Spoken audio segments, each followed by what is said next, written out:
Good morning, Chatty House. Oh, what up, gang? Who won the belt on a Friday? I've got Katrina, but mine starts Congrats, at Katrina. 9:09. Just beat out Ramsey for the belt. Oh, it's Domas' 28th birthday. Oh. Look at that. Oh.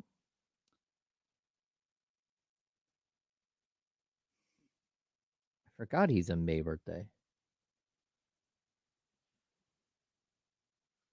Jesus. Basketball Reference, just their ads.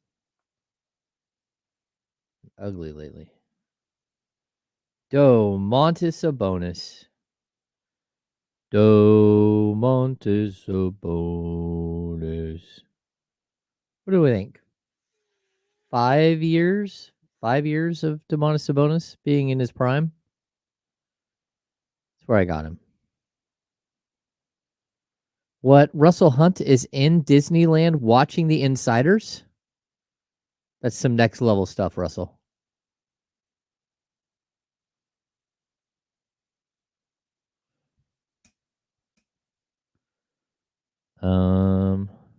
Let's see. Oh, there we go. I have to do the join us tweet.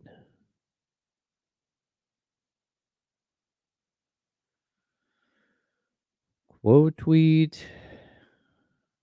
Join us. All right. Let's go. That is so big time. We have a viewer in Disneyland right now. Shout out to Russell Hunt. All right, here we go. What up, Jay? What up, Katrina? What's up, everybody? Let's party.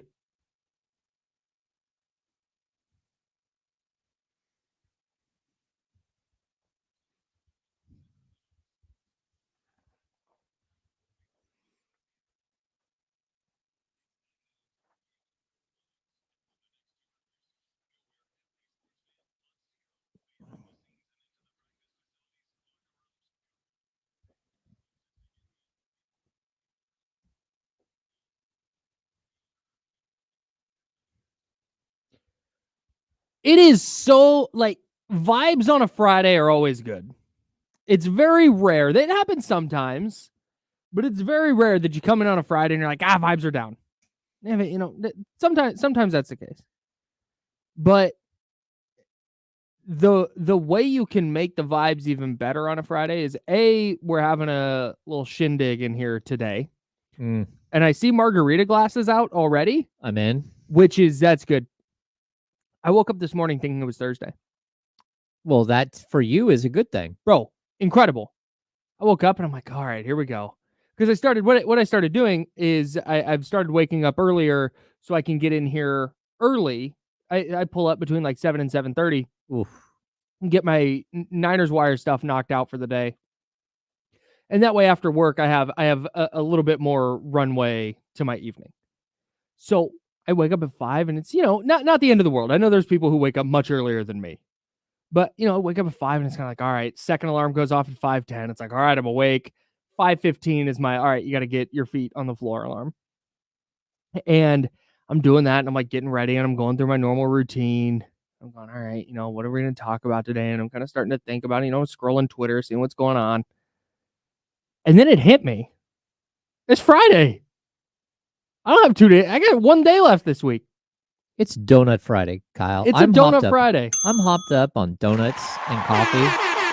Like, I'm feeling good, man. I'm feeling good, and there's going to be salsa. I'm all here for the I'm winning a salsa contest today. There's a salsa making contest, not a salsa dancing contest. I would not win that. See, that's what at first I thought. There's a salsa contest that has every possibility of going horribly wrong for Odyssey as an employment or workers' group. comp claims, workman's comp, but also we'll be stuck watching videos on what is inappropriate and appropriate dance moves. By HR. Like, no, that's inappropriate. You can't do that. Yeah. No, it's a salsa making. Calling it a salsa contest is wrong. Yes. That's it, because as you just laid out. Yeah, because I was like, man, I gotta go home and watch some YouTube videos and get my salsa groove back on. I get salsa a little bit. I've got nothing. I've got nothing for you in that department. But when it comes to making salsa, like that you dip chips in, yep, your boy is on it. And the one I made last night is a banger, and it's gonna win. And I'm really looking forward to my prize. I'm gonna be objective and try all the salsas as you should, and I'm not gonna know whose salsa's who. Mm-hmm. I'll do a blind taste test, and as if your salsa wins, it wins. It's pretty obvious which one's mine. It says Kyle's salsa, like the bowl. Container. Kyle's salsa bowl. The container is definitely mine, for sure. And I think anybody who knows me even a little bit will know that it's mine. But that's okay. It tastes delicious, and I'm gonna win on merit. Okay. I'm really looking forward to it. Did I pay off some people? Maybe. I was gonna bring in ceviche and just go weird. That's not salsa. No, but I'd like to go with the salsa. Like everybody else can have salsa, and I'll bring in ceviche. Okay. But then my day got sidetracked. It was a long day. Yeah. So all right. Salsa contest today. I will update everybody on the internet with when I win. All right. What's the grand prize? I don't know. A gift card. A gift card of some sort. Yeah. I don't know if it's $50, $100. I have no idea. We have a lot of parties and a lot of contests and a lot of things like this here at our workspace. Yeah, I didn't participate in the chili cook-off. Yep. I'm surprised you didn't. You made a really good chili. I did participate in chili in the chili cook-off. That was a great day. I think that was my favorite day of work here. Was that day before, not the day before Christmas, but our last show before Christmas. And everybody was out except you and me. And you brought in chili and cornbread. And after our show, we sat here and we ate chili and cornbread. That's right. We talked about Christmas. It was such a great time. There it is. I also used the restroom up here, which I never do because there's usually coworkers here and that makes me uncomfortable. And I was like, great, place is empty. I'm going to go to the restroom upstairs.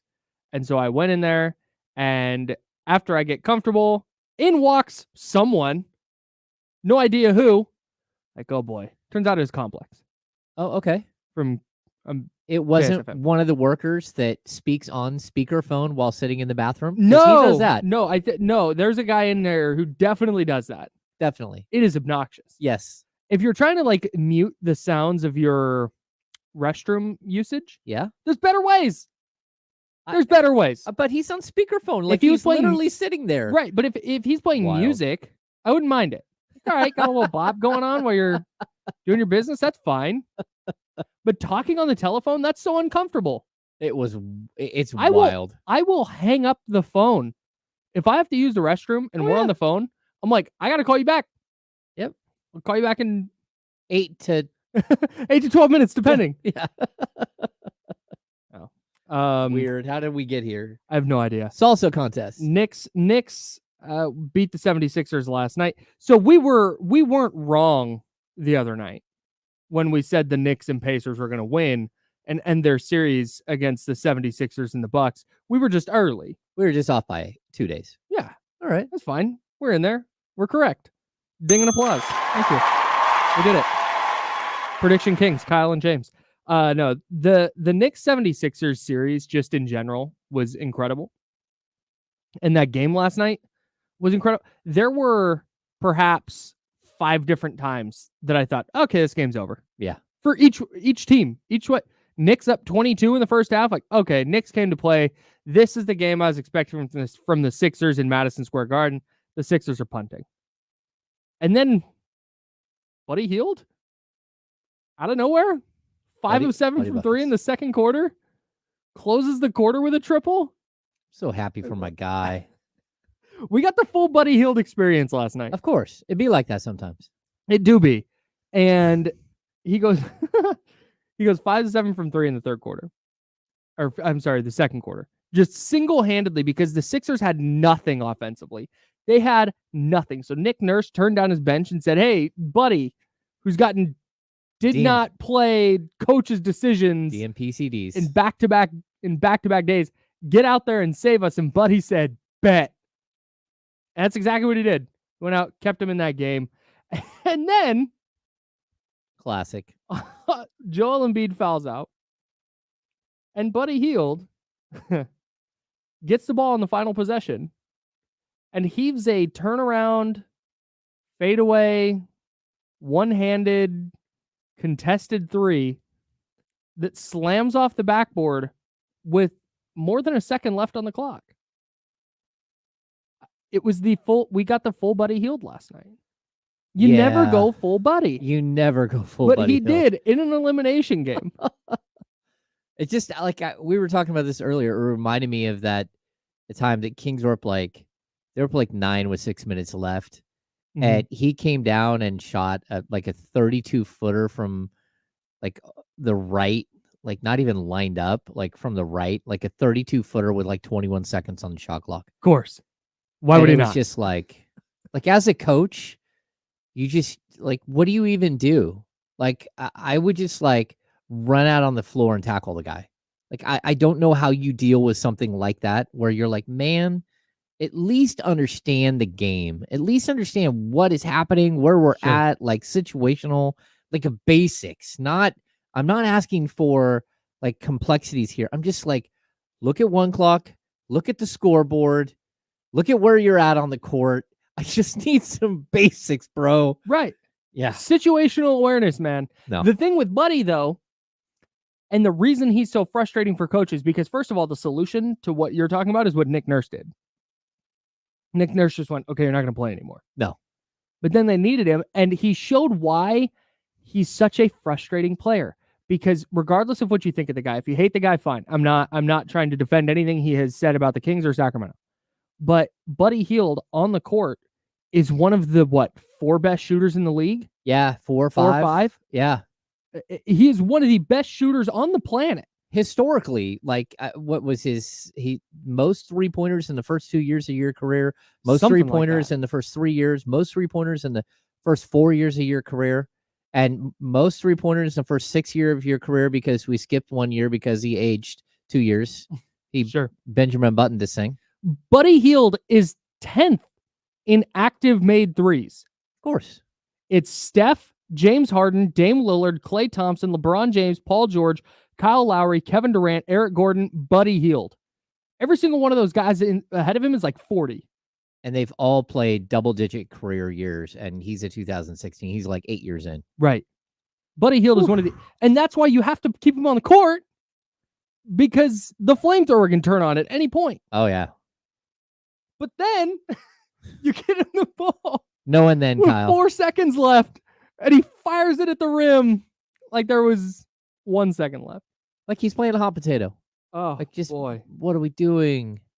It was incredible. Good It was buddy. it was a perfect ending. The fact that series, which was Joel Embiid dragging himself around the court with Bell's palsy and a bad knee, and you have Tyrese Maxey, 7 points in 18 seconds, and it's Jalen Brunson, 3 straight 40-point games. He's doing stuff that hasn't been done since Michael Jordan when it comes to scoring the basketball in the playoffs. Just this incredible... Josh Hart doing Josh Hart offensive rebound stuff, and OG Anunoby playing this great... There's all this stuff, and the series came down to Buddy Hield got him back into the game and then bricked a shot at the last second to end the series. That is just perfection. And, those are the first 4 playoff games of his career. Yeah. That's wild. 6. Well, 4 that he played in. I see what you're saying. Yeah. Yeah, he didn't make it. Right. He didn't play in all 6. Yeah. Tough. Good old Shavano. Good old Shavano. Buddy Hield has more career-made threes than Chris Paul. That's pretty remarkable. And CJ McCollum. What? Yeah. Because CJ's 2013. He's 3 years ahead. Yeah. Wow. And Buddy is way ahead of him. He has 106 more. Oh, man, that's a lot. Shout out to Buddy Hield, man. Yeah. Chris Paul, he has 200 more than Chris Paul. I'll tell you, Buddy Hield is an incredibly hard worker. Buddy Hield shows up every single day. It is not surprising that Buddy Hield played in 84 games this season, which it's not even possible, but he did. The dude always plays, again, during his career with the Kings, I can see 2, 3, 4 total games that he missed in his first 5 years in the league. That's it. Man. Yeah. Shout out to Buddy. What a game. You win by the buddy, you die by the buddy. I'm really happy that we all got to experience that together. We'll continue talking about the NBA playoffs. The Bucks went out sad last night in Indiana. Could the Kings potentially take advantage of that? And then a player that I was out on for the Kings, I think I'm in. Think you're in? I might have had my mind changed.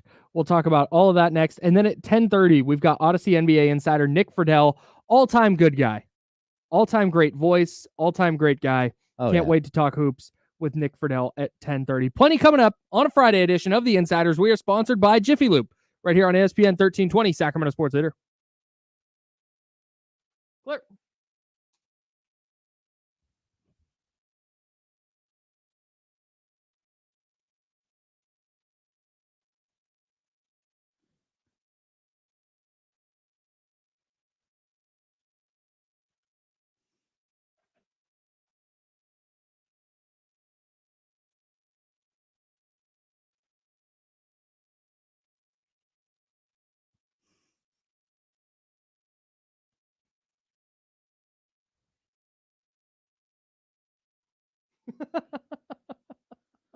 This is such a funny way to describe that shot. What? Missed the game. Just check the highlight. Just amazing. Dude accidentally dropped his controller and hit the shoot button. Buddy. My youngest was weed eating What's up? He's not passive aggressive. He had a really good game, and then he took a bad shot at the end. It was a perfect Buddy Hield experience. No, it is. Yeah. He was the Sixers' best player last night. Yep. Like he's the only he is the reason that game was close. Yes, and after spending many years watching Buddy Hield play basketball, we might have Buddy Hield PTSD. Or at least I might, for sure. I always enjoyed hanging out with Buddy, though. Like, he is a very nice dude.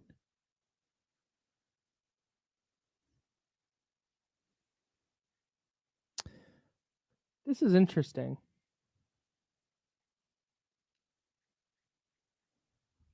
That's very interesting. Huh. I didn't know it came across that way. I like Tyrese Halliburton very much. I think Tyrese Halliburton is a hell of a player. Yep. I think Luka Doncic is one of the 2 or 3 best players in the league and is going to be for a long, long time. I don't. Okay. Luka? No, that's just regular aggressive. That's not passive aggressive. Yeah, that's what I don't think I'm never been passive aggressive about Luka. He's averaging like 30, 10, and 10 for his career. Oh, yeah, that's fine. He's been to the conference finals. Yep. Dragged a team to the conference finals. No, is he super fun to watch? Like, no, he like his complaining to the officials is very frustrating. Oh, yeah. Luka's one of the 3 best players in the league. I won't hear otherwise. I don't know if he's one of the 3 best players in the league. I mean, he will be once all of the other players are done. Once, some of the stars that are the stars right now, but I don't know. You can disagree with me. We can disagree. I don't care. Pretty goddamn good at basketball. No, he is good at basketball. No, I don't disagree. He's good at basketball. He was a rookie of the year, top 4 in MVP voting, top 6. Well, he's 4th, 6th, 5th, 8th, and then he's top 3 this year. And he's averaging 29, 8, and 8 for his career. Oh no, he's his numbers are incredible.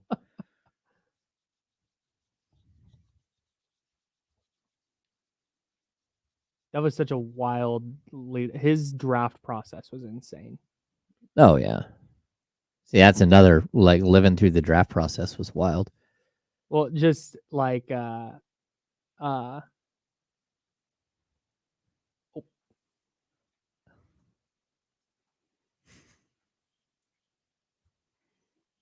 a winner.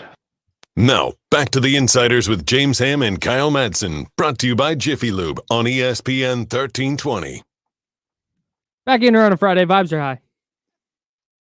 We were talking about Luka Doncic at the break, and right when we were coming back, we were talking about his draft process, which was fascinating. We've got Mitch on line 1. Mitch, we'll get to you in a second, buddy. 916-909-1320 if you want to join the show. 916-909-1320. If you're unfamiliar with how we do calls on this show, we don't have a call screener, and we don't have anybody to like answer the phone to put it on hold. Mm-hmm. So if you call in, it's just going to ring until I can hit the button that puts you on air. And then once you're on air, I'll turn it up and we'll talk to you. Okay? Okay. So if you call the show, it might just ring for a while. Hang in there. All right. We'll get to you. The Luka Doncic draft process was so funny because it went from, well, he's 6'5" to he's 6'6" to like, oh, he's 6'11". Oh, he might be 7'1" in shoes. Like I swear to God, he started as this like 6'4" shooting guard prospect. And by the day before the draft, he was 6'11", 298, and just a monster of a man. The legend. Like he is a hoss. He is a big boy. Oh yeah, yeah. But what's he, probably 6'8"? Oh no. 6'9"? Like 6'7". Luka? Yeah. No. What's he listed at? 6'6", 6'7"? He's listed at 6'7", 230. Okay. He is a hoss. He's a big old boy. It was just funny watching that, the uncertainty of how big exactly he was. I think like him as a draft prospect too is really interesting because obviously you could see watching him play in Europe that he has this elite feel for the game, right? He's going to walk into the league and be an elite playmaker and rebounder, like all of these things. Like he was a walking triple-double, but he never really cooked. His 3-point percentage was way low. And offensively, he never even hit like 20 points a game. And I know European basketball is different. Sure. Yeah, but even like winning the MVP as like a young kid, it was still less than 20 points per game. And you thought he's going to come into the pros and he's going to be like a 28-8 guy. Mm-hmm. And then he just walks in like 26, 27, 28 points per game. Ridiculous. Like right away, like Ridiculous. Day one, you're like, holy cow, he's going to be one of those guys. Ridiculous. So, yeah. Mitch, you're on. What's up, buddy? Mitch in New Jersey. Hey, Kyle, James, how you guys doing? Doing great. Good. I guess you guys can talk about Luka. I thought it was forbidden.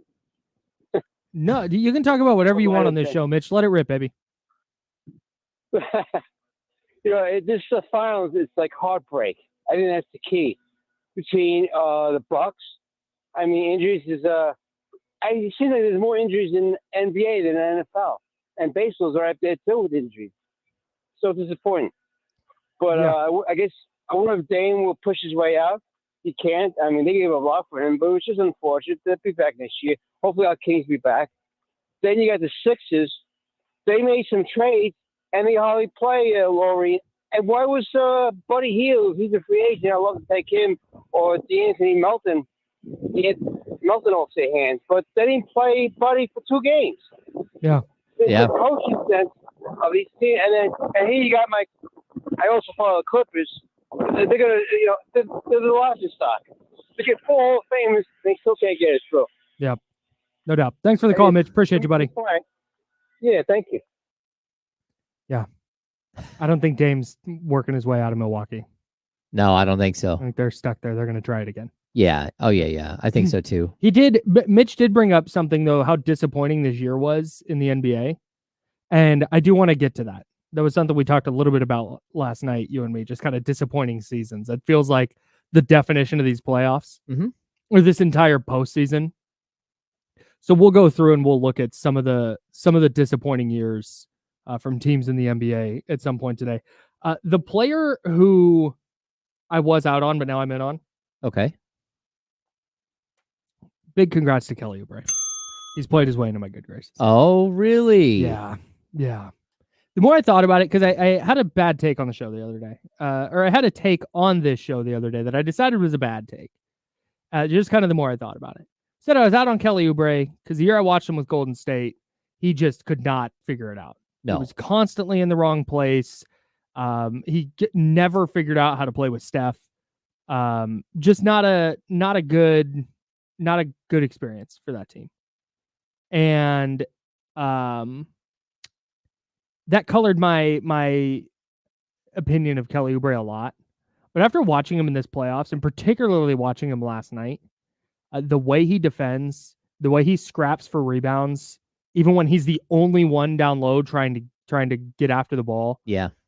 Moving the ball offensively, not taking ill-advised shots, pulling the trigger when he is open for 3. I thought he was really, really good in this series. And my opinion that I relayed on this show the other day, where I said I'm out on him for the Kings, was wrong. I'm in.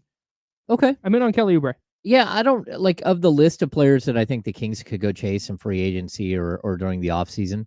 Mhm. Like he's on the list, Yeah. and he's on the list. Like I'll be honest, he's on the list more because De'Aaron has put him on the list. Like in the past, Sure. like I had discussions with him, and they know each other really well. They played AAU ball together. They're friends, and he's always said like, yeah, we need that long athletic type player like Mhm. Oubre, like a chaos player, right? Yeah. And I don't know if he's a perfect fit, but if you were trying to add a couple of pieces that add some flavor to your team and a little different, Mhm. but I will continue to say this. I'm going to defer to both Mike Brown and to Jay Triano, who coached him in different spots. Yeah. And like, what do you guys think of him? Can you deal with like Sure. the erratic play Mhm. and the erratic behavior? Because he's become a little different like he's a little out there. And I'm not talking about like the BMX thing and whether he got Mhm. hit by a car or not.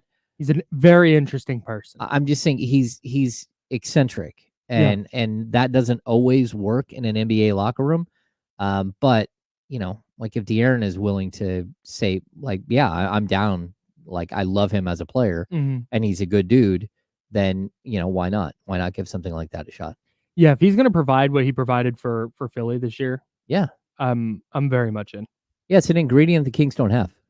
Not that adding Kelly Oubre is gonna make them title contenders. No, But I think when you talk about just trying to improve the depth on this roster and adding size on the perimeter, adding a little bit of this is the chatty house. I can't say what I want to say. The ability to have the rock and dribble it. Yep.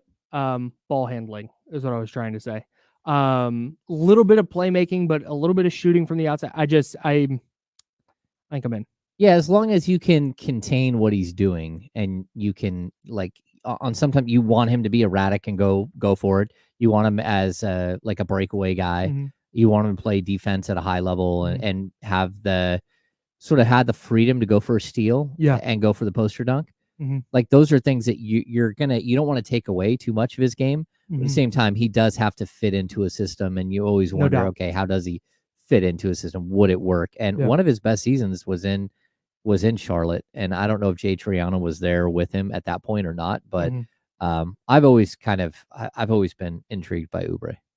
The other player Mitch brought up was DeAnthony Melton. He said Buddy Hield or DeAnthony Melton. He wouldn't mind if the Kings went after them. Buddy's done. Yeah, no, Buddy's off not the coming table. back. Yeah. I think I'm out on DeAnthony Melton too. Yeah, I don't think that I don't. He doesn't move me. No, there's a certain type of guy that the Kings should be looking for, especially if they lose Malik Monk. Mhm. But I don't know that Milton's that guy. Yeah, he was super inefficient this year. Yeah. That's why, like, he still shot it at 36% from three, but I just don't know if that's who I want filling that Malik Monk role if Malik does leave. Mm. I don't think I'd hate it, but I think they can shoot higher than that. I think they can aim higher than that. Yeah. Was last night's Bucks 120-98 loss to the Pacers more about the Bucks or Pacers? I think it's more about the Bucks. Me The too. Bucks were just shot. Mhm. Yeah, I don't I'm with think you. this had anything to do, like, not to take away who the Pacers are. The Pacers are fun, and they're moving on to the second round, and Mhm. they'll probably at least win a game or two, just like as like a fun, like Yeah. exciting thing. Well, it comes down to exactly what Damian talked about yesterday during the handoff. Mhm. Like, exactly. The Pacers ran away with that game last night, or I think they won because they ran away with it. I don't know if that had gotten down to like crunch time, if they would have been able to pull it out. But the fact that they blew Milwaukee out, you can tie that directly to, TJ McConnell had 20 points. Oh, Obi Toppin had 20 points. Mhm. If they're getting 40 plus points from two guys off the bench, that makes the team really hard to beat. Yeah, it's And the game Pacers over. might do that sometimes, and then there's other times where you're going to get 12 combined points from those guys. Well, I think they are like the quintessential young, inexperienced team. Yeah, I mean, that's what 1000%. I mean, do they have a couple of experienced players? Yes, but Mhm. the real core of that team outside of Pascal Siakam has very little playoff experience, Exactly. especially playoff experience together. Mhm. And so you're going to have these wild up and down swings with them. And look, they faced a team that had a multi-time MVP that couldn't play. and one of the best scorers of this generation who couldn't play. And so, like, did they get a free pass through the first round? No. But they also, like, this is not, they didn't play the Bucks that are what we've known as the Bucks for the last, like, 5 years. No doubt. All right. We got to hit a break. On the other side of that break, Odyssey NBA insider Nick Friedell, one of my very favorite people to talk sports with. I will talk about the NBA playoffs. We'll talk some about the Kings, and you will get to hear one of the finest voices in all of radio. That's coming up next on ESPN 1320, Sacramento's sports leader. And clear.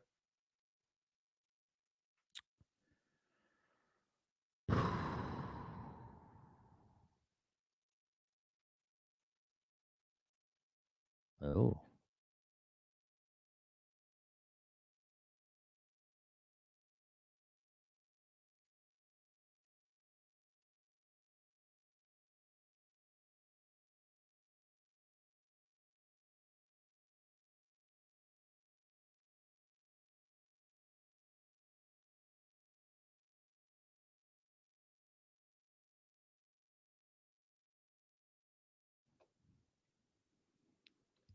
Yeah, Cubs fan Nick Friedell, indeed.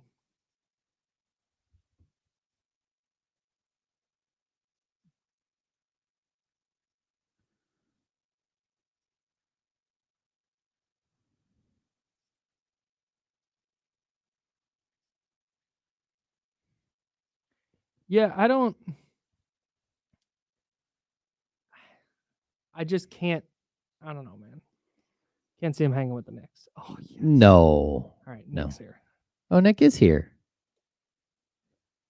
There he is. Oh, yeah. Can he hear you? He can hear me. I can't hear him. Check. I can hear you. What's up, Nick? What's up, guys? How we doing? Good, man. How you been? I am hanging in there. I'm hanging in there. Everything's good. Where are you at now? Are you back in Chicago? No, I am in I'm in Florida. Oh. But I'm doing a bunch of traveling. Okay. Excellent. Well, I'm glad you landed with Odyssey. We can have you on anytime. I like it. We'll Whenever abuse you need that. me, say the word. For those of you guys who don't know Nick out there, he was caught in the stands at it was a Cubs game, right? Cheering and having a few beers. This is Game 7. Talking about the Syracuse picture? No, Game 7. Yeah, right? In Cleveland, I was in Game 7. It was pretty unbelievable. That's amazing. But yeah, everybody loves to get on me for that one because I looked like I was about to throw up. Oh, okay. There might have been some other ones with a beer or two, but not that night. I was just ready to pass out. But you were there for it. That's all that matters. That's right. That was it. That was all I needed in the moment, and they actually made it happen. Sweet. Okay, we still got a minute. We got a minute. Wait, can you hear him? I cannot hear him. He can hear me. Okay. Because I have to be hearing commercials. So, Nick, we don't have a board op or producer. So somebody has to be listening to the station at all times. So that's what's in my headphones, which is why I can't hear you. Now can I hear you? Say something. Check. Oh, hey, we found the loophole. Oh. There we go. Yeah, there we go. I had to put him in PFL. All right. There we go. Hey, Nick. It's great to see you. Hi, buddy. You doing all right? You doing well? Oh yeah, I'm actually headed to Chicago later tonight for a wedding. Going to Wrigley on Sunday, so I'm so jealous. Very nice. We had a couple Cubs fans in the chat that are fired up for that. They are everywhere. They really are. It's nuts. When I moved to Arizona, I was floored. Cubs at Diamondbacks, Blackhawks at Yotes, RIP. Bears at Cardinals, just a sea of Chicago people. Oh yeah, it's crazy. They travel well. They do. Yes, they do. Yes, they do. All right, here we go. Coming back.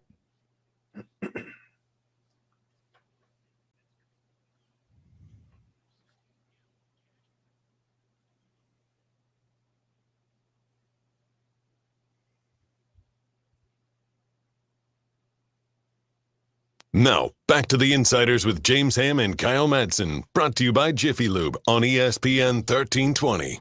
Oh, what a treat.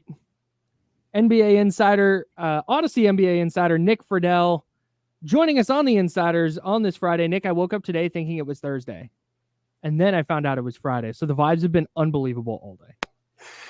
That is always a solid way to enjoy it a little bit more. I like that theory a lot. So we've been talking a ton about the NBA playoffs. I know you're as locked in as anybody. We were asking this question before the break. Did you feel like the Pacers beating the Bucks in 6 and blowing them out the way they did in Game 6 at home, was that more a story of the Pacers coming of age or the Bucks first round failure? Absolutely the Bucks. When you have a team, Kyle, that's built around Giannis and Dame Lillard, and they can't get out of the first round, and we know the reasons why. I mean, Giannis wasn't out there. Lillard was hurt. Middleton was hurt and really struggled to find the rhythm that we're used to seeing from him in big games most of the time. It's absolutely the Bucks, because I think that the Pacers, while they're a nice story and Halliburton is really good and getting better, I think they're going to get rolled by the Knicks coming up here. And so then they disappear. You know, that's just the way that the NBA storyline machine works. But right. In that regard, the Bucks and their failure to do anything after they took the big swing over the summer to make that deal is the story to me. You know, Nick, you brought up the Knicks there, and the Knicks just feel like a team that went from like really good, really solid to, this team has a shot. And I don't know if they truly have a shot when they run into the Boston Celtics, because I don't know if anyone has a shot when they run into the Boston Celtics. But where are you at with this team, like the Villanova 3, and just how these guys are just looking more and more like a true contender? James, they've got Tibbs, and they've got a bunch of mini Tibbs that are wired the exact same way that guy is. And there's a reason why they've had the success, not only this year, and they're on a bigger platform now and should continue at least into the Eastern Conference Finals, but they've been playing this way for a couple of years. I was around them a lot last season. I think the marriage between Brunson and Tom Thibodeau was made in basketball heaven. Those two guys see the game and how they're supposed to go about it every day the exact same way. So then once you have that with your star, and you have Randall, who has earned the respect of that team for a while, he just can't seem to stay healthy and is having the issues again now. But you fill up the rest of the roster with the Josh Harts and the DiVincenzo's, and you take the swing on Anunoby. You have guys who all see what they're supposed to do day in and day out. And when you have Brunson at the level that he's at, with Tibbs being the type of dominant force that's giving them the direction every day, you have a hell of a team. And I give the Knicks credit because so many times in the past, guys, they'd be making these trades or they'd be trying to sign somebody for a bunch of money that just didn't really fit. And this team really fits well together. The question, of course, looking not only ahead in the next few weeks, but in the next year into the summer, is who else can they bring in to bolster what they've got? And that remains to be seen, because to me, and James, I'm with you, I've thought it's going to be Celtics and Nuggets for months. Nothing that I've seen in the last few weeks has swayed me off of that. I say that as somebody who watched Boston just completely fall over last year against Miami, but I think so much of that was due to Jimmy Butler being the Jimmy Butler he's been in the past in the postseason. But it's all to say the Knicks are a hell of a story. They've gotten better. They really, really play well together. I just think still they're a piece away, and it's a big piece, and it's the same type of piece that everybody in the league is looking for. Talking with Nick Friedell, NBA insider for Odyssey. Okay, so let's talk about the Knicks adding that piece. I'm sure you've seen, or maybe you've heard, that they're apparently trying to pursue Devin Booker this offseason. Why would you blow up this thing that you just laid out seems to be working in perfect harmony. Why would they blow that up to add Devin Booker? The only way you make that move, Kyle, is if you don't have to blow it up. But I say that, and all three of us have lived the NBA world.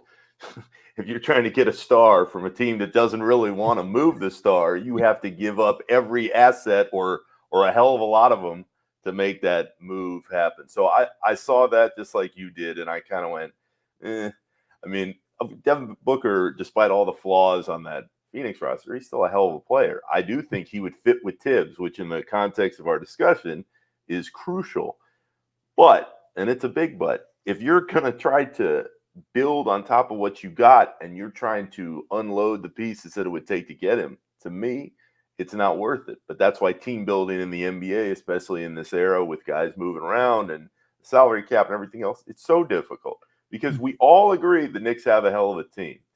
But it does feel like they have a great try-hard team that's probably going to push them to being in the Final Four of the league here in a few weeks. Are they going to win the title? I don't think so. I really don't think they have that much of a chance because they're missing a player just like Devin Booker. But it's easier said than done to try to acquire him without having to gut the team that you built in the first place. So those are the difficult decisions that come in pro sports. The Knicks are no different. It's just that now, for the first time in 20 years, they really have pushed themselves to a different point in the conversation. It's a credit to what they built, and I don't think they should demolish a portion of what they built to get that other star. Nick, when you look at the Western Conference, like you, I fully believe that Denver will represent the West. I don't know that there's a team that can match. Just they look so seasoned and so ready to make it 2 in a row. I don't know if they'll make it all the way. If they'll beat the Celtics, but they sure do feel that way. Is there a way that you could see somebody else somehow beating them and representing the West, or do you think this is kind of a foregone conclusion? James, I don't. And I've been wrong before. So I say that as the caveat, but I don't see Denver playing with the confidence that they now have as the champion, folding to any of these teams that are in front of them. The team actually that would have scared me the most if I were Denver probably would have been the Clippers, but without Kawhi and with them looking like it's just kind of probably it doesn't feel like anybody's going to be able to get 4 off of them in a series. As you look at this series coming up with Minnesota, everybody is going, "Oh, Ant's the man, he's great." He is. No question, guys. He's pretty awesome. But you know who else is awesome? Nikola Jokic. and you know who's going to carve up Minnesota? Nikola Jokic with Towns and Gobert. At least that's what I believe. So I see this as a chance for Denver to just strengthen the grip they've got on the league. And James, I'm with you. Not only do I think they're going to get out of the West, I think they're going to beat Boston in this case and complete the back-to-back, because I just don't believe with the level that they've been at and the way they trust each other on the floor with Jokic that there's somebody that can stop them. You heard it here first. Denver Nuggets, NBA champions. It's over. They're probably going to play the games anyway, but I think I'm inclined That's to how agree. that works sometimes, they have to play them. It's tough. You say something and then the games happen. How about that? I'm excited to see happens. Nick and Denver on a big giant bus, drinking a beer like in the middle of the parade. So what James and I decided was we had the Knicks and the Sixers, or not the Sixers, the Knicks and the Pacers winning in Game 5. They both lost their Game 5s, but won their Game 6s. Not wrong, just early. That's all. There you go. That's how you got to spin the take. Nick Friedell, Odyssey NBA Insider. I want to shift away from the games real quick. Is Kevin Durant playing in Phoenix next season? I don't see how, guys, if you have made the decision to trade away all those different assets and bridges to get Kevin, that you then say, we're done. Now, is it the right move to trade him this summer? Completely. Completely. Because I feel like I'm channeling Herm Edwards here, but you not only do you play to win the games, you play to win titles. People thought that Phoenix last summer, once they made all the moves, they were built to win a title now, right now. Count me in the group, guys. And again, all three of us have been around NBA teams for a long time. But when you see a team not be able to get a game in the first round, that team doesn't get another year and find a way to coexist and get better rhythm and then win the finals. It's like you've got the answer. So I think part of this is ego. Part of this is we still have time. Not everybody was healthy. Matt Ishbia and that group in Phoenix can spin it any way they want. The Suns are not good enough.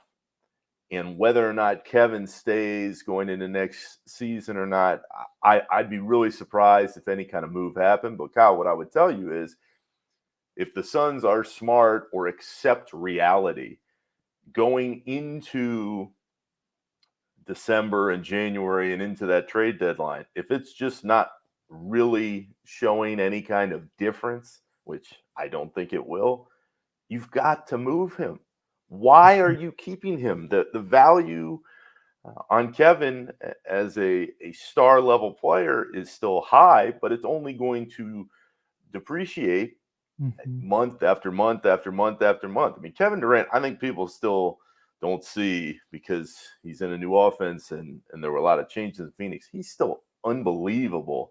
Incredible. It's just that he's at an age now where people go, how long can he stay that way? Phoenix swung, they missed badly. They'd be much better to move off of him sooner than later.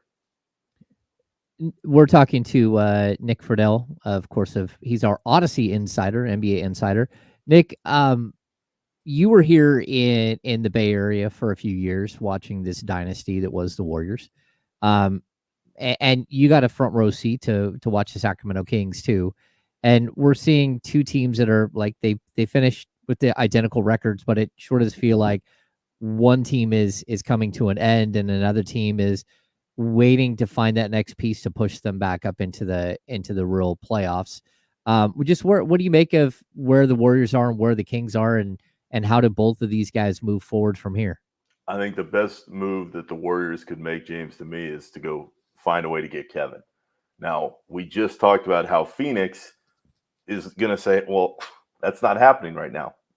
Okay, but you judge everything with the Warriors on did they win the title. It's not, well, did the young guys get better and Kuminga grow into a different player and Pajimski and TJD, all well and good. All solid young players. They're going to improve. With the Warriors at the stage that they're at right now with Steph Curry, at the age that he's at, still playing at the level he's at, to me, when you look at all the options that they have, the best option would be try to trade for Kevin, give up whatever assets that it would take to do it, and go push for 2 more years. Because in 2 more years, it may be over already. We all agree on that, especially you guys saw it firsthand in Sacramento. That did not look like a team that is going to be able to turn it the way they need to.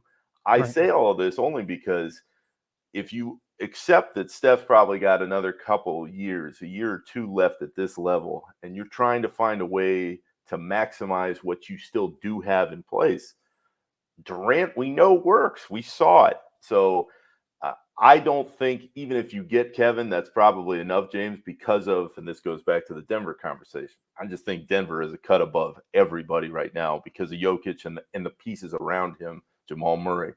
But if you're the Warriors, you have to find a way because in 2 more years, it isn't going to matter. I mean, you can have Kuminga and these young players, and you can say, oh, well, we can be solid, we can win.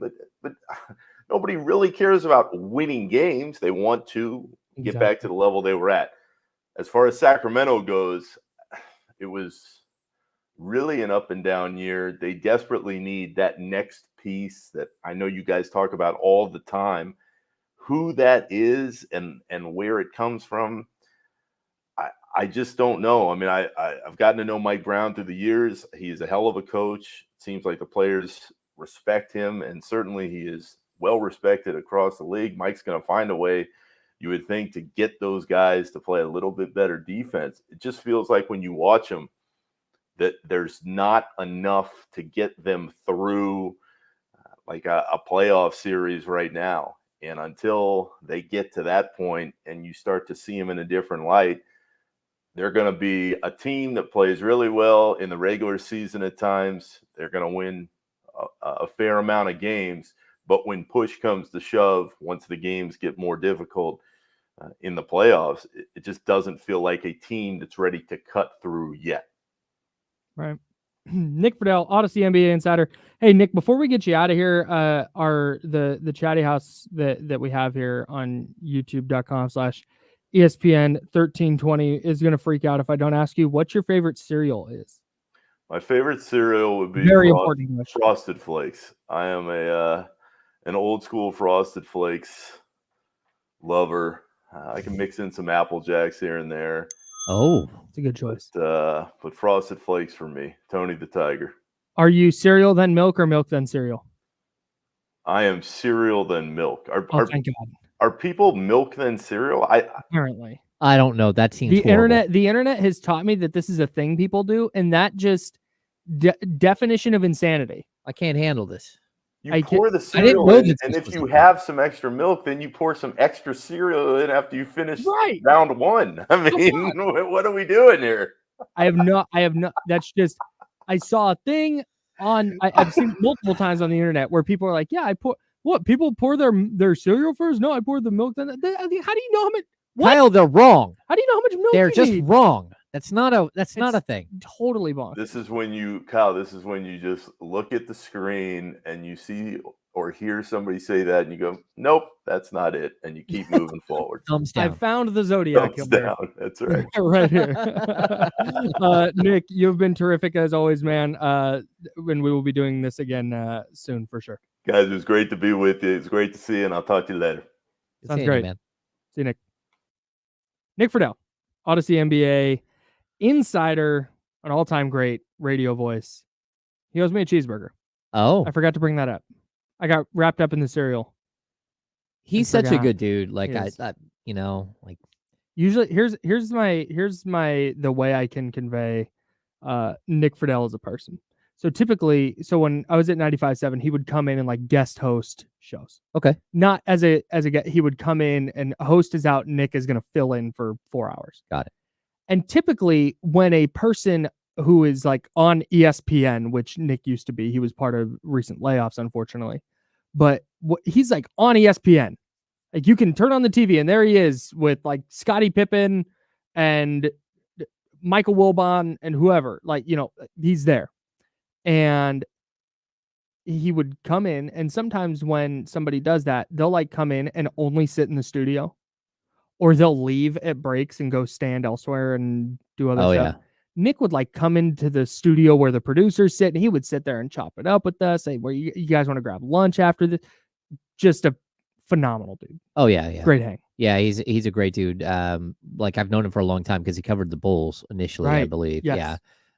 And like a Chicago native, like huge Cubs fan. Like literally, I joked around about like he was like in the stands partying, and they pan to the stands, and there he is like drunk in the stands with a beer in Game 7, and it's like, hey, it's Nick in the stands.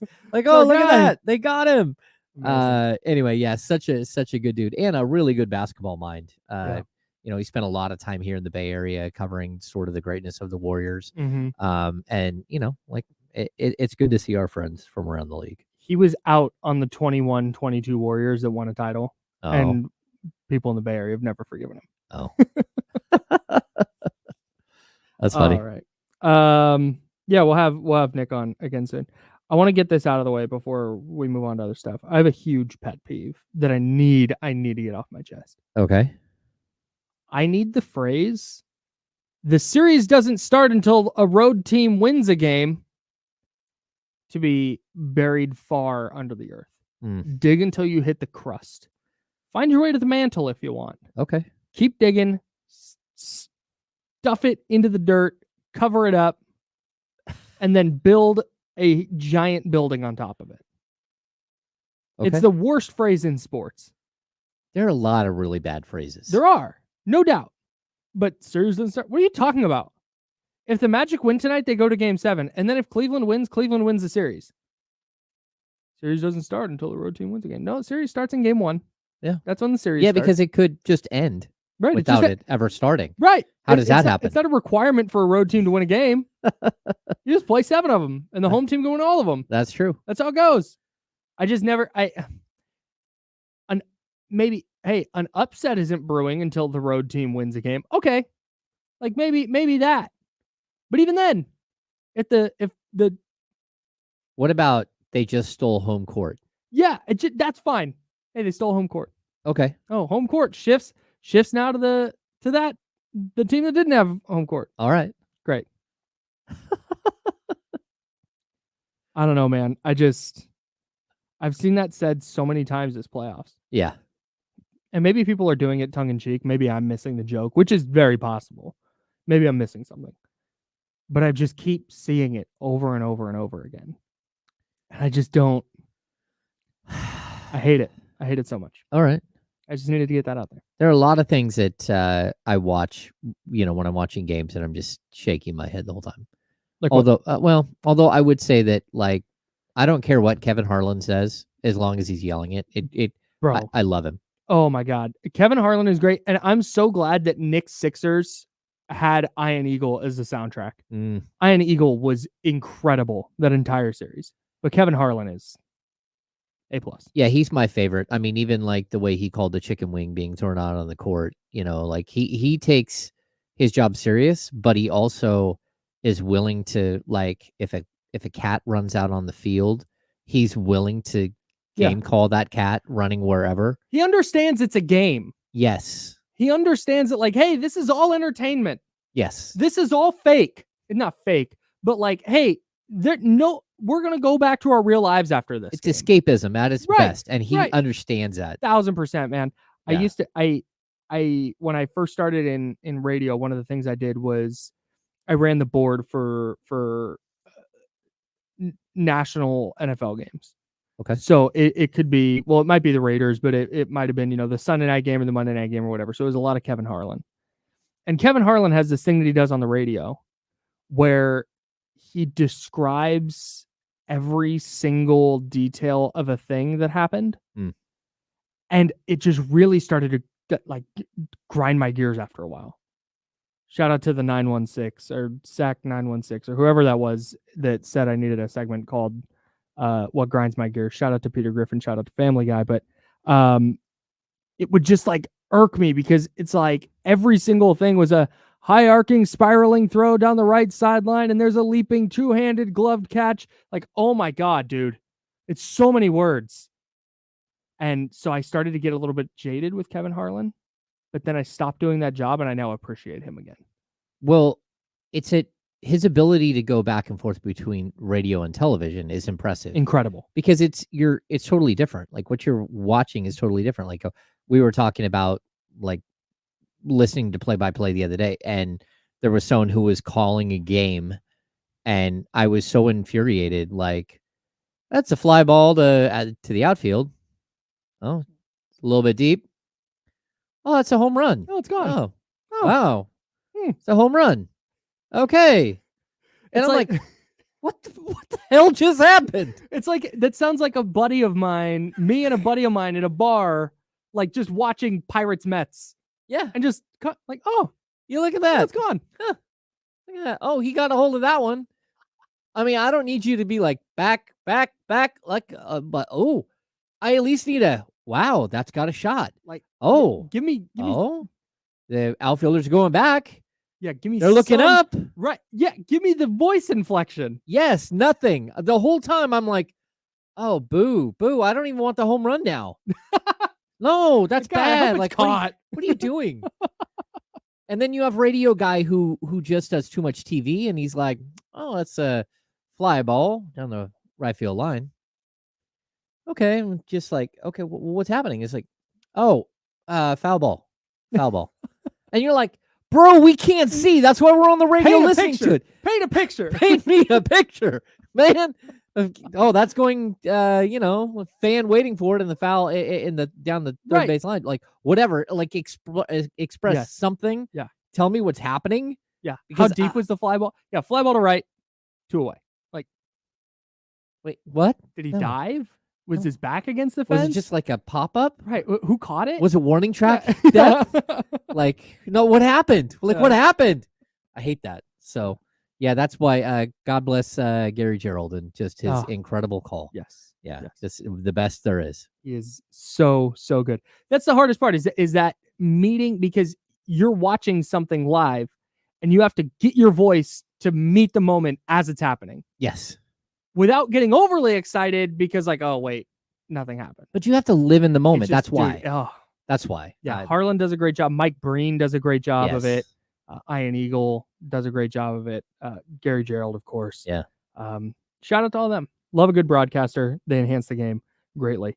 You know who doesn't enhance the game? Patrick Beverly. He sucks. We'll tell you why next on ESPN 1320. Wow. The Pro Basketball Writers Association has now laid into Patrick Beverly. Hell yeah. Get him. The PBWA is extremely disappointed with the unprofessional conduct of Milwaukee Bucks guard Patrick Beverly on Thursday night. Can I say something? And I mean it like not as a joke, all due respect. I literally mean it with all due respect. Yep. I have never heard of the PBWA until right now. Really? Yes. I'm literally part of the PBWA, Yeah, I don't. Yeah, the Pro Basketball Writers Association. Yeah, Howard Beck is the president. Yep. And it used to be Josh Robbins, and our friend Sam Amick is on the executive council. He was, I think, the VP. You know what? You've told me that before, and I forgot. That's right. I have heard of the PBWA before. Yeah, the Pro Basketball Writers Association. It's because people who are part of the Pro Football Writers Association of America, PFWAA, Yeah, are very like open about it. They're very proud to be in the PFWA. It's like you paid some dues to be in it. Like that's fine, but people are like, I'm a member of the PFWA. Yeah. Link in bio. Like, okay. Okay. Cool. I don't think I have that link in my bio. You do not. That's how I had no idea. Yeah. No. You don't have PBWA member and you're like, Yeah. No, you just do the thing. Yep. Wild. Oh, I think I'm gonna retweet this because as a member. Hell yeah. Stand in solidarity with your brothers and sisters. That's right. That's trash. I've seen some lame things in a locker room. Lame.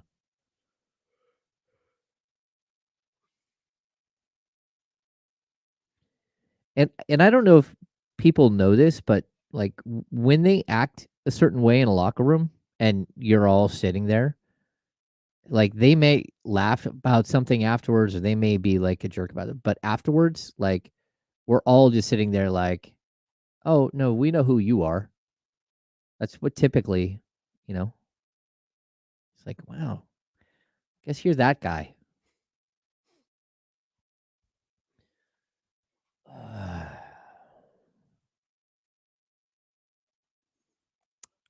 Got 90 seconds. Long breaks today.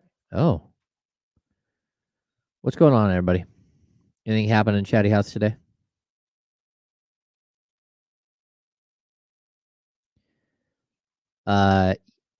Yeah, this was an all-timer. Yeah. Kyle. What happened? Well, Kyle Renata. Boogie told Leo to get out. Oh boy. Boogie said other things that night too. I don't know if anyone's ever heard the audio, but like he literally said, "You look effing ridiculous."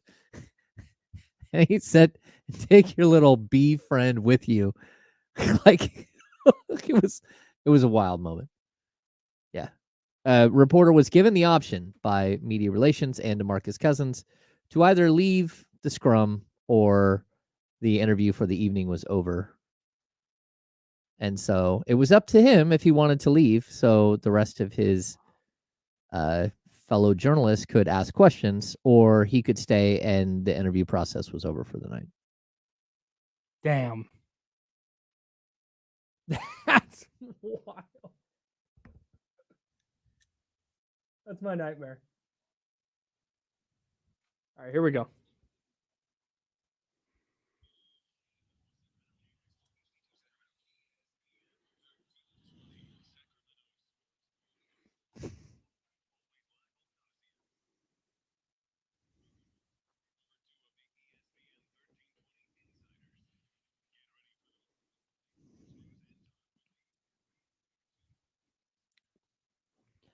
Hour number 2.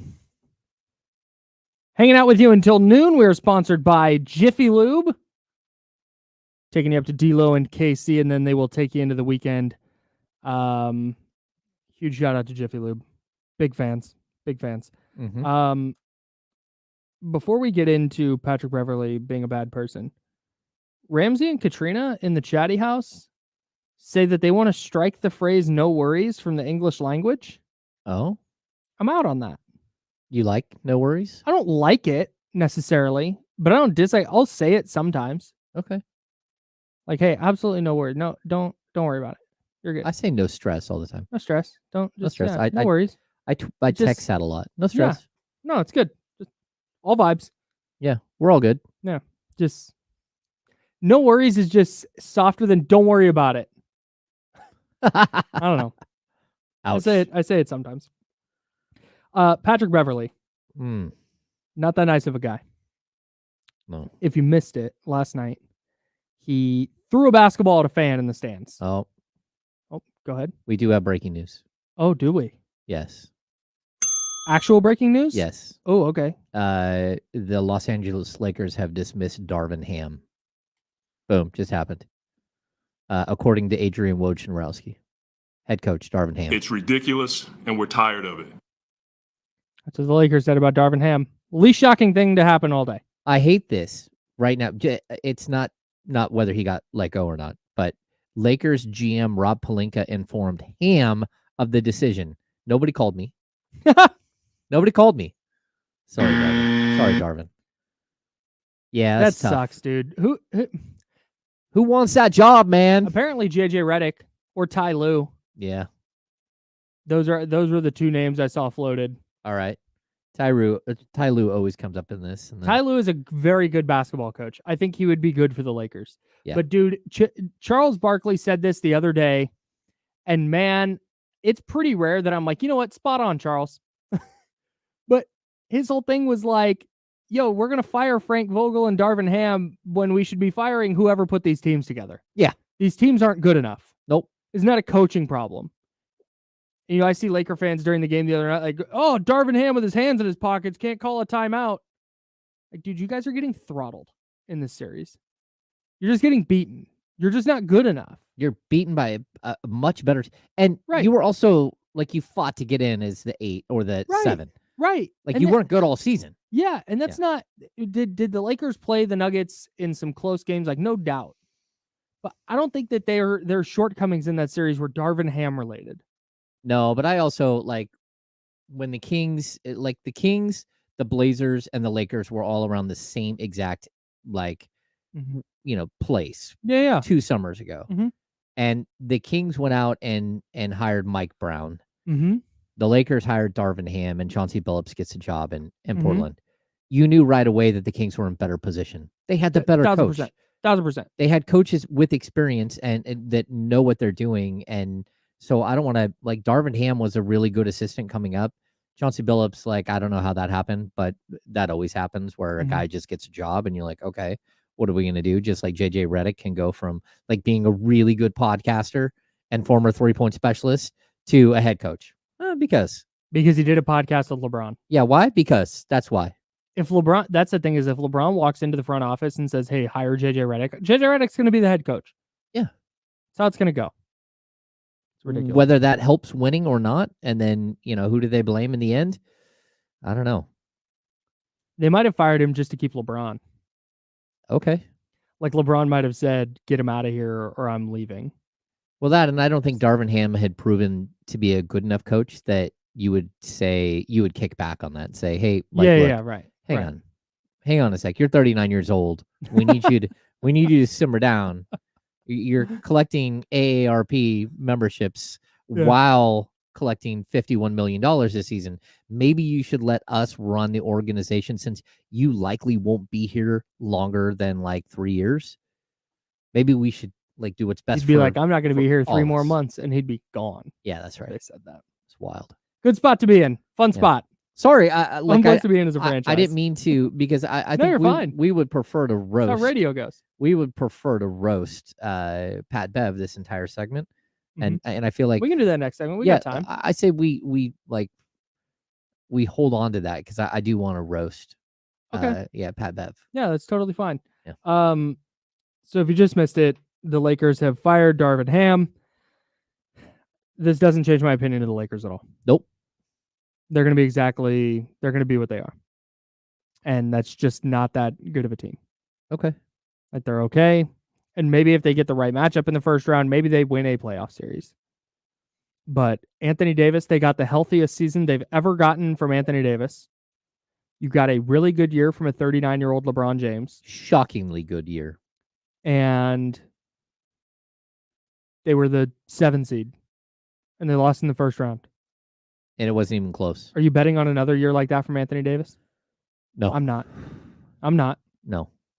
At some point, now I'm not going to doubt LeBron James doing anything because that would be foolish. Because at 34 was when I was like, okay, well, here's the decline. It'll start. No. That was 6 seasons ago. The next season after you thought that, he led the league in assists at 10.2 per game. And then just so you know, 3 years later, he averaged 38.2 rebounds and 6.2 assists. 30.3 points. At 36 years old? At 37. At 38, 28.9 points, 8.3 rebounds, 6.8 assists. Last year, 25.7, 8.3 assists, and 7.3 rebounds. And it's like, oh, yeah, you can see him slowing down. No. And he's still 26, 7-7. No. It's just so wild how he's over 40,000 points scored in the regular season. It's just no one's going to touch whatever number he lands on. No. Ever. I don't even know what his playoff. He probably has more playoff points than most Sacramento Kings players have at total points. Ooh. Just Okay, saying. this will be interesting. Hang on. Oh, I can't. How come I can't get playoff? Oh, there we go. Playoff leaders. Okay. Career playoff leaders in points. There's no way he's not number one. Oh, he's definitely number one. Do you, by chance, can you grab the Kings all-time scoring leaders? Or do you happen to know it? No. All-time. I'm going to look it up right now. We're doing this on the fly. Sorry, guys. I can't It should imagine, be Mitch Richmond, Sacramento era. I can't imagine that the Kings' all-time leading scorer doesn't have this many points. Hang on. Yeah, I think he does. Sacramento Kings career leaders. Here we go. Minutes played, points. Where's points? Points. Oh, it's Oscar Robertson. Okay, but that's Okay, hang on. Kings Yeah, franchise. hang on. Yeah, Mitch Richmond is 12,070 with the Kings, and LeBron is at 8,000 playoff points. Yeah, that's wild. But 8,100 playoff points. He has scored 2,000 more playoff points than Michael Jordan. ooh, Who's second on the list? that's wild. But there are more rounds of the playoffs now than there were, Oh, yeah, that's true. and, That's very and true. longer series. Yeah. And what's Fox at? Because Oh, Fox De'Aaron is Fox is at 99.40. yeah, So he'll break that in 2 couple years. Yeah, 2 years away from breaking Mitch Richmond's all time. Yeah. How many games played does he have? De'Aaron? Yeah. Or LeBron? De'Aaron. De'Aaron is not top 10 in games played. Yeah, it's Jason Thompson is the all-time Oh, leader. yeah, he sure is. Yeah. De'Aaron's at 469. Nice. Mitch Richmond's number 10 at 417. Okay. Yeah. So De'Aaron will climb into the top 10 next year. He might overtake Jason Thompson next year. Overtake Jason Thompson? You said 479, right? Isn't Thompson at 550? Oh, yeah, 541. Yeah, 541. Mhm. Yeah. Look at him go. Yeah. He's right there. Yeah, he's All-time- going to go down as all-time assist. Kings all-time Was- leader in made threes.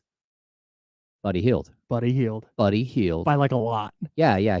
He beat up. I remember when he passed Peja Stojakovic. Top 5 is Buddy Hield, Peja, Mitch Richmond, Mike Bibby, De'Aaron Fox. Do you know who number 6 is? Francisco Garcia. Francisco Garcia, number 7. Very good guess. Kevin Martin. Number 8, another good guess. Number 6, DeMarcus Cousins. No. No, I'm not going to get it. We're gonna Harrison Barnes. Harrison Barnes, number Oh. 6. Number 9, Oh no, I don't know. Bogdan Bogdanovic. Okay, Number 10, Keegan. Keegan Murray. Very good. Mm, Keegan Murray is going to wow. obliterate Buddy Hield's record. Yeah. He's going to pass De'Aaron Fox soon too, probably. Yeah. Anyways, all right. Hmm. That was fun. That was a fun detour. Patrick Beverly sucks. That's definitely what we're doing next. I tell you, and I'm not saying that like as a player, but he did some really bad human things last night. We'll tell you what they are next on ESPN 1320 Sacramento Sports Center. Clear.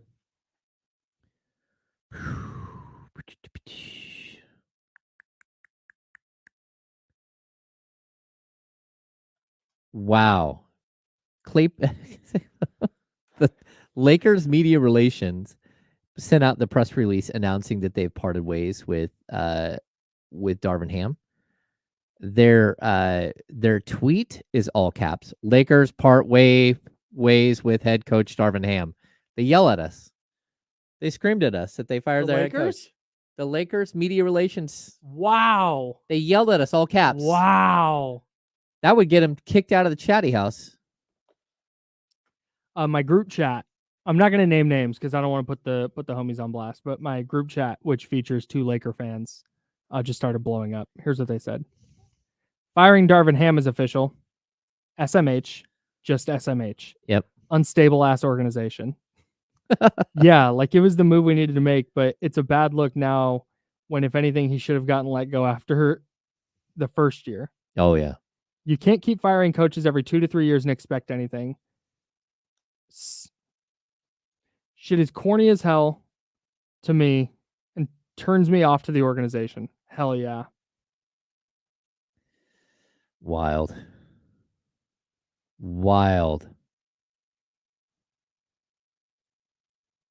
Oh, it's just crazy.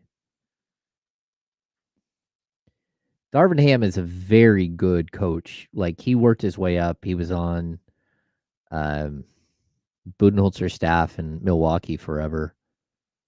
Like, he's respected around the league as like a strong, like, personality coach.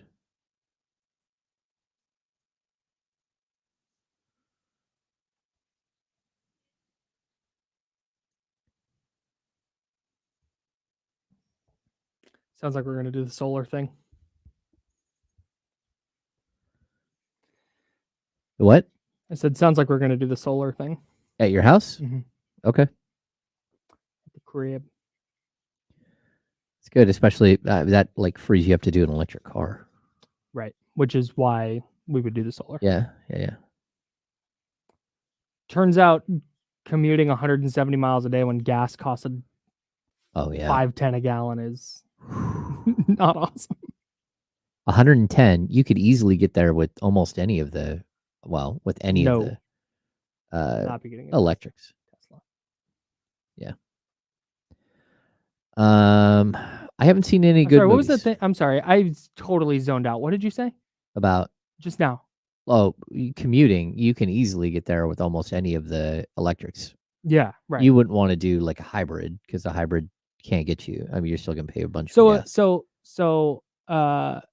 a Prius plug-in hybrid, the battery gets you like 45 miles. Yeah. And then so it says like 90 to 110 a gallon. Okay. Which isn't terrible. Regenerative braking though, like you have to be like in stop and go or in community in like cities in order to maximize that stuff. So it's tough. Yeah. All right, here we go.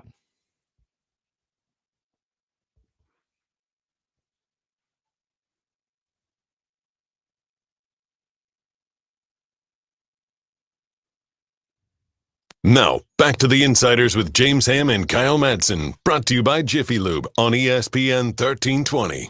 Hey, this is just for the chat. We're not on the radio. Lizzie, I do not make that much money. Holy crap. All right, we're back. He's James. I'm Kyle. D'Lo and KC coming up at noon. Patrick Beverly. That's what we're going to talk about. Patrick Beverly, if you missed it. After he was subbed out of last night's blowout loss to the Indiana Pacers, he threw a basketball at a fan. Oh, in that like second row directly behind the bench. Yikes. And then got the ball back and threw it again. And I think it inadvertently hit a coach. Oh. I mean, just a mess, right? And then to make matters worse, so that alone is bad. And then to make matters worse, he gets into his post-game locker room scrum, and he has this exchange happen with a reporter from ESPN. Do I subscribe? I do not. So you can't interview me then. No disrespect. Well, Jamal is here. You subscribe? Okay, cool. Yeah. Again, there were a couple times within a bucket or two. In previous games, y'all have been able to kind of get over that hump, or maybe. Was it anything they did in particular, or was it just one of those where the bucket didn't go down, there wasn't the stop, they made one? What kind of prevented that you all from being able to get over, kind of like you have in the past? You move that mic, please, or just get out the circle, please, for me, please, ma'am. If you're not subscribed to my pod, I appreciate it. Thank you. Here. So when I first saw that, I saw a shortened clip of this where he said, "Do you subscribe to my pod?" Well, then the very beginning of that. Yeah. And when I first read about the exchange and saw, I was like, maybe he's doing a bit. Like maybe he knows this reporter and it's like he, but it's not. No. He genuinely kicked this person out of the post-game scrum at his locker because she did not subscribe to his podcast. And this is a person who's been a producer with ESPN for like 20 years and has done a ton of work behind the scenes and is very good at her job by all accounts. And this is what we're doing now? Like, look, man, I've been in the locker room and seen a lot of weird things happen. Like, we joke around about like Drake coming in the locker room, but we joke around about DeMarcus Cousins grabbing the mic and starting to interview Aileen Voisin and Andy Ferrillo. I've seen a near fight with Andy Ferrillo and DeMarcus Cousins in the locker room. I've seen Kobe Bryant be very disrespectful to a young reporter and blow him up and make him feel like really small just to be an a-hole. So I've seen a lot of that. And this is one of those ones where, like, at some point, Patrick Beverly, like, his play on the court made him not valuable enough to be around. And I think what we've done here in a weird way is we keep creating these avenues for guys like this who think it's okay to be a-holes all the time. He's got his own lane now with his podcast. And so he doesn't really care, and he can be disrespectful because he's got his own platform and his own voice. And you're just having someone who probably wasn't even going to ask a question, was just there to hold the mic. That was literally, I believe, what she was doing. Yeah. She had a phone and to record, to double audio, and then she had the ESPN flag. Mic flag. Yep. Like, how disrespectful and not only that, but how ignorant to not look at the flag and realize that the flag is someone that you work for during the offseason. When Patrick Beverly gets bounced from the playoffs, he's gone to work for ESPN. And I think a lot of people right now are like, hey, man, that career you thought you were going to have after you're done as a player, it's pretty much over. Because no one's going to have you be disrespectful to a member of the media like that and then accept you in to the media circle. Like, you can go have your podcast, but what's that going to last? Like 2-3 years before no one cares about you at all? Because that's going to happen, bro. Your media career, just like your playing career, will have a shelf life. and you just shortened that shelf life by a ton. And it turns out this wasn't new. To expand on that point, a CBS reporter named Jack Maloney, who works out of Milwaukee, quote tweeted that video that we just played of Patrick Beverly kicking out a reporter from his post-game media scrum because she doesn't subscribe to his podcast. And this is what Jack Maloney, that CBS reporter, said, quote, "This is unfortunately nothing new. Beverly has refused to talk to any of us in Milwaukee who do not subscribe to his podcast since he arrived at the trade deadline." Yeah. What? Patrick Beverly showed you who he was a long time ago. Yes. And people just failed to believe it. I have tried really, I try really hard to give people the benefit of the doubt, especially athletes, because you just never know what's being said down to them near the court. You never know exactly what's going on. Like everybody has their own personal stuff that they're going through, so I always try to give like, okay, maybe that guy just looks like a jerk on the court, but is actually, like maybe he's talking trash and maybe he's super competitive, but super nice guy, whatever. I always try to give that benefit of the doubt. Yeah. This sucks. And it has nothing to do with I know media people complaining about something happened to a media person can sometimes come off as a little tone deaf or like, hey, your job's not that hard, get over it. It's just disrespectful, just on a human level. Yeah. Forget the job. That sucks. That is a person doing their job and a person wanting to be petty saying, hey, you don't get to do your job today because you don't subscribe to my podcast. Yeah. Man, what? It's wild. Sucks, dude. Like it sucks. Again, I've seen really, really strange things in the locker room. Like again, we had this situation with Cousins kicking a specific media member out of a scrum and saying, hey, I'm not going to continue my post game if he's still here. And it was an unprofessional moment by Cousins for sure. But at the same time, there was like really weird bad blood between those two people. And it made no sense why it was happening, but it happened and it wasn't one-sided.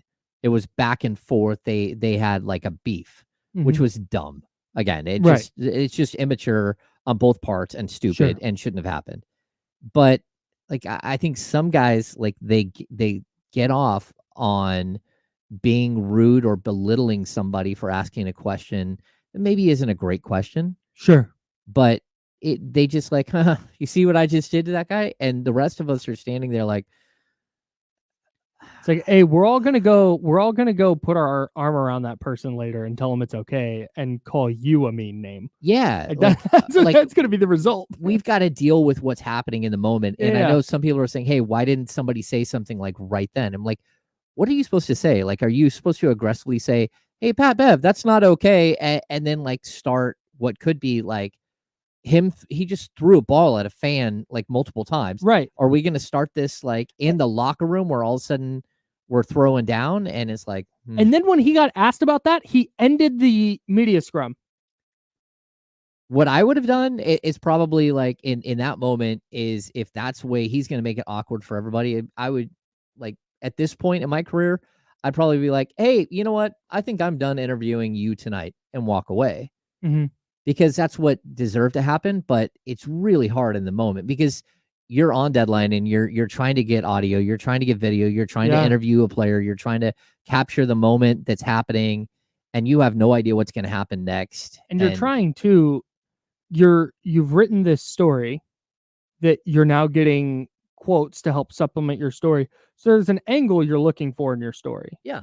Like there are questions that you have that there's going to be blank spots in your story. And you're like, you know what? I wasn't on the court. I can't see what these guys see. I need to find out about X, Y, and Z. What was this exchange about? What happened on this play? And that's what you need to ask. You need to get those questions out. You can't just on the fly be like, okay, well, this is now going to be a story about Patrick Beverly being a jerk. Like that's why there's people there who are like, I still need my quotes. But that's what the story became like, very quickly, very quickly. Yep. And then once you realize that, it was like, oh boy, like how do you like attack this? How do we peel away this scab and try to get like, okay, what is it that you're trying to do here? Yeah. It's a shocker that guy's been on 4 teams in 2 years. Yeah. A real stunner. Not at all. We'll have some good idea or bad idea featuring Patrick Beverly, actually. Mm. We will do that, and we'll talk about some of the most disappointing teams in the NBA this season, because we can sit here and say, hey, you know what? The Kings had kind of a disappointing year. That was nothing compared to some of these teams we're going to talk about next on ESPN 1320, Sacramento Sports Center. Lazy telling me to get a Rivy in. Bro. Come on. Yeah, I get a lot of people here like call him out in the moment and all that stuff, but like you haven't been in a scrum, and like when something like that happens, it can be jarring. But at the same time, your mindset is throwing questions at a guy, waiting till his thought on his previous question is ending so you can jump in to ask the next question. Like it is like a very that was jarring, and it should have been like, to be honest, the media relations staff should have stepped into and been like, hey man, what are we doing here? What are we doing? Dude, and that's where like the other thing is, as a reporter, you're not trying to be in the story. Like you're a anonymous person asking a question, getting a quote. Your question is not part of this part of it. Yeah. Anyways, what's up? Is the league going to step in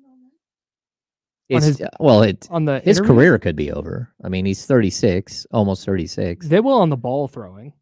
Yeah, but I mean, but they're not being a jerk in a post-game media scrum. I mean, he could get fined by the league for sure. He Yeah. could get a $25,000 fine for being, they got to make a statement. I mean, that was. Yeah. I was telling Kyle, how much time do we have? 2 minutes. Okay. I had my first year, I had this really weird situation with Bill Walton. So we're supposed to have media availability at 5:15 every day, and Paul Westphal would go sit courtside, and at 5:15 we would surround him and do his media. So I'm waiting to go sit and talk to Paul, and at like 5:14, Jim Gray and Bill Walton ramble over and sit down next to him. Mm-hmm. So I'm sitting there waiting, and I'm like, okay, well, this is awkward because they're doing radio, and I'm like, so media relations comes over, and they're like, are you going to go over in the scrum? And I'm like, well, is that what we're doing? Is this a scrum? And they're like, yeah, it's every day, you know the drill. And I'm like, yeah, but they just like came over and like got in the way, and now they're doing their stuff. And no, go ahead. I'm like, oh, okay. So there's a seat next to Paul. I sit down, pull out my recorder. I'm listening. And Bill Walton out of nowhere goes, excuse me, young man. I'm like, yes. He's like, can you put that thing away? And I'm looking, I'm like, put what away? My recorder? Yeah. And I'm like, oh, okay. He's like, actually, can you just leave? We're having top secret conversations about radio and television. And I'm like, okay. So I stand up and I walk away. I mean, it's freaking Bill Walton. So I take a couple of steps away. Media relations sees sort of what happens. They come over. They're like, what just happened? I'm like, Bill Walton just kicked me out of the scrum. I just got blocked by Bill Walton. He just literally told me to put my mic away. And so I'm talking to media relations, but my back is to the situation.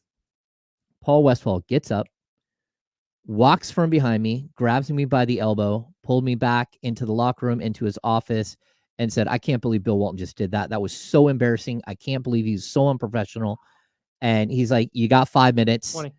And so and then I went out on the court, and Bill Walton sauntered over and he apologized because that's what Paul he does. He saunters. Laid into him, but it took like 8 minutes for him to get to me. I'm back. Good show today,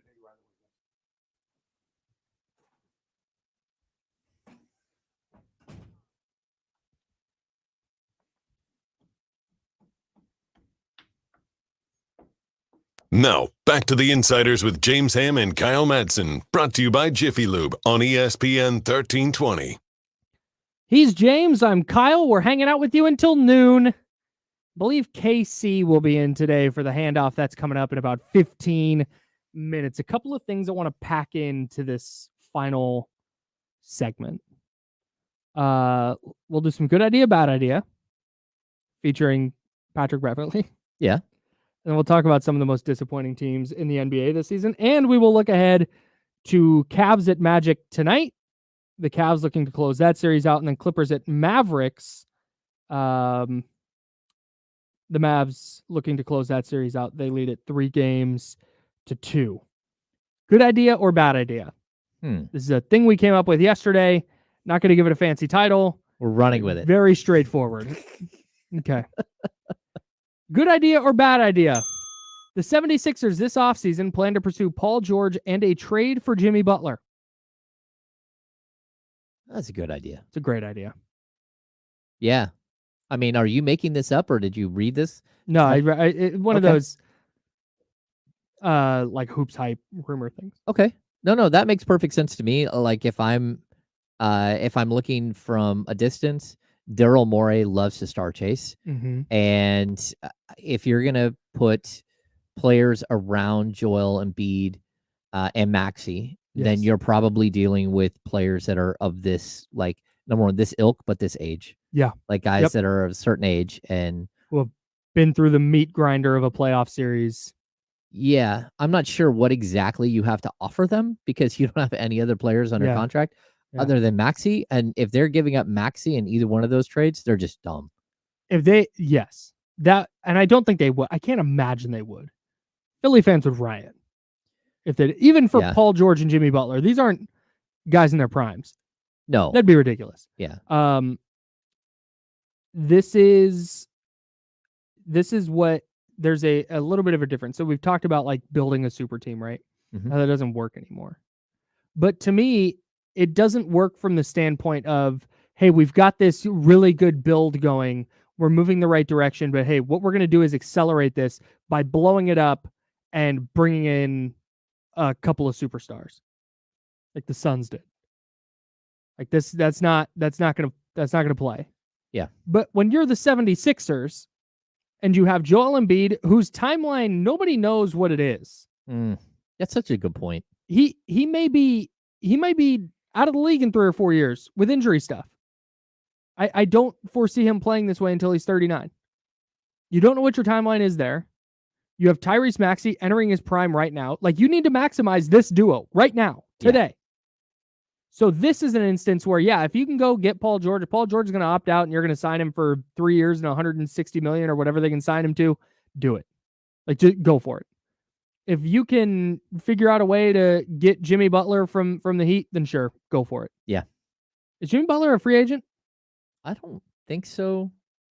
I can look though. I'm right there. I didn't think he was. No, I'm pretty sure he's not. No, Jimmy Butler is owed $49 million next year. That's right. And 52 as a player option in 25-26. Okay. So I think it's a good idea. Good on the 76ers. Good on Daryl Morey. You have to make that push now. And I think what this series came down to, I mean, we talked about it earlier. God love Buddy Hield. But when that's your like break in case of emergency option, you're just not good enough. Yeah.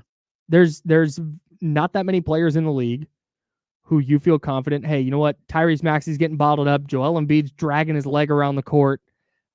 We got to figure out a way to generate some offense. Yeah, Paul George, pretty good option. Jimmy Butler, especially in the playoff series, pretty good option. I'm just wondering though, what do you think that you have to offer them that they aren't getting where they're at?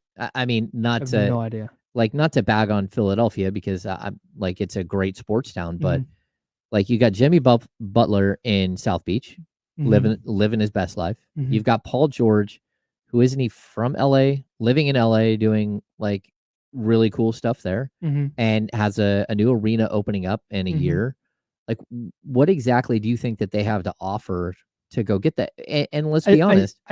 Go ahead. If you're Philadelphia, I mean, if you're the Clippers and someone's coming to you and saying, hey, you know, we want Paul George, it's like, well, you can have Kawhi, but like, I'm not giving up Paul George. Paul George has a player option though. He does have a player option. So he could opt out and go sign with the Sixers. No, it's true. I think the sales pitch is what we talked about yesterday.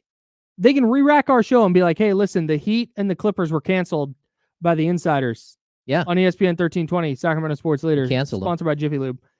You guys got canceled, so you're not going to win a title in LA or Miami. Come here. Like, look how close we were against the Knicks without you guys. I think that would be kind of the selling point. Like, hey, you guys are getting up there too. Your chances to win titles are running low. Yeah. The Clippers, if Paul George opts in or re-signs there, they don't have like options to go add a bunch of guys. It's like, hey, this is it. How close did you get? And maybe the Clippers beat the Mavericks in 7, and they go on a little run, and it changes everything. But if they lose tonight and they're out in the first round, I think if you're Paul George looking around that roster, you're going, okay, well, Kawhi isn't reliable. Russell Westbrook's a shell. James Harden is what he is. That's the problem. It's Kawhi is unreliable. Yeah. I mean, it's such a hard statement for people to come to grips with, but that is how you have to describe him. Mm-hmm. He's unreliable. That's it. So for whatever reason, yeah, he's not. You can't rely on him to be there. So that would be my sales pitch. Good on the Sixers for taking a big swing. Number 2, good idea or bad idea? The Dolphins are signing Odell Beckham Jr. Like, why not? It just, I'm so happy that this is your take. Yeah, because I'm like, he's not gonna do anything like amazing, but as like a third, fourth wide receiver, okay. We are well beyond the days of Odell Beckham Jr. moving the needle. Oh yeah, like 5 years beyond. He's still an NFL player. Yeah, I think if he hadn't torn his ACL in the Super Bowl, he might have won MVP of that Super Bowl. Yeah, oh yeah. The Bengals could not guard him, but he's past it. He's past his prime. He's past the being a number 1 or number 2 wide receiver. Like you said, he'll probably be 3 or 4 with the Dolphins. And that's good. The Dolphins also drafted Malik Washington, who is a wide receiver from Virginia, who is like one of my favorite players in the entire draft class. Okay. He got mocked to the 49ers one time. And so when a player gets mocked to the 49ers, I'll like do a deep dive on him. Yeah. And buddy, my man is like just 5'8", like a $185, just built like a brick, breaks a ton of tackles, really good. Like I wouldn't be shocked if he is above Odell Beckham Jr. on the depth chart. So as far as like depth goes, though, you'd rather have him running 4 wide receiver sets than River Craycraft. I think it's a good idea. Maybe I like River Craycraft. I got to be honest. Like, I'm okay with. He's not better than Odell Beckham Jr. Though. No. But the fact is, like we just talked about, unreliable. Like that's what Odell Beckham has been for years. He's been unreliable. He played 14 games last year. Okay. Yeah, but how many snaps and what is he capable of and all that stuff? Like, he's a 3rd or 4th wide receiver max right now. No, I would totally agree. And he's also a player who's like his career is flamed out so dramatically after his first like 6 years in the league. He was just so good, and then all of a sudden, just nothing. Yeah, that injury stuff started popping up, and it really derailed him. Love the idea for the Dolphins, though. It's like $8.5 million, I think, max on his contract. Yeah, but it's got to be like heavily incentive laden. Yeah. So, love the idea for the Dolphins. Last one, good idea or bad idea?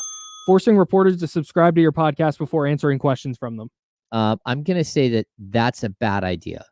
I think it's a bad thing. Great idea, though. You want to pump up those downloads? Yeah. There you go. I'm joking. Can you imagine De'Aaron Fox? Although De'Aaron Fox is like the last guy I'd expect to have a podcast. Who on the Kings would have a podcast? De'Aaron Fox did have for a very short amount of time, had a podcast with, like Doug did it. I think it was partially Doug. I had to produce the podcast, which, you know, again, one time we were waiting in Portland for Harrison Barnes to get his nails done. And so he would show up for the podcast. And then it was like me and Corey Brewer and Doug and De'Aaron in a conference room. Yeah, we did like an interview series. It was for the Undefeated. Is that what it is? Yeah. Is that LeBron's thing? The Undisputed? No. Yeah, whatever it was. Undisputed is a Skip Bayless show. No. Undefeated. Yeah, it was something like that. But it was very short. And De'Aaron wasn't like the podcast host. It was more like almost like a Kings version of like Players Tribune. What is Jimmy Spencer? Jimmy Spencer is like LeBron's guy. Anyway, yeah, it was short-lived, and it was good stuff. Like the Uninterrupted. There we go. Uninterrupted. Undefeated was the name of the ESPN site that is now. Oh yeah. It's now changed. Anscape or whatever. Yeah, Anscape. Yeah. All right. Yeah. So we got that figured the out. Uninterrupted. And so it was like, I don't know how many episodes there were, but it was one of those things where they're like, hey, on top of everything else you do, is there any way you could help produce his podcast? I'm like, oh, okay. Gross. Sounds awful. It wasn't great. I think Trey Lyles would probably do a podcast. Anyways, can you imagine if Trey Lyles sat down at whatever his season opening media availability was and goes, hey, before anybody asks me a question, I need you to go to your favorite podcast app and download my podcast. And once you prove that everyone show me that you subscribed, like, are you subscribed? Yeah, that would be awkward. That'd be terrible. And what a bad thing to do. Trey does have like, he has book club, right? Mm-hmm. Which I don't know that that sounds cool. Yeah, like Trey Lyles book club. So sounds incredible. Yeah, I don't know what if that's been like if that's in video form or not. I haven't really seen it, but yeah. No handoff today, per Kenny Caraway. Oh, all good. Hey Jesse, can you hear me? Jesse, can you hear me? I don't think Jesse can hear me. Oh, he's talking to Charlie. Oh, okay, that's fine. Sounds like no handoff today. That's okay. We have plans. Yeah, man. I have some friends that listen to the pod, to Candlestick Chronicles, like religiously. Okay. And I'll go to bring up something that we talked about on the podcast, and I'll say like, because I feel weird being like, hey, I know that you listen. So we remember when we said that. I feel like that's weird, and telling people, hey, like we promote the James Ham and Kyle Madson show on here. That's our podcast. Download it wherever you get your pods. But we'll promote that. That's one thing. But doing that like in person, I would feel so awkward. Yeah, promoting something. Right. Promoting it is very different. If somebody goes, hey, do you do a Kings podcast? You're like, yeah, Kings Beat. Check it out. Wherever you get your podcast. Sure, great. But if a person's like, James, huge fan, bro. I love your work. Listen to you on the Insiders every day. Can I ask you something real quick about Keegan?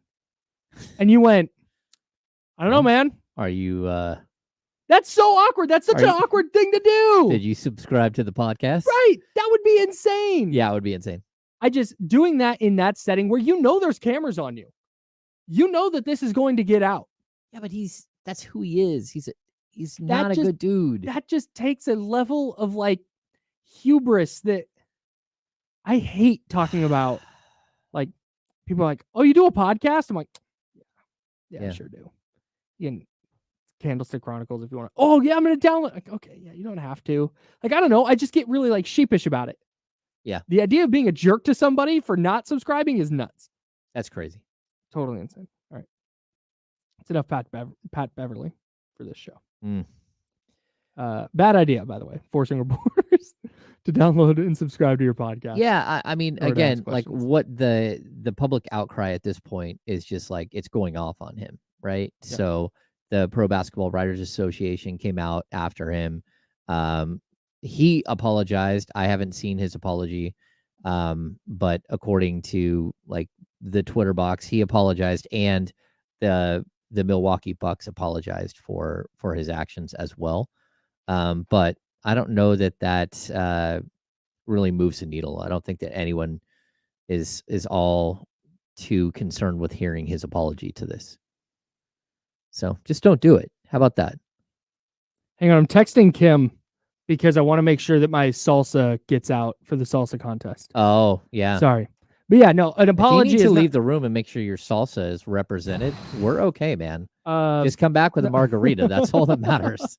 Like, you come back with a margarita, we're okay. Yeah, you know what? I'm not putting your message on our screen anymore from the Chatty House unless you subscribe to the James Ham and Kyle Madson show. That's right. Got to do that right now. No more. Also, the Kings Beat podcast, also Candlestick Chronicles. If you're not subscribed to all three of those things, don't bother. And you can't prove it. You have to prove it. Yeah. I'm joking. Yeah, that and Rory in the chat has a good point here. He probably did the apology on his podcast. Yeah. Yeah, so someone will clip it. You know, like, look, some dudes just need to go away. Yeah. And that's what it kind of feels like. He may have had his like, oh, no one wants to hear you anymore moment. Yeah. Like, all right. Tough. Now you're just going to be the angry curmudgeon guy who doesn't have a team. I don't know. Good for the Bucks, though. Nobody's talking about how sad they went out. what we're talking about. Pat Bev just took one for the team. That's it. He's like, I got you guys. I got you, bro. I got you. I'm gonna be the biggest jerk. I got you, Doc. Doc's like, hey, Pat Bev, can you do me a favor? Hey, have you seen the preview for Clipped, the Hulu show movie about V. Stiviano? No. Yo, you need to watch it Okay. as soon as this is over. Okay. It is wild. Lawrence Fishburne plays Doc Rivers. Oh. It's going to be nuts. I'm so excited for it. Oh, wow. Yeah. The guy they have playing Chris Paul looks like it's bananas. Is it Jake? I can't wait for you to watch it. I wish. No. Is it Cliff Paul? Chris, yeah, Cliff Paul. They literally just have well, he might have some free time here coming up. So somebody brought this up last night because we talked a lot after the Kings season ended. Like, man, disappointing year. Yeah. But really, two fewer wins, didn't make the playoffs. But then somebody last night on Twitter, former NBC employee Brian Witt, brought up on Twitter. He is the inventor of the term Splash Brothers. And if you didn't know that, you can just ask him. Yeah, he will tell you. Yep. He may have a tattoo somewhere. If I invented something that became that popular, yes, I 100% would get a tattoo of it. Well, but you're a tattaoo guy. I have yeah. I don't think Brian is, and I think he would still do it. Have you seen?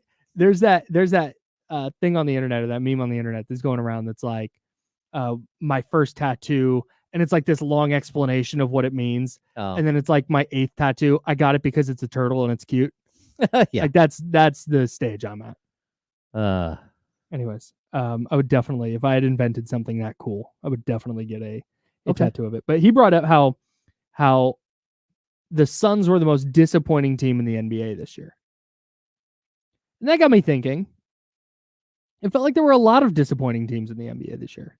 Yeah. Including Sacramento. But Sacramento doesn't even crack the top 5. I've made a top 5 list of the most disappointing teams in the NBA. Let's run through it. Okay. The Phoenix Suns are definitely number 1. Oh, I agree. There is not a team that had higher expectations that fell shorter of them than Phoenix. Well, and I think the worst part about the Phoenix experiment is that they were reasonably healthy, especially late in the season and in the playoffs. Sure, they lost Grayson Allen, but like they lose Grayson Allen, other teams are losing like superstars. Right. They lost with like their big 3 and Nurkic, and they just weren't good. And Royce O'Neal, they just weren't good enough. Not even close. No. So many major catastrophic flaws got exposed in the Phoenix Suns where you didn't just go, wow, tough year.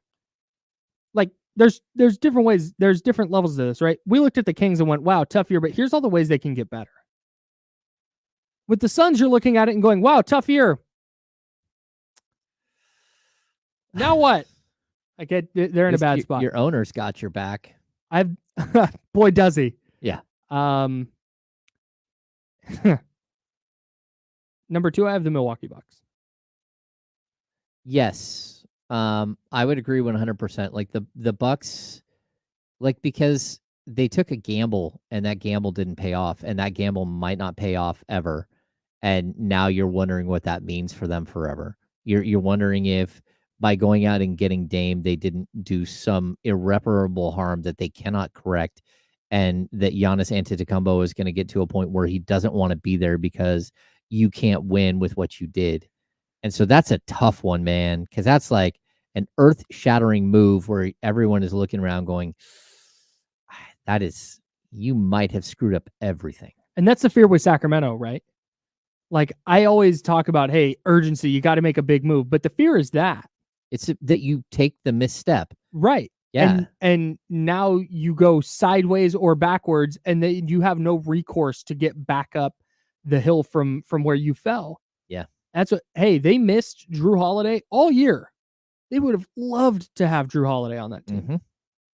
And maybe supplemented Drew Holiday and Giannis and Chris Middleton with other pieces. And instead, nope, we're going to blow the team up. Here's Dame. Oh, Giannis banged up. Dame banged up. It's ball game. Yeah. Tough. Number 3, I have the 76ers. Yeah. Like, they were supposed to be a contender in the East. Yeah, and you even thought that, like, you know, Embiid at 75% was still good enough to get them somewhere until he got better and better. But they had nothing else to offer. No. Like, Tobias Harris, like, sort of 0 vanished. for 2 last night. Oh. He took 2 shots. Oh. Well, they did have Buddy. Yeah, they did. Just saying. Good for you know, Buddy. they made the move for fun. Buddy at the deadline. It just didn't pay off. Like, none of the things that they did paid off at all. No, Tyrese Maxey took a huge leap. Like, that's a good thing. Yeah. And Tyrese Maxey's going to be a star, but beyond that, not a lot of good stuff happened for the Sixers. Yeah, I agree. I had a tough time placing these next two. I have the Lakers 4. Yeah, okay. And I say this from a standpoint of maybe you didn't buy into the Lakers. Maybe I didn't buy into the Lakers. But from a Laker fan standpoint, people I watch and the people I read in the analysis of the Lakers this offseason was like, yo, look at what they did at the trade deadline last year. Look how well they played. Look at the role players they added this offseason. They're even better. This is going to be... People were picking them to win a title, dude. Okay, but I'm not listening to a Dallas Cowboy fan to tell me whether the Dallas Cowboys are going to win the No, but Super this isn't Bowl just or not. about Laker fans. This is, dude, go look at preseason prognostication of where the Lakers were going to finish. This is not just Laker fan. Yeah. It is... I thought the Lakers from that standpoint, there are people picking them to go to the finals. Yeah. And then I have the Warriors after that. Because any time that you pay $400 million for your roster and you don't make the playoffs, I should probably bump them up, actually. Number 6, Utah. Well, actually, probably number 6 is probably Memphis. And then, but we forget about we forget about the Grizzlies. No, you're right. And that's why they should be up the list. That's a great point by you. They were number 2 last year. I forgot about the Grizzlies. They were 2 in the West last year. Man.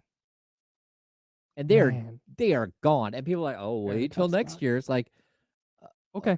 Okay. I'll wait. All right. Yeah, not sure about that. I mean, remember, they went out and got Marcus Smart. Yeah. They were like, oh, this is culture changer. Watch out for the Grizz. Yeah, the Grizzlies go way up the list. The Grizzlies, you know what? The Grizzlies go right behind the Bucks for me. Grizzlies 3, Sixers 4, Warriors 5. Okay. I think that's my top 5. I always think about Utah because I always think about what Sarah Todd told us. Covers the Utah Jazz, does a great job for the Deseret News out there in Salt Lake City. I said, hey, is it playoffs the expectations? She was like, yep. Oh. They could have made the play-in last year if they hadn't tanked, but they tanked, and now they're ready to retool and give it a go. Anything less than the playoffs would be a disappointment. Like, all right, you got it. Not saying that she was incorrect. I think that she very much knew the pulse of that building, and that's what they wanted. No, that's tough. I mean, the Kings had playoff plus. They wanted a lot more than playoffs. Yeah. They wanted a second round. They wanted, maybe beyond that. And so, yeah, it's a disappointment, but not like some of these other teams. No, Kings are on the list, but they're not top 5. No, for me. You know who is top 5, James? You. Oh, thank you. Great job this week. We will see everybody next week. Have a very fun and safe weekend. We're going to give it away to D'Lo and KC next on ESPN 1320, Sacramento's sports leader.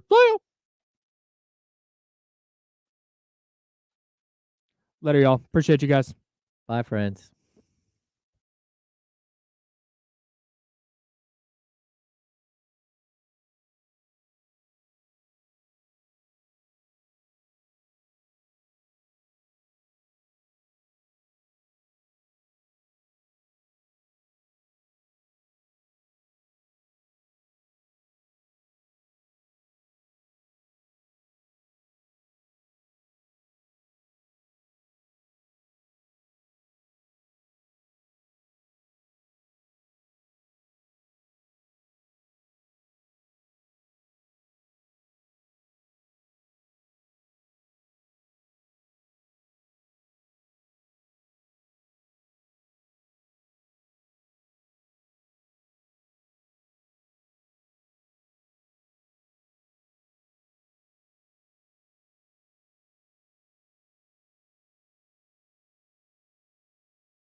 Chatty House, what's good? What's good? Oh, Leezy, I did see that. Yeah, I did see that. That was interesting.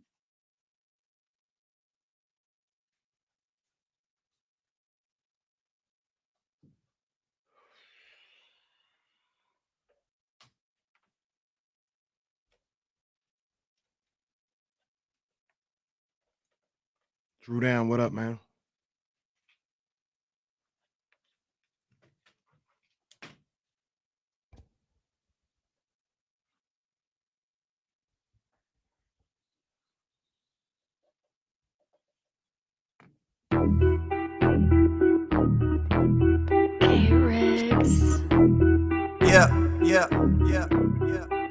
We got them screaming D-Lo, KC, D-Lo, KC, D-Lo, KC, D-Lo. We got them screaming D-Lo, KC, D-Lo, KC, D-Lo, D-Lo. We your number one spot. We your number one spot for some sports, huh?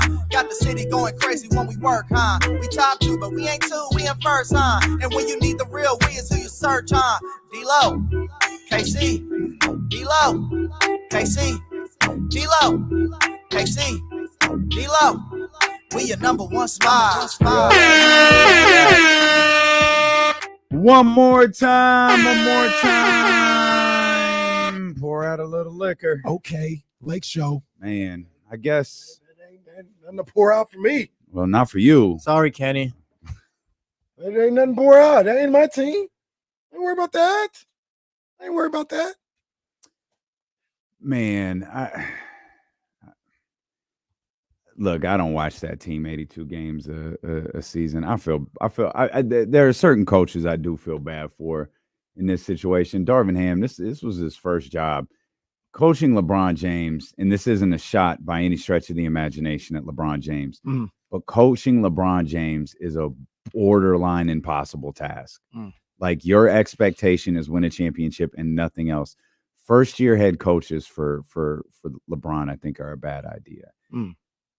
Darvin Ham was one of the hottest names in the game a couple of years ago. There were a lot of Kings fans really, really upset that he didn't get through to the final run for Sacramento. And it was clear, if you were at least paying a little bit of attention, Sacramento didn't feel like a first-year head coach was the direction they needed to go. If you recall, the finals, the group was Mark Jackson, Mike Brown, and I think it was Steve Clifford. Steve Clifford. Yeah, and so like all of the Darvin Hams and the Celtics brother from Utah, the young kid, Will Hardy. Will Hardy, thank you. And then the other boy from I don't mean boy, but you know the other guy from Milwaukee, but the other brother. Yeah, Charles Lee. Charles Lee, thank you. It was like, okay, this isn't the direction we're going. We're going to go with a veteran coach, man. I don't know where the Lakers are going. Like, I got to assume there's at least a little bit of smoke to the Ty Lue conversation, given that weird thing that's going on with the Clippers and Ty Lue. But man, that is just a thankless job, man. You can win a title and it not matter. Frank Vogel was fired. Like, it doesn't matter. Hell, Ty Lue and Eric Spoelstra are the only LeBron coaches to not be fired. David Blatt's been fired. Luke Walton was fired. Frank Vogel was fired. Darvin Ham. Of course, 3 of them were with the Lakers. David Blatt. I mean, Mike Brown was fired. LeBron was a free agent, that's what I was thinking. Mike was fired. It's a tough job, man. It's a tough job. He's the best player on the planet. He has It's a double-edged sword. It is, man. It's a double-edged sword. Well, I don't even know that it's double. It might be a one-edge. It might be a one-sided It's double-edged because you ain't Charlotte. You ain't. Well, you ain't that. That's true. You know what I'm saying? You're always. You almost always have an opportunity to coach a championship team. You're right. And that's what comes with that is you have championship expectations. Yeah, every time. And that's just what it is. You know what I mean? And Darvin, when you have situations like that, this shouldn't be a surprise or Darvin thinking he was maybe done dirty or anything else like that. Because my belief on situations like this is before you sign on the dotted line, understand what you're getting yourself into. Mm-hmm. And before you, if you have people around them and stuff This like that. This isn't a family, position you're going to get to grow in. Exactly. Understand that if this is a job you want, first job or seventh job, your expectation is to win a championship. And if you don't do that relatively quickly, you're probably going to be fired. That's what it is. The question that I have for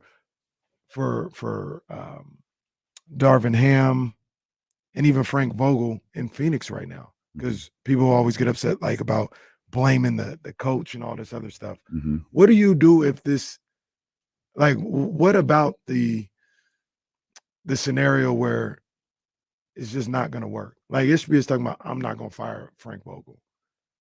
Well, ESPN didn't say that. Well, he didn't say that. You're right. He didn't say that. But he said he wasn't going to trade anyone. That's what he said. Yeah, he said he hadn't even thought about the Frank Vogel, so he still might move on from him. But those who say he shouldn't or it'd be unfair to fire Frank Vogel, what if this just ain't gonna work? Like just because, that's the way you should do. Absolutely. You hired him a year ago, and now you're at the conclusion and you're looking at things when you're in it and be like, man, this ain't the right hire. This isn't gonna work. You shouldn't hold on to him because of that. No, I agree. I just hope you're sure when you ask yourself that question, right? Because there's multiple questions that have to be asked in that conversation that you're having with other people or you're having with yourself, whatever it is. And we can continue to use Phoenix as an example. We could use the Lakers as an example too, because it works. Hell, you could use the Kings as an example.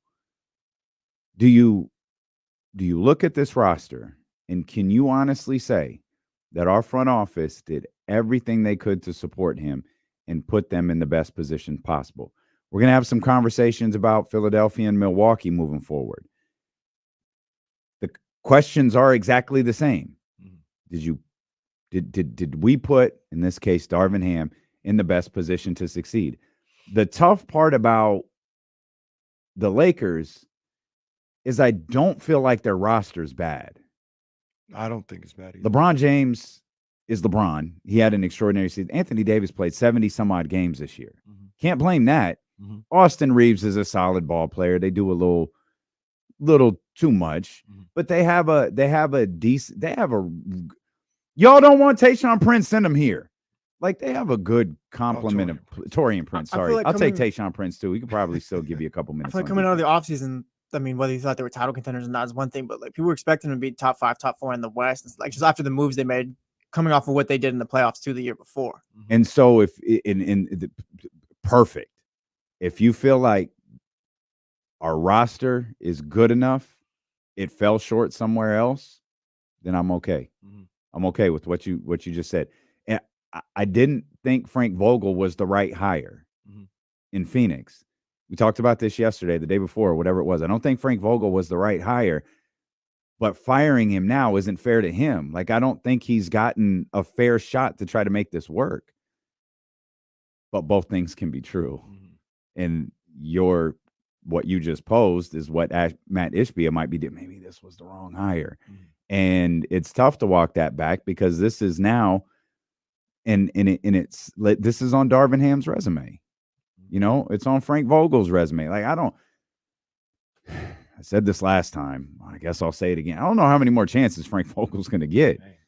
That would be his 4th team? Well, Indiana, Orlando, LA. No, it would be his 5th. Which one am I missing? No, like if he got fired from Phoenix, his next job would be his 5th. Right. Be his 5th. Yeah. Which is, I mean, that's stunning.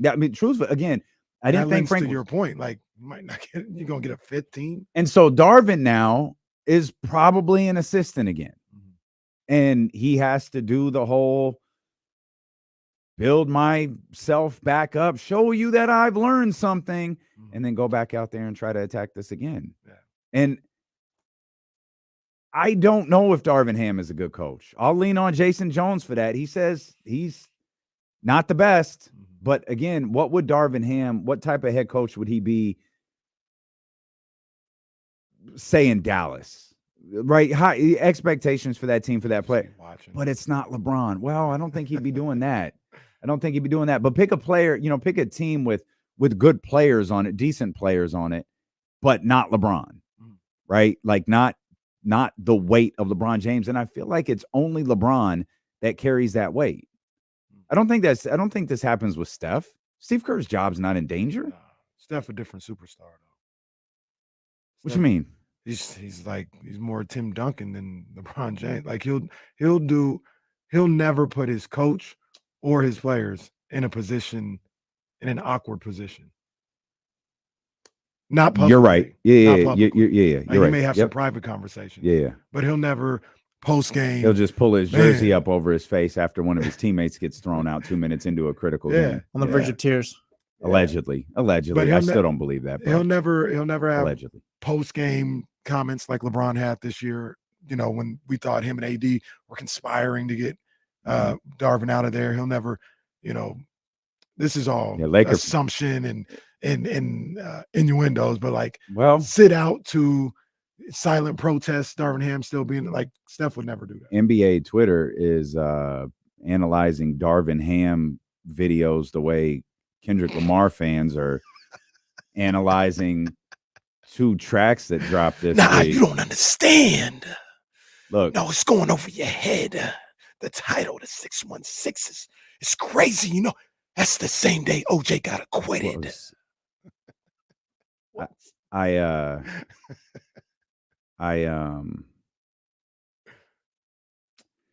I love Kendrick. I just y'all are really doing a lot out there. So you thought I was tripping earlier when I said that? No, that's not true. That's not true. And I hate that you use that voice because I felt like it was accurate. You use that voice all the time, but this time it's like, yeah, that's accurate. Yo, that's was pretty. The same day as Nicole's funeral. Y'all don't understand, bro. I'm telling you. That's what the internet sounds like this morning. That's what every text from Kamara felt like every single one. I love Kamara. Kamara gonna call. When Kamara calls, just let him cook. We got a couple people that wanted to call. Oh? Yeah, my boy Madman. Madman. He said, I got to talk to y'all. Maybe we can get Sean Cunningham's thoughts too. I can tell you what Sean's gonna say. Oh, I already know what Sean's gonna talk about. Give it up, Drake. I wonder if we could send the link to Sean and he just jumps on and talks. Sean, man. It's Friday, man. They got margaritas in this office. Let's go. They really do, and I could use about. I just skip the fruity stuff, put the tequila in a glass, and let's give me one too. Today was trash. Then I heard I didn't even know what you went through this morning, and it's like, oh, okay, so all right. Well, we're gonna have one of them days, and here's what we're gonna do. We're gonna have it together. That's right.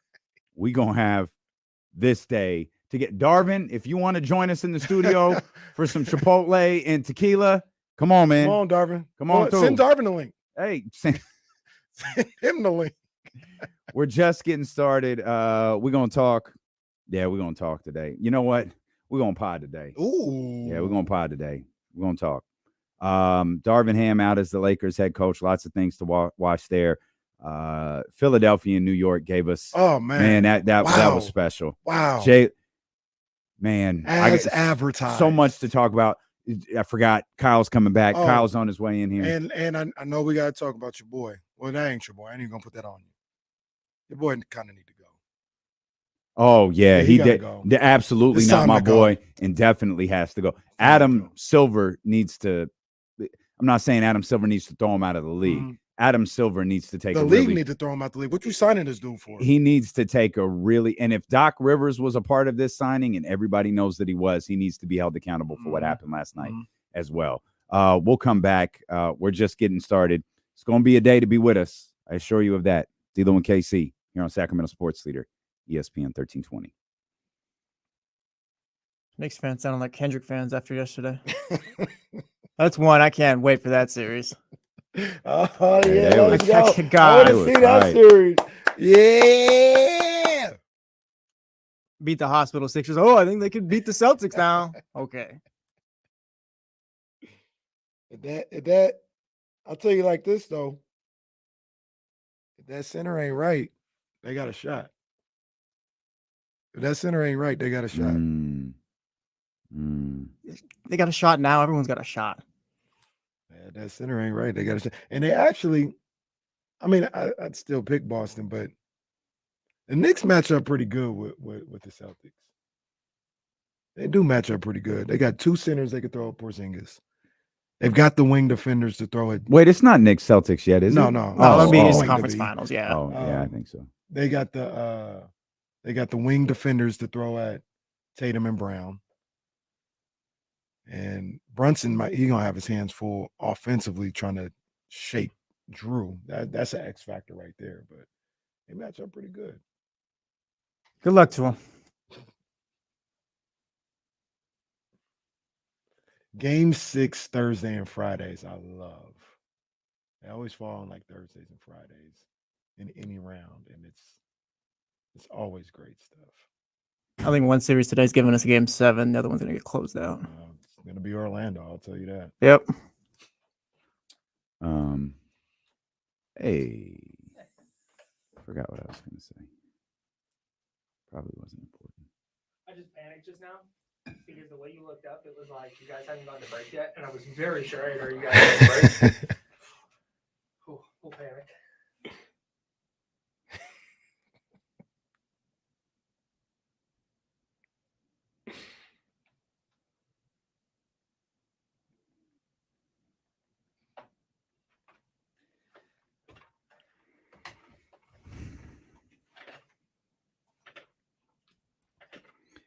I am I'm going to tell y'all this. If I don't think he will, for the record, I do not think he will. No, he's not. If Drake drops a track during the show, we are playing it and we are breaking the track down. Wait, what? We'll do it during the commercial break. Okay, I'm about to say because No, no, we're breaking the track down. Yeah, I thought yesterday was the move. He might have got tipped off that Kendrick was dropping something. Yesterday was the move. He got to stop this momentum. I think everyone says he has something. It's like, all right, bro. I feel like Kendrick kind of baiting him right now. Well, the whole thing I've always said with Drake is That was me. I don't know if he has something or, like I've been saying, he's trying to play the role of the situation. He's trying to scare tactic Kendrick out of doing a response because he's been talking like, yes, let's go. And I don't know which one it is. And I don't even know if what he thinks he has is enough. Whatever he thinks he has, he better let it happen. Be a lot. He better let it happen on his next response. I know that. I'll say what I'm going to say when we come back because we can just do this on the air. I put myself in danger this morning to find 616 in LA. Explain. I was driving. Yeah. I was training and alert popped up. Kendrick Lamar dropped second track, and I looked at it like, what? I just checked.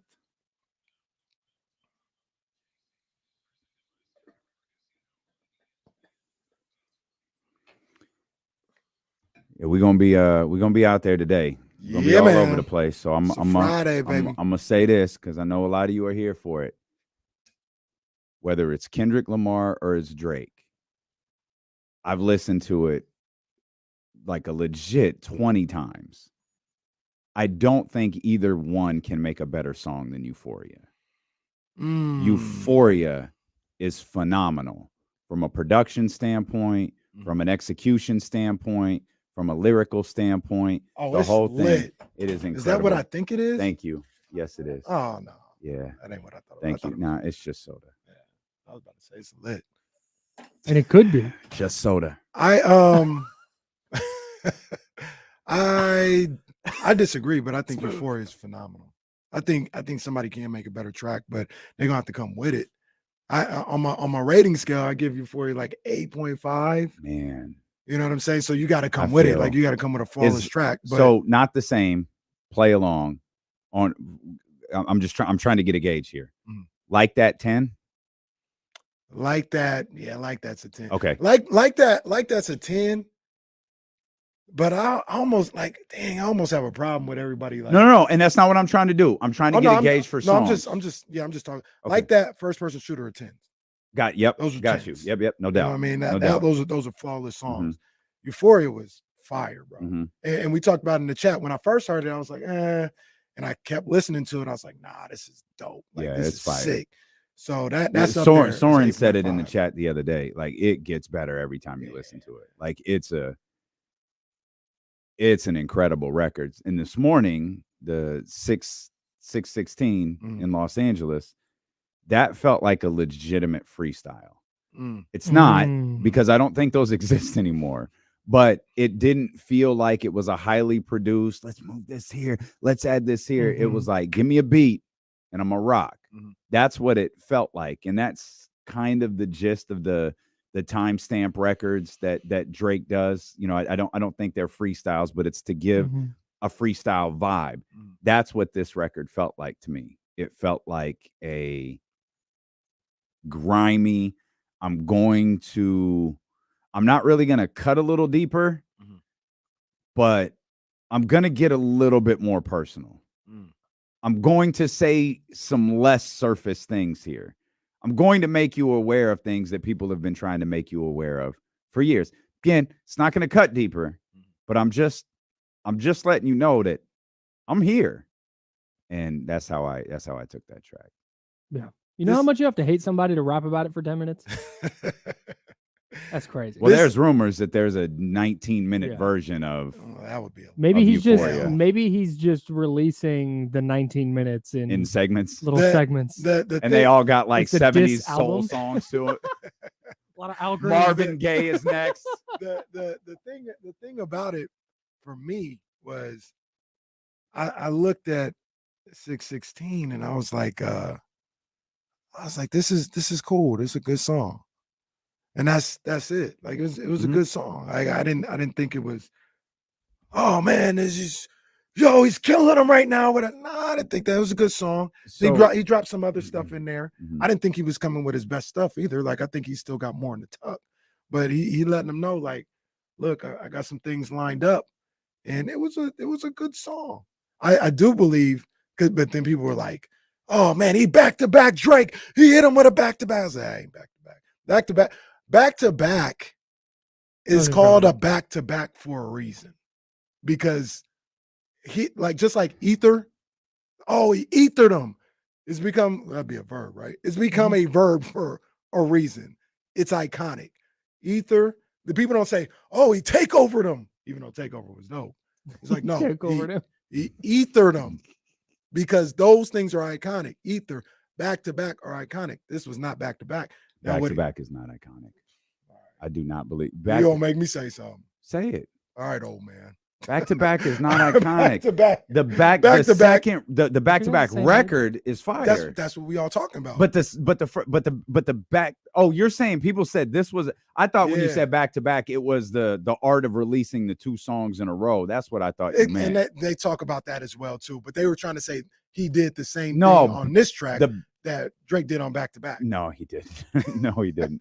The back-to-back song is fire. I thought the first diss was trash. Like you and I see this different, right? Up. You and I, you are insistent that was the plan.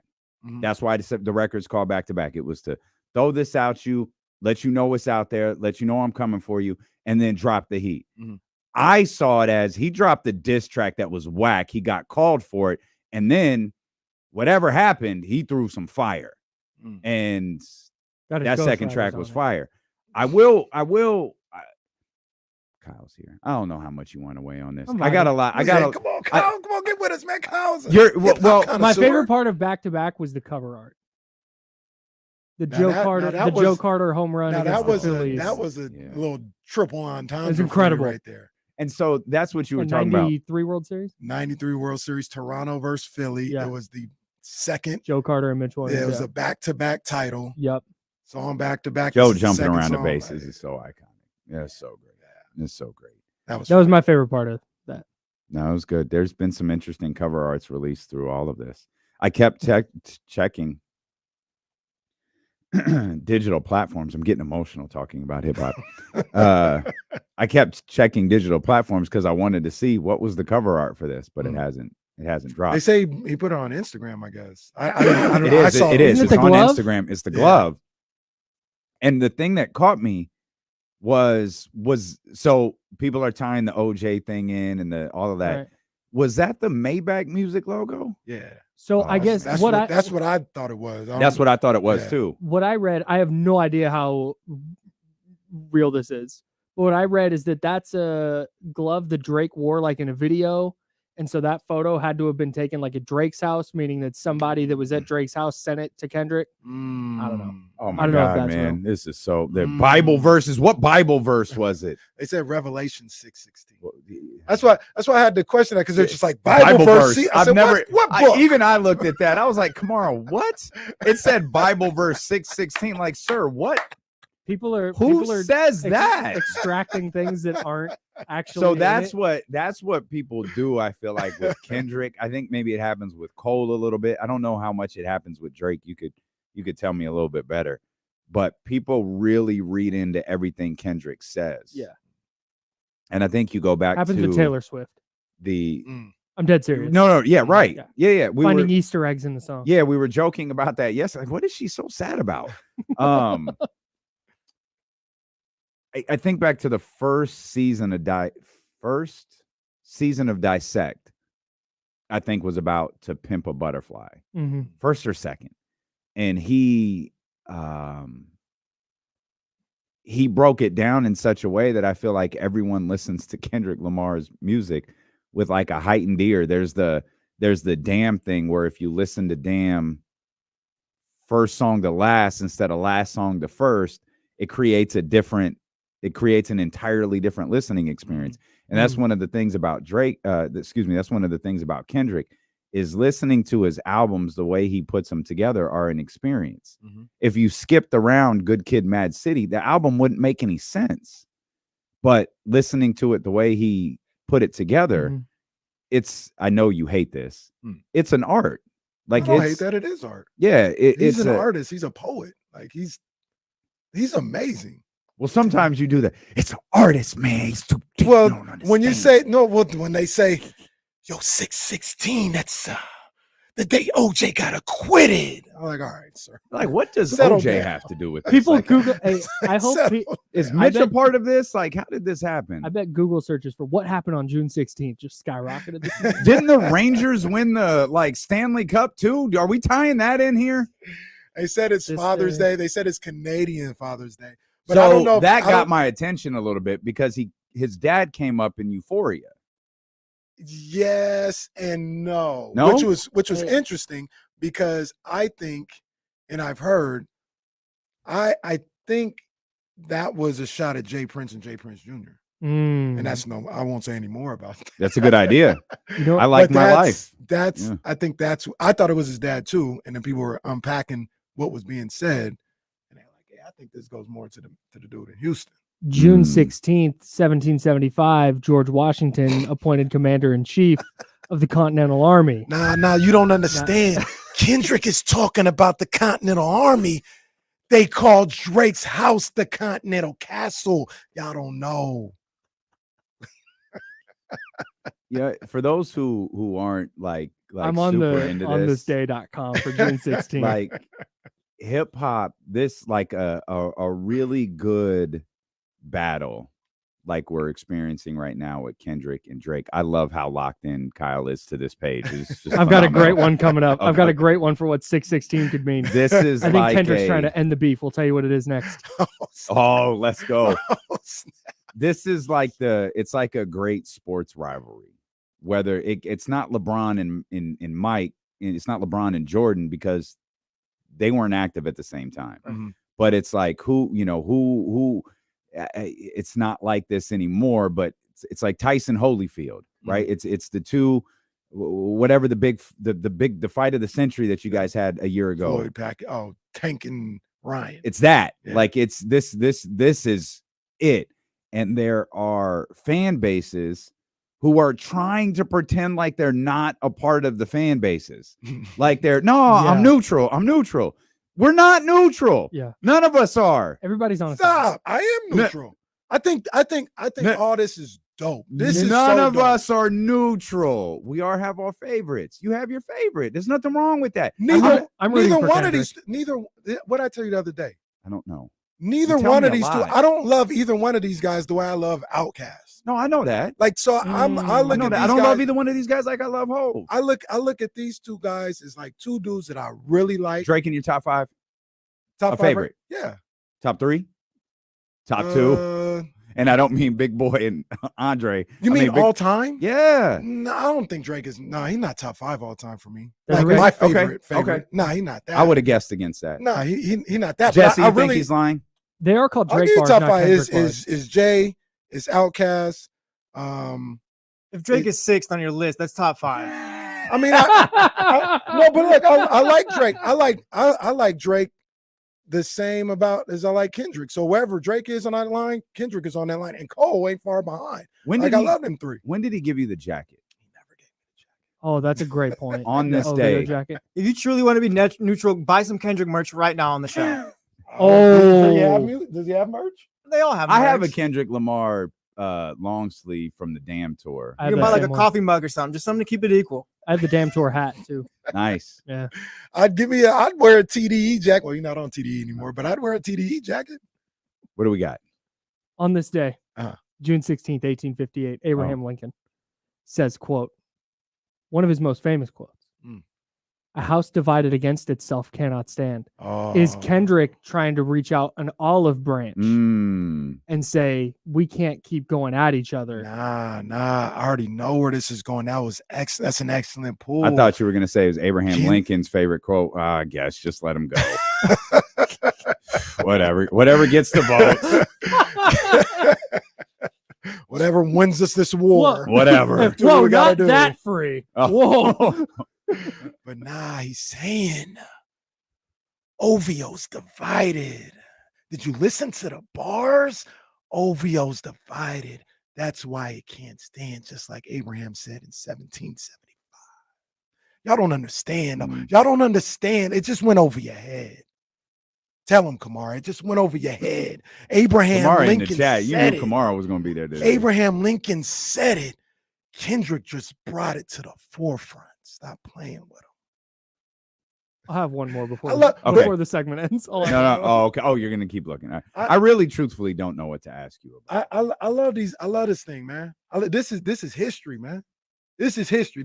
What's going on right now, Kendrick and Drake is history, man. This is I'm a history buff. This is what's this? What'd you say about 22 years later? This is Hov and Jay all over again. Hov and Nas. I mean, yeah, Hov and Nas. Excuse me. And somebody said it before, or I read. I just tweet or don't something want like it to that. go that way. Like Which that way? got to a weird It's gonna go place. Don't It's- do that. It's going don't to. don't Drake, do that. Charlemagne said it best yesterday, and Envy agreed, and I agree. Drake is about to go to hell. He's about to take this to hell. And I'm not saying I like that. I'm not saying I like that, but that's where he's about to go. I don't think Drake's capable. He didn't think he was capable of push-ups. That's not true. I told you. Push-ups. I said Drake about to come with something. Whoa, And he was push-ups. like, nah, he ain't got it in him. No. Push-ups was fine. But push-ups wasn't. Oh, I didn't feel like that. Push-ups was a dope record. I didn't say it wasn't. No, I'm not saying you. I'm just saying it was. It was like, okay, tack the shoe size. All right, asking about split. Like all right. It's like the thing with the splits is like you asking. Oh, I have a dumb question. What does that all mean? So musicians are notorious for not getting paid. Right. That's why the Eagles, the 14th incarnation of them, is still touring because they probably didn't make any money by making albums. Right. When you reach a certain level, your split changes, right? In Jay-Z's case, he was just like, no, I've reached a certain level. Give me the company. Right. I'm 100-0. Yeah, right. But essentially. Yeah. Sort of. But yes. Sure. Yeah. Drake is insinuating. Sort of, not really, but sure. A bit extreme, but I got you. Drake is insinuating. I'll never let you get 100. No, ever. Let's never. Drake is insinuating, yo, you don't even work for yourself. That's the line about Taylor Swift and Maroon. I mean, he didn't even bring in Imagine Dragons and some of the other, acts that he did. He did records for. You don't even work for yourself. I tell you what I got. What do you got? Right. And Kendrick responds like, "Wait a minute, you signed to a dude that signed to a dude that signed to a dude. Our splits are the same, right?" But that's the thing that you bring up, and it's like, okay, unless someone's gonna say their dollar figure, none of this matters. To me, they're just things to get like a pop and to get a reaction from people. And to me, like I just said, they'll never let you get 100. So there's always gonna be some splits. Right. So that doesn't phase me from anybody saying, "Oh, this person in your pocket," or "You answer to this somebody." Like any of these musicians, they all answer to somebody except for Mike.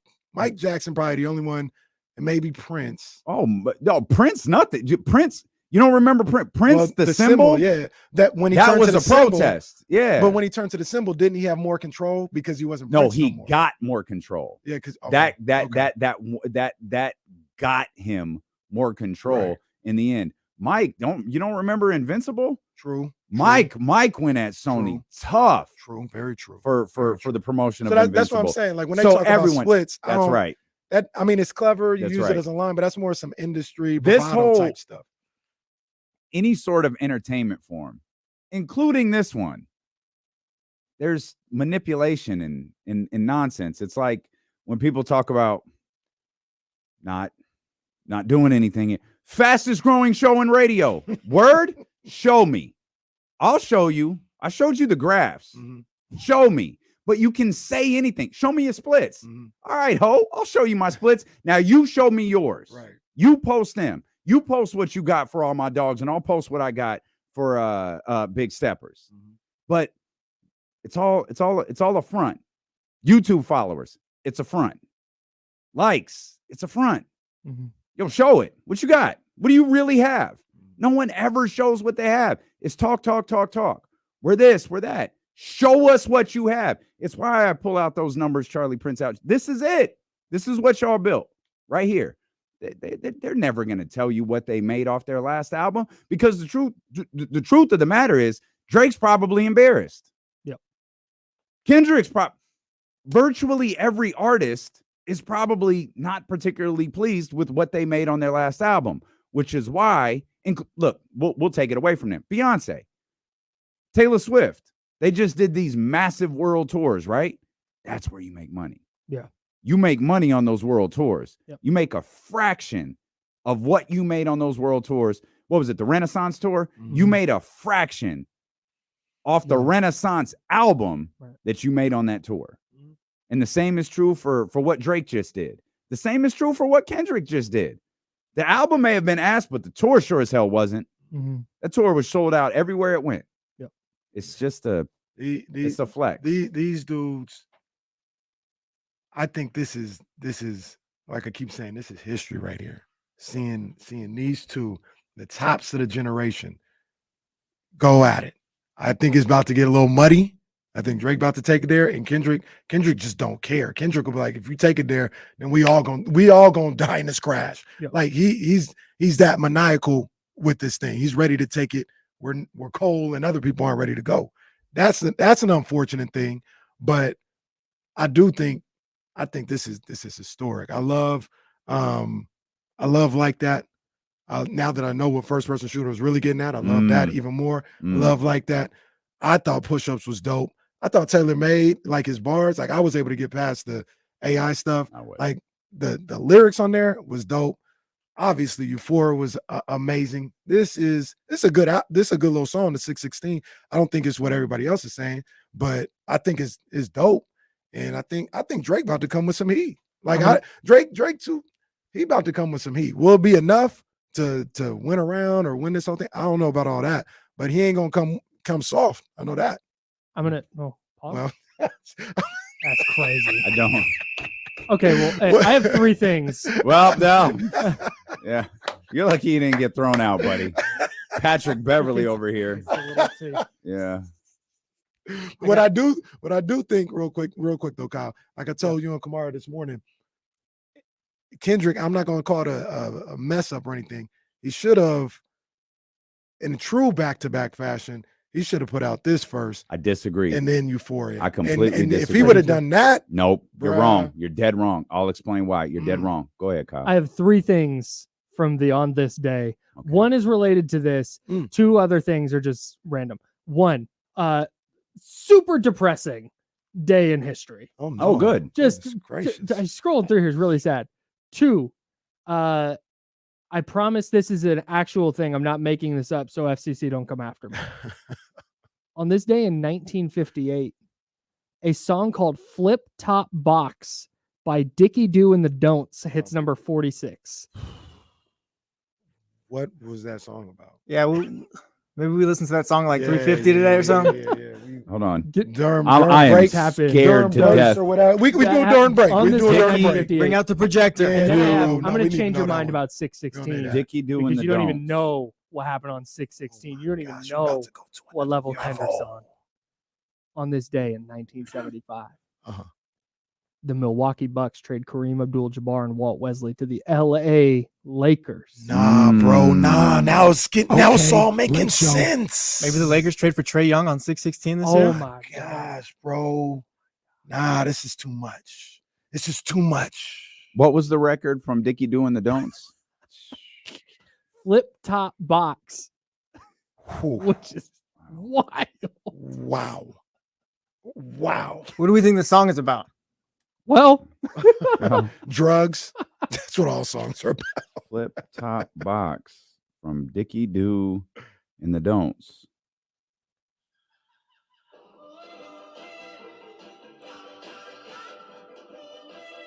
Okay. Kind of goes.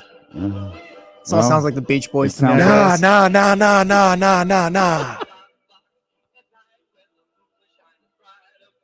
I can't. Nah. Okay.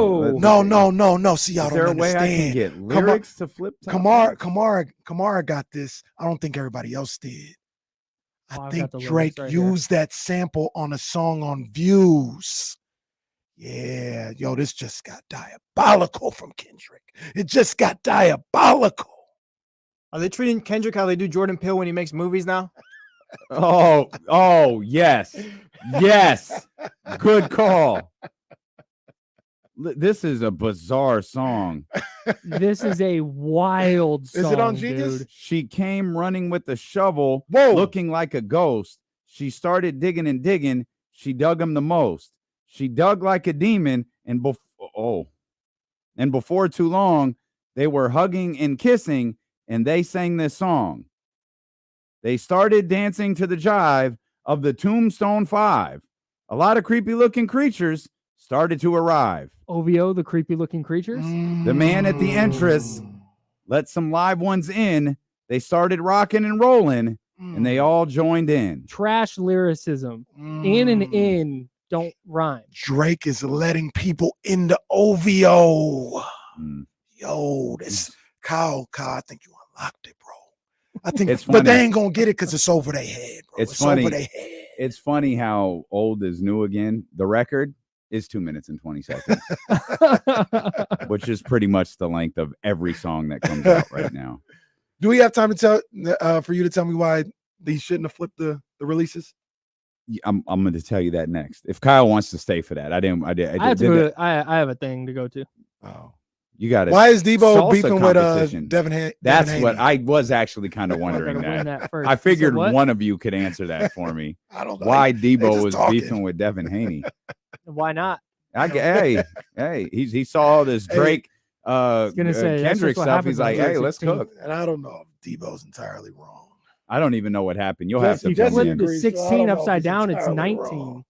Yo. Album coming September 19th, but y'all ain't ready for All right. Kyle, we love you, man. We'll come Appreciate back. you Stilo and KC here on Sacramento Sports Leader, ESPN 1320. that. Ain't nobody bring me my margarita. Let her go. I'm gonna get some food. Gotta go get my car serviced. Go. Going over to the west side of Laguna, huh? I hope you win the salsa competition. I know I'm winning this. You got this. Is it spicy? A little bit. But it's nice. All right, all Still right. tastes good. I like that.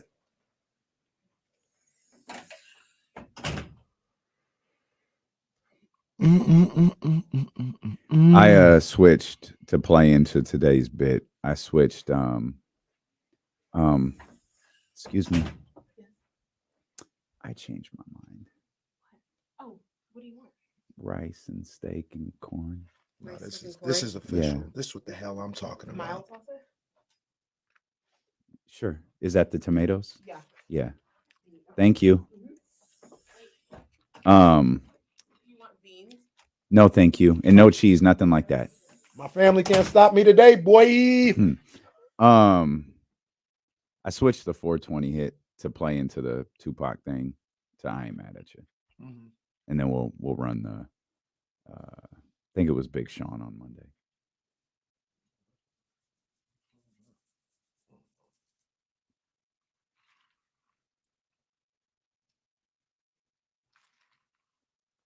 I ain't seen the boss in 4 weeks, and she here with Chipotle. I'm just kidding. I've actually seen her a couple of times. I feel like we don't even know any of those people out there. Dude, as soon as 12:30 hit, they were all. Oh yeah, all they hovering were around the waiting. table. They were All of them, waiting. like just kind of, like, is it time? Is it time? Now look. Let me hit y'all with the wide. Yeah, y'all know what it is. Y'all know what time it is. Hit you with the widescreen. Look it. Oh, you can. Well, it's a little muddy, but I don't know why I just threw Kenny out of the. Kamar's here. Of course he is. You just let Kamara cook. I don't even have to screen him. I just threw him on hold immediately. He's got a lot to get off his chest. Kamara, we got you. Free game. You got to get in here, boy. Man. June 16th. Is that right, Dr. David? Wow. Iron Sheik versus Sergeant Slaughter. Wow. Was that the boot camp match? This Kendrick guy, let me tell you. Ooh, boy. 916-909-1320. That's the number. It ain't got too deep, bro. Well.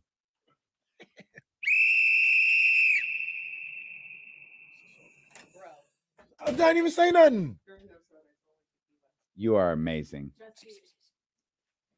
I would like to say, Oh, I'm not going. Did I say something? Kimber, What?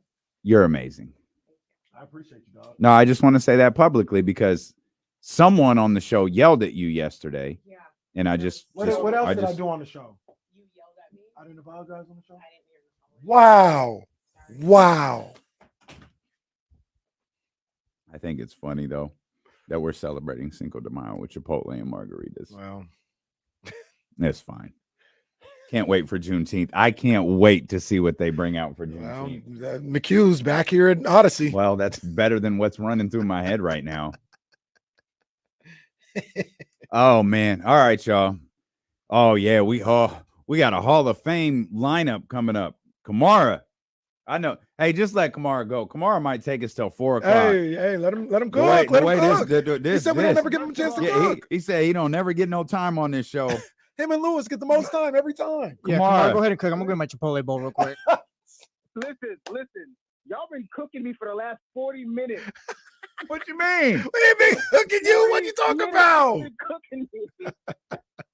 This is what happens when y'all got a platform and I'm just a lowly caller. First you of all, are way more than a lowly caller. Lowly Stop caller, it. nothing. Stop it. 2, you shouldn't have canceled the Uncultured Black podcast.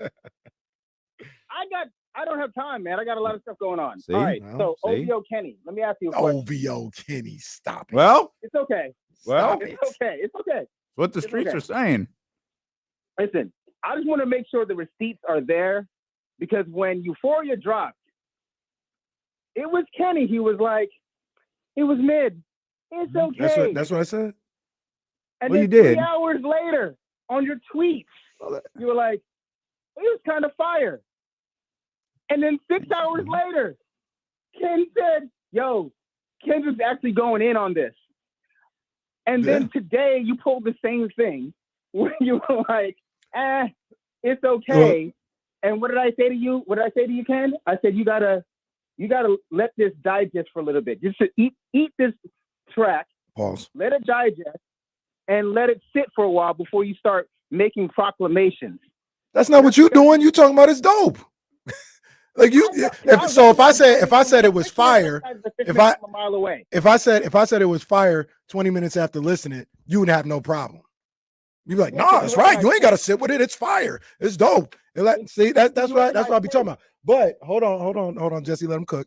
But what I would say is, didn't I just say that about Euphoria? I literally just said, when I first heard it, I was just like kind of not impressed. I listened to it more and more. I was like, yo, this is fire. I've listened to 616 about 3-4 times now. And like I said, when you first brought it up, I think it's a good track. I don't think it's like fire. Like it's cool. I think I gave it like a 7. It's a good track. Okay, but can before Jess cuts me off, let me just say this about you guys are making fun of Jesse the boogeyman in there. Jesse the real boogeyman. Well, I give Kamar the most time in this show too. Right? Let me just say this.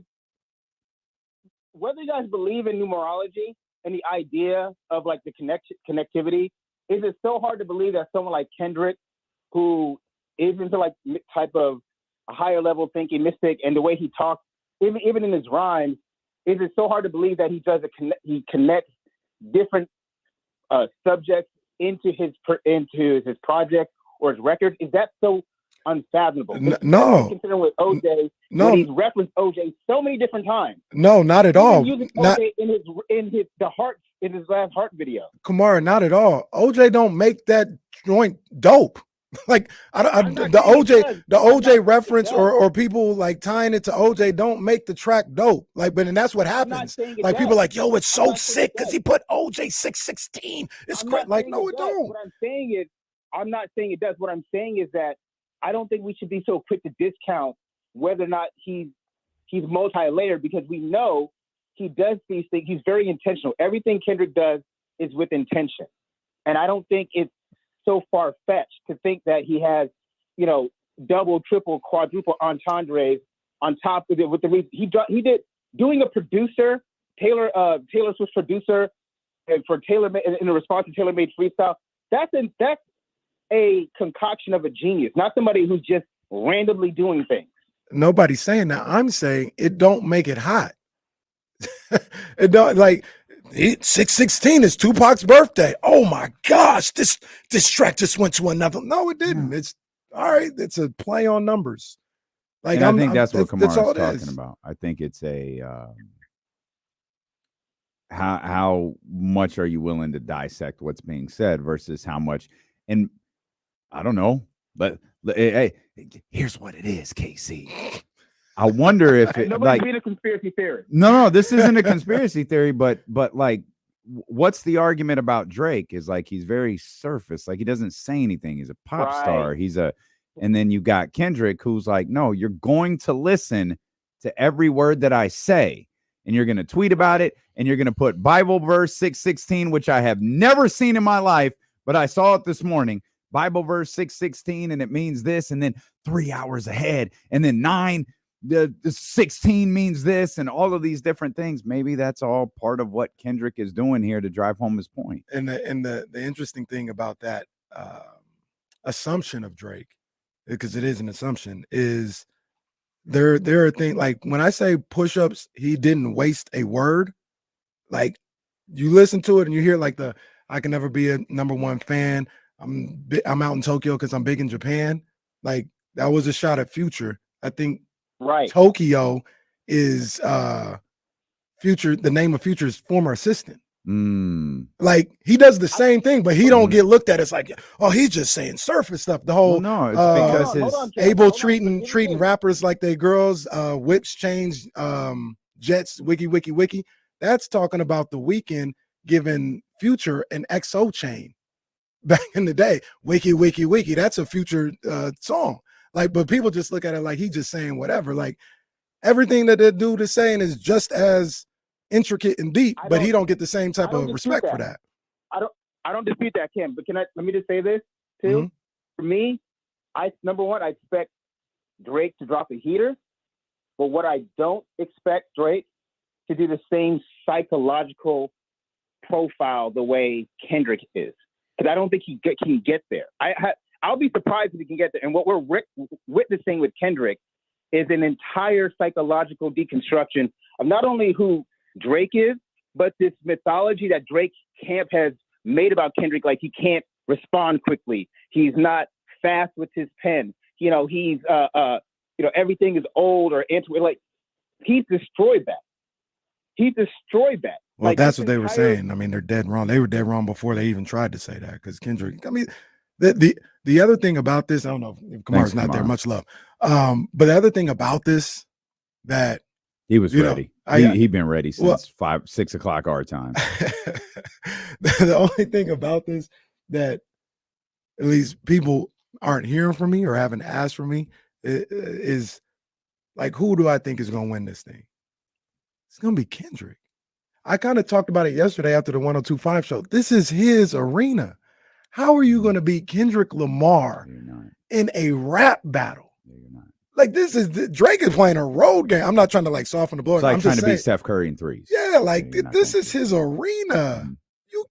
I can't imagine somebody beating Kendrick Lamar in a rap battle. It's like that's funny. that I don't think that can happen. Drake can just hold his own, but he can't beat him. I want to get to that's Madman, right? Yeah. I want to get to Madman here in a second. Jay Dillard texted me this morning and asked, like, I think people are just ready for Drake to lose. That's exactly what it is. That's a lot of it, not all. But of it. I think and Jay's 100% right. But I also think like it's Kendrick. It's not Jack Harlow or Meek Mill. It's right. It's not Meek Mill. Like, it's Kendrick Lamar. This is borderline impossible for Drake. I'm not even trying to say that to like gas up if he does do something. Like, I can't imagine him beating the public and Kendrick. You think he's been sneak dissing Kendrick for a long time? There's been some clips. So we could do you know, we can have fun with the numerology and all of that stuff that Kamara was talking about a minute ago. One thing and what I would be more curious about, people are digging into Bible verses and all of this other stuff. Dig back into old Drake songs, because the 824 I don't think was by accident. With Euphoria dropped at 8:24 in the morning. I don't think that was by accident, given the fact that someone pulled a line from Scary Hours for All My Dogs and was like, he said, you know, you're not Kobe Bryant to us. You'll never be Kobe Bryant to us. Was he talking about Kendrick Lamar? It's kind of we don't know who he was talking about. So, yeah. And of course, the clip surfaced from Complex, not DJ Complex, but Complex, the outlet that you know, with K Dot and Kobe talking together and the admiration that those two had for one another. That I don't feel like is a 824. I don't think that was an accident. No, I think that was absolutely a Kobe thing, maybe a response to Drake or to that line, right? Yeah, but definitely a play on Kobe. And you know, it's like I look at this whole thing when you talk about Drake, and Kanye said the Drake had Kanye in a tizzy, because when he was on Drink Champs and he said, see, the thing that's crazy about Drake that'll mess with you is he will diss you and only you will know about it. Only you, like, so when we talk about, has he been doing this? He might have been doing this for years, and he's doing it to other people and all this other stuff. And I'm sure there's a whole bunch of things. They went back to what was the song? Was it Pop Star? And he said something about Whitney and the Bodyguard again. Obviously, now people are thinking when he says Whitney and the Bodyguard, he's talking about Kendrick's wife or whatever. But I think it was Pop Star, and he had a line where he said something about Whitney and the Bodyguard. And you never know. Like, Drake might have been doing this stuff for years, tiptoeing. They both been kind of tiptoeing around for years. And we finally here. I think, like I said, I think Drake is gonna come with some heat. I think he's gonna come with some heat. I think he's gonna take it to a grimy place, not like Wu-Tang music type of grimy, but the things that he says is gonna be, oh, he said that's kind of chill. But I think that's where he's gonna go. I think where he didn't do everything that he did 2 weeks ago to tiptoe around it or whatever. He ready to go too. You're listening to D-Lo and Casey on KIFM West Sacramento 98.5 FM KRX QHC2 Sacramento ESPN 1320. Always live on the free Odyssey app. Madman League. What up, boy?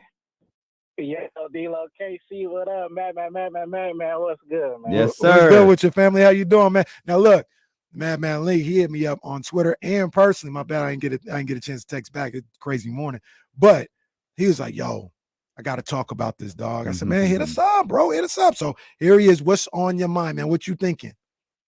You know I live for this, man. This is my arena if there ever was one, So it's a lot to get to, I don't want to steal D-Lo thunder, but I did want to talk about when you mentioned the order of release. Mm-hmm. I think he did it right. I think he did it correctly because after Drake, he went back to back with TaylorMade. If Kendrick would have came with this light of a jab, it would have looked like a beatdown. That's it. That he couldn't do that first. That's not this to me is a small part of the whole rollout that's coming. It feels like this song to me when I heard it this morning, it told me Kendrick has a whole EP ready for this man. It's at least 5, 6 in the tuck because he didn't need this. This is not needed for the beef. He didn't have to diss him.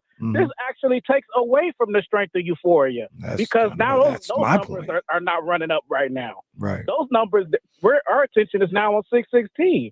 He didn't need this at all. This was almost just a flex. I'm gonna just give him this because I don't care about the numbers. I want to talk to you. Yeah. I want to just show you part of the rollout of the layout. I have all of this in store. Let me just give you this. And wait and see what you do. Now, to your point, man, he may have. I believe he's got more in the tuck. Like he ready to go for sure. But if he hasn't, and I want to know what you think. He hasn't delivered anything yet that is gonna be like, nah, Drake can't come back from this. If he would have done 616, and then 3-4 days later came up with Euphoria, the combination, that sequence of those two. Like, nah, I don't think Drake can come back from this. I disagree. I don't know. Y'all would have killed him. Y'all would have killed him. I think you would have. No, go ahead, man. Nobody's dead yet. Nobody has the bombs that they both alluded to having have not been dropped. So I think they've both been saying, I have this in the tuck, I have this in the tuck. And they've put these 4 tracks that we've heard, they put these together in the meantime, just to warm up. It's like, it's the Cold War. Like these are weapons that are hitting you, but they're not the big missile yet. Everybody's scared to show their full hand because they don't want to give out what they got and then get trump carded by the final response. Yeah. Because Drake learned his lesson with Pusha T when that happened. At that point, and unfortunately, that's another point I wanted to mention too. What Pusha T did has changed the landscape of rap beef to where now in the meme and social media era, you got to have dirt to win a rap beef, which I think that's lame to me. Like, I agree. It should be a rap competition. Yeah, break them down psychologically, break them down however you could break them down, but you shouldn't have to do an expose to beat somebody. I agree. That's weird to me, but that's where we at now, so you got to deal with that. But I think Drake does have a bomb. To me, Drake, he is battle tested, and regardless of if he wins or loses, he goes down in the top 10 of all time because whoever has provided smoke to him, he never ran. Yeah, that's facts. And nobody ever has stood up to Kendrick besides him. So he's already solidified, whether he wins or loses. That's facts. No, I agree with that. Appreciate you, man. Love you, boy. Thank you. And I think our guy Ebro mentioned that. I was watching something from him yesterday, and he brought up a good point. He just kind of compared the two. He was like, Drake is more like, I forgot the other person he said. I want to say maybe Jay-Z, but he's like Jay-Z's like LL Cool J, where he's very versatile without, he's famous. He talks to the women. He's got bars and all this other stuff. Where Kendrick is more the KRS-One, the Nas, deep thinker, philosopher, all this other stuff. But he mentioned something, the Madman spoke on it, and he's right. And Ebro's right. He's like, the other thing about Drake he said it was like LL Cool J, is he ain't afraid of nothing. He wants all the smoke all the time. And I think you got to respect that. Like Drake, he ain't ran from none of these dudes. He lost to Pusha, you know what I mean? But he didn't back down from him. He said what he had to say. He may lose to Kendrick. I think he will lose to Kendrick. He ain't run away. But And it's nobody also- stepped up to Kendrick. Kendrick named like 7 people in the Control verse and it said other things. Nobody has stepped up. Only this dude right here. And I salute him for that. It's all subjective. That's the part I was talking about with camps. By the way, you asked earlier, and Madman said it. I absolutely believe y'all would have killed Drake, or y'all would have killed Kendrick if he had dropped 616 first. That's mid. That's not hot. That's this. That's that. I think Euphoria had to be the first track. And someone said it in the chat, and I'm sorry for not starring it and giving them proper credit. I'll see if I can find it. I think it was my man CJ. CJ said it. 616 was like an epilogue to Euphoria. Euphoria was the track. 616 is kind of like the AI track where it's like, oh, yeah, no, I'm here. Where are you? Because that's what Drake was doing. I'm here. Where are you? You're not doing anything. You're not responding. So now I'm going to do my voice as your hero and put this little computer generated joint on it. We disagree on the track. I couldn't see past that. You said it was hot. I'll take your word for it. I said he was spitting. Or spitting. He was Sorry. spitting. The song itself is whatever, but I couldn't get past this is stupid. But it was his second track. Push-ups was cool. Push-ups was a track. The argument that I think have, they're decent numbers too. Yeah, for a second. I mean, one, and then no, it's fine. Taylor, that, like that came back and got number one or whatever.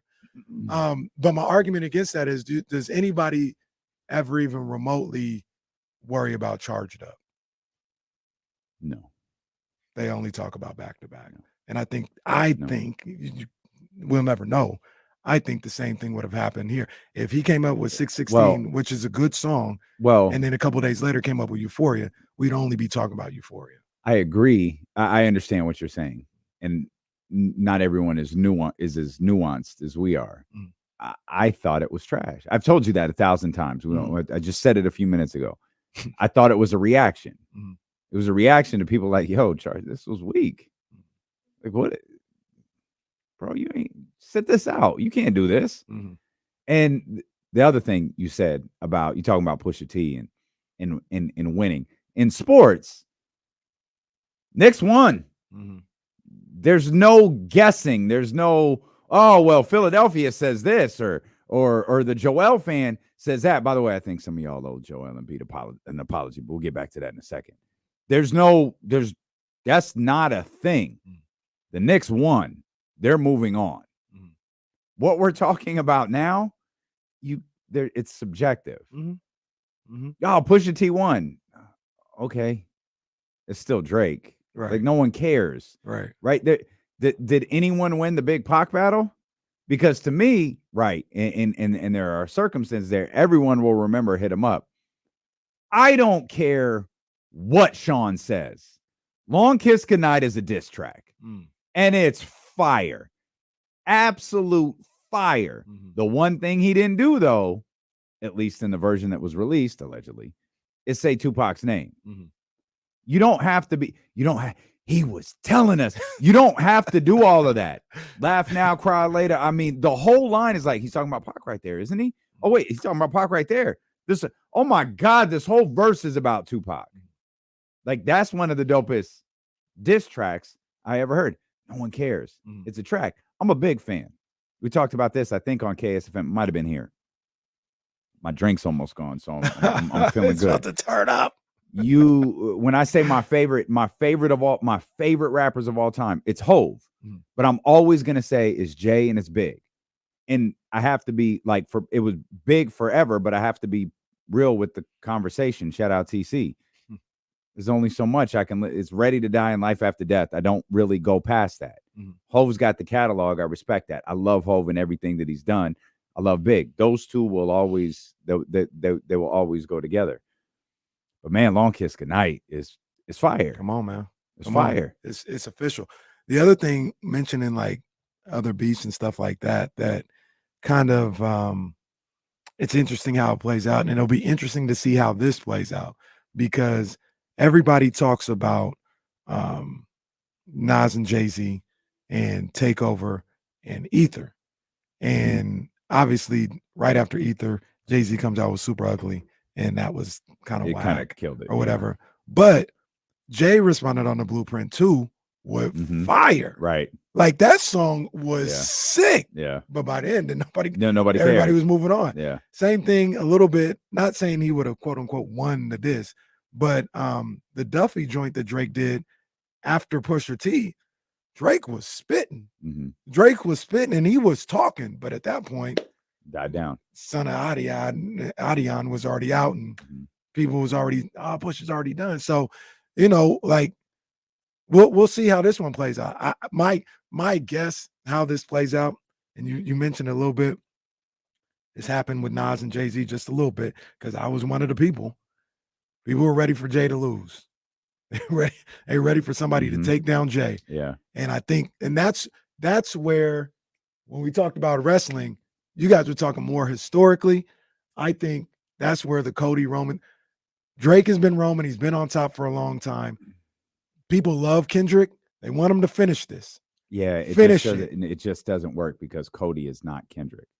Kendrick is not Cody. Historically, I know what you're trying to say. Though. That is insulting. Jesse's right. Yeah, it's not. insulting. You have to stop. It doesn't work. It doesn't work. It's Punk Cena. It's Punk and Cena. The other thing, and I'll give Charlamagne the credit too, because I was listening to him talk about this, and I agree with him. I was already thinking about this before he said it, but I agree with him. He said what Drake needs to do right now is he don't need to get caught up in 616.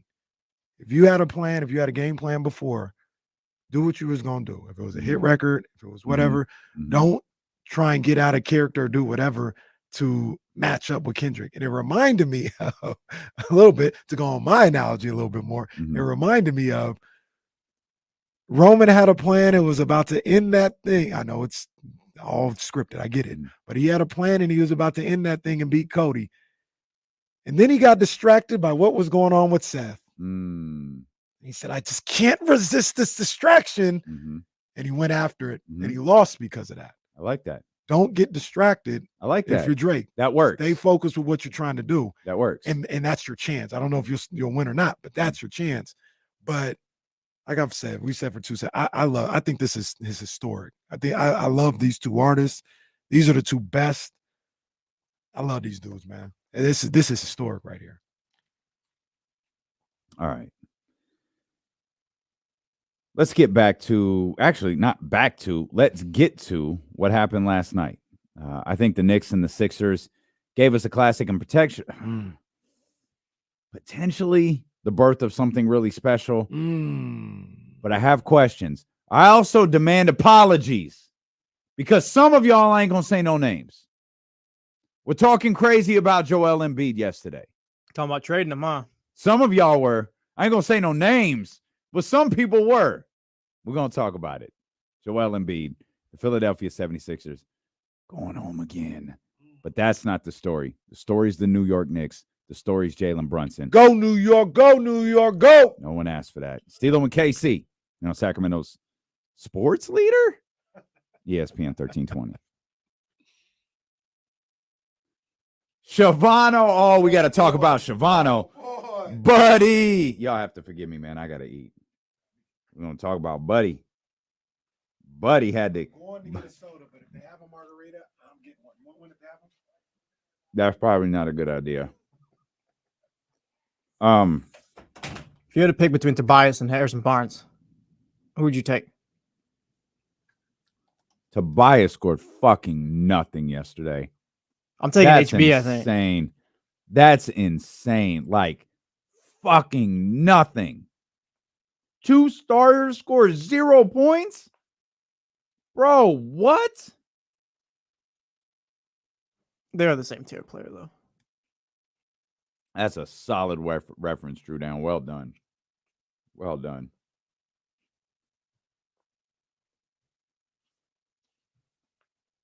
I'm really sorry to eat in front of y'all like this. But this drink Kim made was stiff. That shit was strong. Which is what I asked her to do. Because my morning was bullshit dealing with people in customer service and trying to get new stuff set up. And I'm so tired, man. I just want to be moved and settled and happy. Zabo, this is a bit out there, but I think this take works. I think you cooked. That's a pretty wild take, Say. I see the vision. That's a pretty wild take. Oh, man. Just a blast. People winning prizes. Oh, how nice of them. Everybody, sitting together. Oh, that's good. Having team bonding stuff. Yeah. It's just a blast. Well, here's this for you right here. Give him the Ant-Man.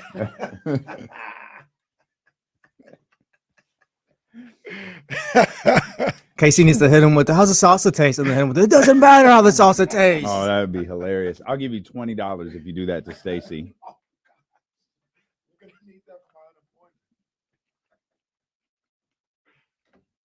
I think the crowd would pop. Not cool, Kenny. Not cool. You can do it though. They love you.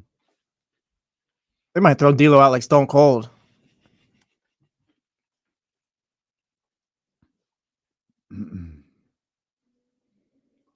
I don't think I'm thought of very well here. Hey, don't show up at this person's house and beat his ass, okay? Please? You might just be a little misunderstood. I agree. I agree. I'm misunderstood. I'm passionate. I'm not Pat Bev. Pat Bev stinks. Bro. Like I'm like completely out on everything Pat Bev. This guy stinks. Exactly. That dude was such a bitch move. There were like 7 bitch moves last night.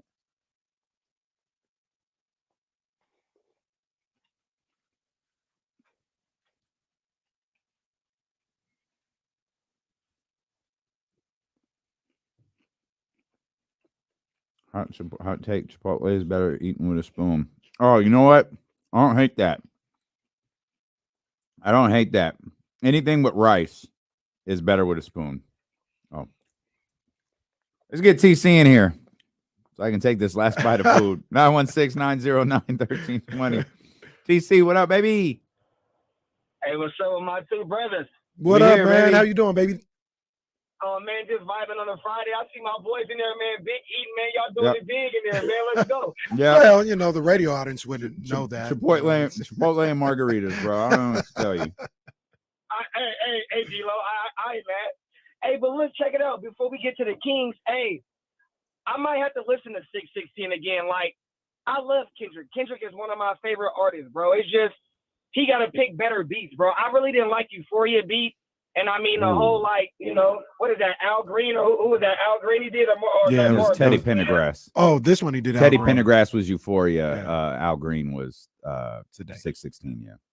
Like, that's cool, but it's not like, that ain't really like a diss or like a rap battle beat. Like, we ain't talking like hit 'em up, eat their take, or like, you know what I mean? Like, I love Kendrick, bro, but I'm like, those beats is whack to me, bro. So maybe I gotta hear it back again. No, those beats weren't whack. Those beats were pretty dope. Pretty dope. Everything about Euphoria, a lot of the things about Euphoria I really like. The reason why I can't give it a 10 is we're talking about diss tracks. Some recycled content, all this other stuff, but it's still a dope track. I needed to look it up. Like, I know what it's not the record I thought it was. Hit 'em Up, most famously, is Get Money. Mm-hmm. Get Money is an R&B track. Mm-hmm. It can all be traced to the same thing.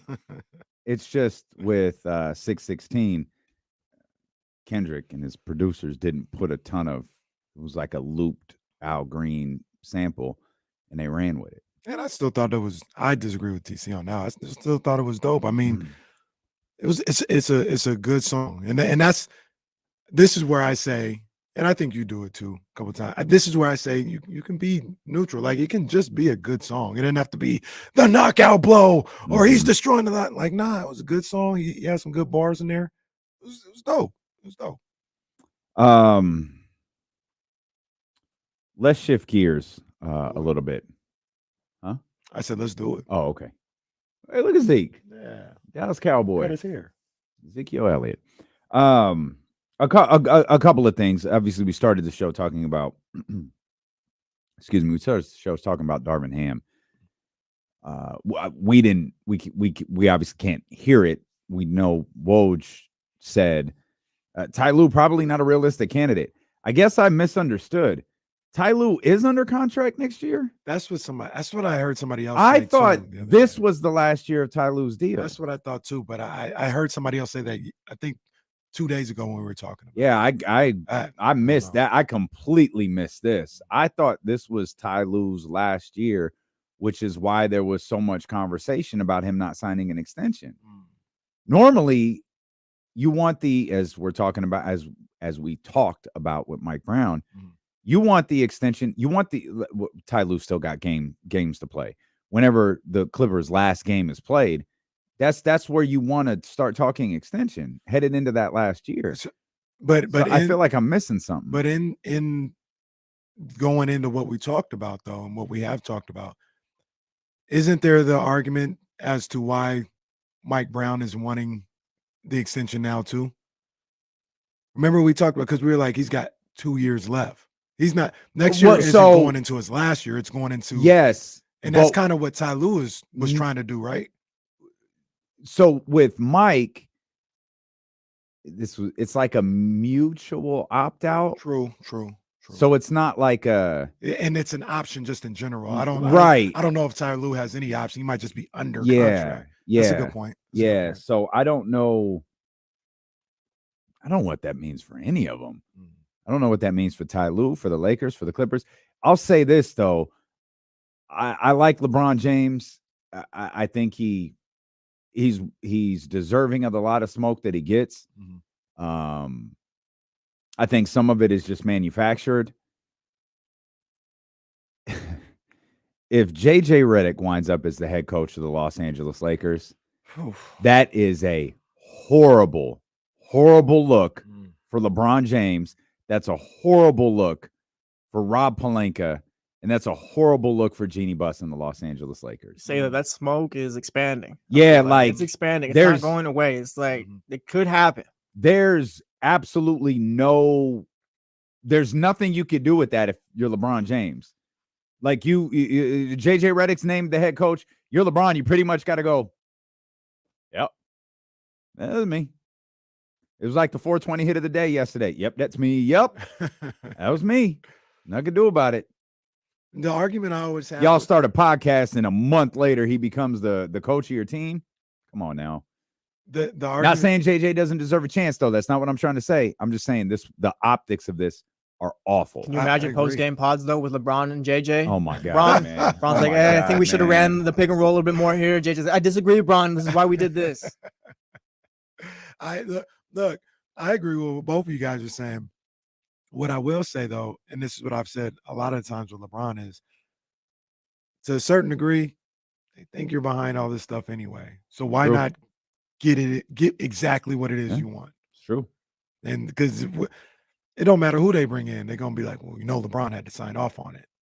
That's the nature of his LeBron. career. Yep. So, yeah, I think that'd be kind of wild to have JJ in there, but so he thinks he signed off on Darvin Ham, right? I believe so. We've never known if that was his pick or anything else like that. We don't even know if they went to him and asked him, but I'm assuming they did. Knowing what we know about Jeannie, I feel like she did. Like she wants Jeannie, or Jeannie first of all, wants I just want to LeBron. say Happy National Women's Day. That's first of all. You guys are the two most powerful women in the world right now, and I just want to salute you on that. That might be the best clip Legends had. Yeah, no, that's an all-timer. No, that's because we all thought like, oh, it was a joke. No, he actually said that. And the fact that LeBron looked like he was in trouble the next night at the USC game makes it even better. Well, that was like right before he was driving with the driving glove or whatever. That all happened within the week. The fact that Sacramento sent that man to listening to love songs is one of my favorite moments of the season. Because I believe They lost to the Kings on Wednesday. LeBron sits against the Bucks on Friday. That's when that happened. It's almost positive. I saw a tweet saying like LeBron lost to the Kings and he can't even go home because Savannah won't let him in, so he's got to drive around now.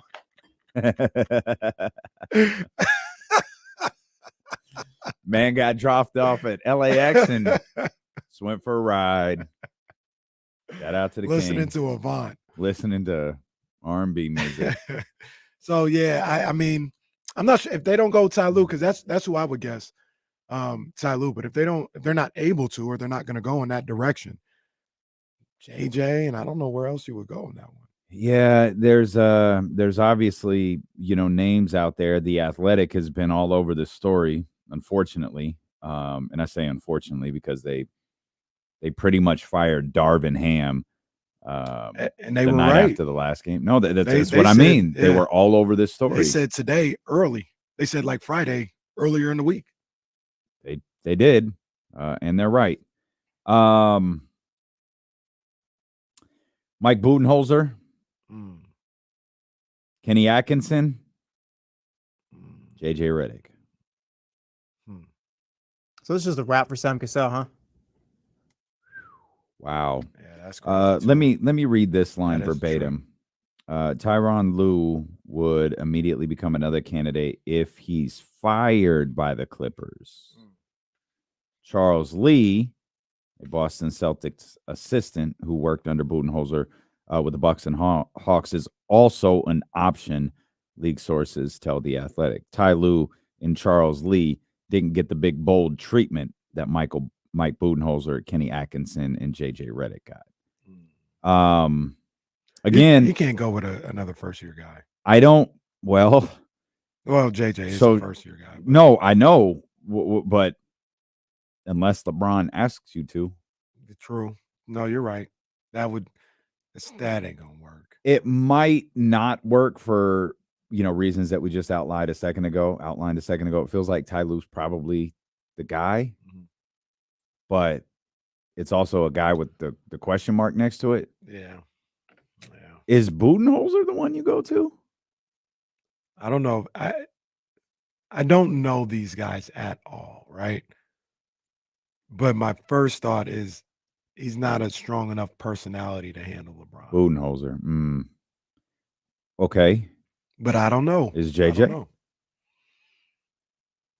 I'm gonna be honest. I don't know Charles Lee or Kenny Atkinson. I don't know their. Yeah. I know Kenny Atkinson was a coach. I don't know them. I feel like for a team with the expectations Well, that the Lakers have and having a guy like LeBron, so it's always championship or bust every year, you do need a guy like Mike Budenholzer rather than a first-year coach. A first-year coach is not going to know how to handle that. I'm with you. A first-year head coach. So Kenny Atkinson wouldn't be. The only one would be JJ and Charles Lee. Both of those guys would be first-year head coaches. Kenny Atkinson coached Brooklyn, obviously. Mike Budenholzer has had a couple of jobs, and of course, Ty Lue. So, is it fair to ask the question of LeBron James? I hate using this term, but is he a coach killer? No, there's a standard that comes with that job, though. I think so too. I think the only one that I would say this was LeBron and no one else was David Blatt. I wouldn't say that about Luke. I wouldn't say that about. I think Mike Brown's firing in Cleveland was Dan Gilbert. I think that was Dan Gilbert getting thirsty and desperate. Vogel, I'm not really sure. I don't know what that was. And this I think might have been what you were talking about to start the show. Rob Pelinka just looked at it like, this isn't going to work. I think the only one that I say that's if I had to peg that LeBron did that, it's David Blatt. Again, I've said this before. I'll say it again because it's important to this conversation. I don't think David Blatt was well liked. I think the team wanted to love David Blatt and wrap their arms around him, and David Blatt looked at the NBA more like, I'm a veteran coach. I've won championships. Y'all are treating me like I'm a new guy. There's always the story about his first win in the ball. And they go to give him the game ball for his first win. He's like, I've won 700 games or something like that. And it's like, all right, I guess that was just indicative of his personality. Yeah. So I think there's a lot to it, but I think there's also when you have that was a 40-something win team at the time, halfway through the season. LeBron, like, yeah, it's cool. You remember that time when David Blatt said, "No, Ty, this is my team, and we're going to do it my way. All right, and if you don't like it, then find something else to do." I'm sorry, that was winning time. Sorry, that was Latin. I can't. That was Latin. Who is that again? It was Westfall and or Westhead. Westhead and Pat Riley. Pat Riley, yeah. right. Westhead and Pat Riley. Yeah. He said, you know what, Ty? No, we're not gonna. We're gonna play LeBron at the 3, Ty, because I think that's what's best. That's the best thing to do, and Ty, that's how we're gonna do it. I can't wait for Clip. I absolutely cannot wait to see Lawrence Fishburne as Doc Rivers. Cannot wait. No, man, but I think LeBron. Oh man, it feels like it's a little too much to say he's a coach killer, but I will say he doesn't help. He does not help these coaches. That's fair. And yeah, he's never gone to management and gone, no, don't do that. More importantly, he's never gone in front of the public and said this. Yeah, very true. When they're out there on the ledge, he'll turn his back on you, and that's interesting. And I love Bron, but that's the reality. Bron's also like he's never done that. Think about all the coaches that gotten fired. They've all been kind of hanging out there in the wind, and he just kind of turns his back on you. Like he's never been like, nah, this guy's doing, which leads to the whole narrative that he's the one behind all this. And that's just it's part of. I mean, it's part of the legacy he's created. But LeBron is sensitive to his legacy. I think because I think he let us in on that one time, and I can't remember when it was. I feel like it was a Sports Illustrated article, but he said, "I'm chasing a ghost,"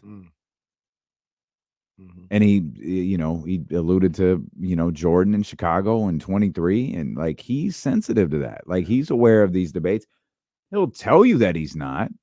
He's aware of the stuff, Skip and Stephen A, and he's aware of the polls, and he's aware of all of that stuff.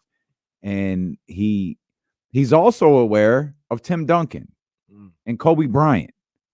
And perhaps most importantly, right now at least, he's aware of Steph Curry.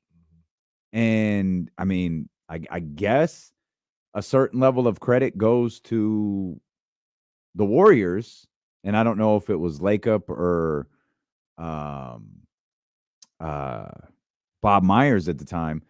I know Bonte alerted us to it, but someone acknowledged, yeah, we're trying to get Steph another ring. That gets him past LeBron. Yeah. Yeah, that's what they're trying to do. It's like Daryl Morey talking about the Warriors. It's a level of honesty. Maybe you shouldn't have said it, but you did. LeBron's trying to get to 6, but he's also aware of Kobe, who's at 5. Yeah. He's aware of Tim Duncan, who's at 5. He knows his play in all of this stuff. And so, as you say, Frank Vogel not cutting it. He does the slow turn. I'm sorry, I love you. When he turns around and lets them get the beat down. He does like Ice-T did at the end of New Jack City when Wesley got shot. He just puts his glasses on. Goes the other way. Yeah. Looking out for me. Looking out for me. And I know this isn't given the scrutiny on him. It's hard for me to blame him. I can't blame him, but I also would look at him and be like, yo, what are you doing to make this work? So, like, and that's saying this guy isn't it. Like, what are you doing to help? And that's the other thing, with the exception of Pat Riley, he's never had someone equally as strong as him to say, no, here's why this works. Here's why David Blatt needs to be our head coach. Or here's why Frank Vogel needs to be our head coach, or whoever needs to be our head coach. Here's why this player works here. This player works here. And maybe LeBron's been right the whole time. Maybe none of them work. Maybe absolutely. It's not like not taking shots. It's not like Luke Walton was an amazing success when he left. But, I mean, hell, Mike wasn't either. David Blatt, I don't even know David Blatt been seen in this country since. He's gone.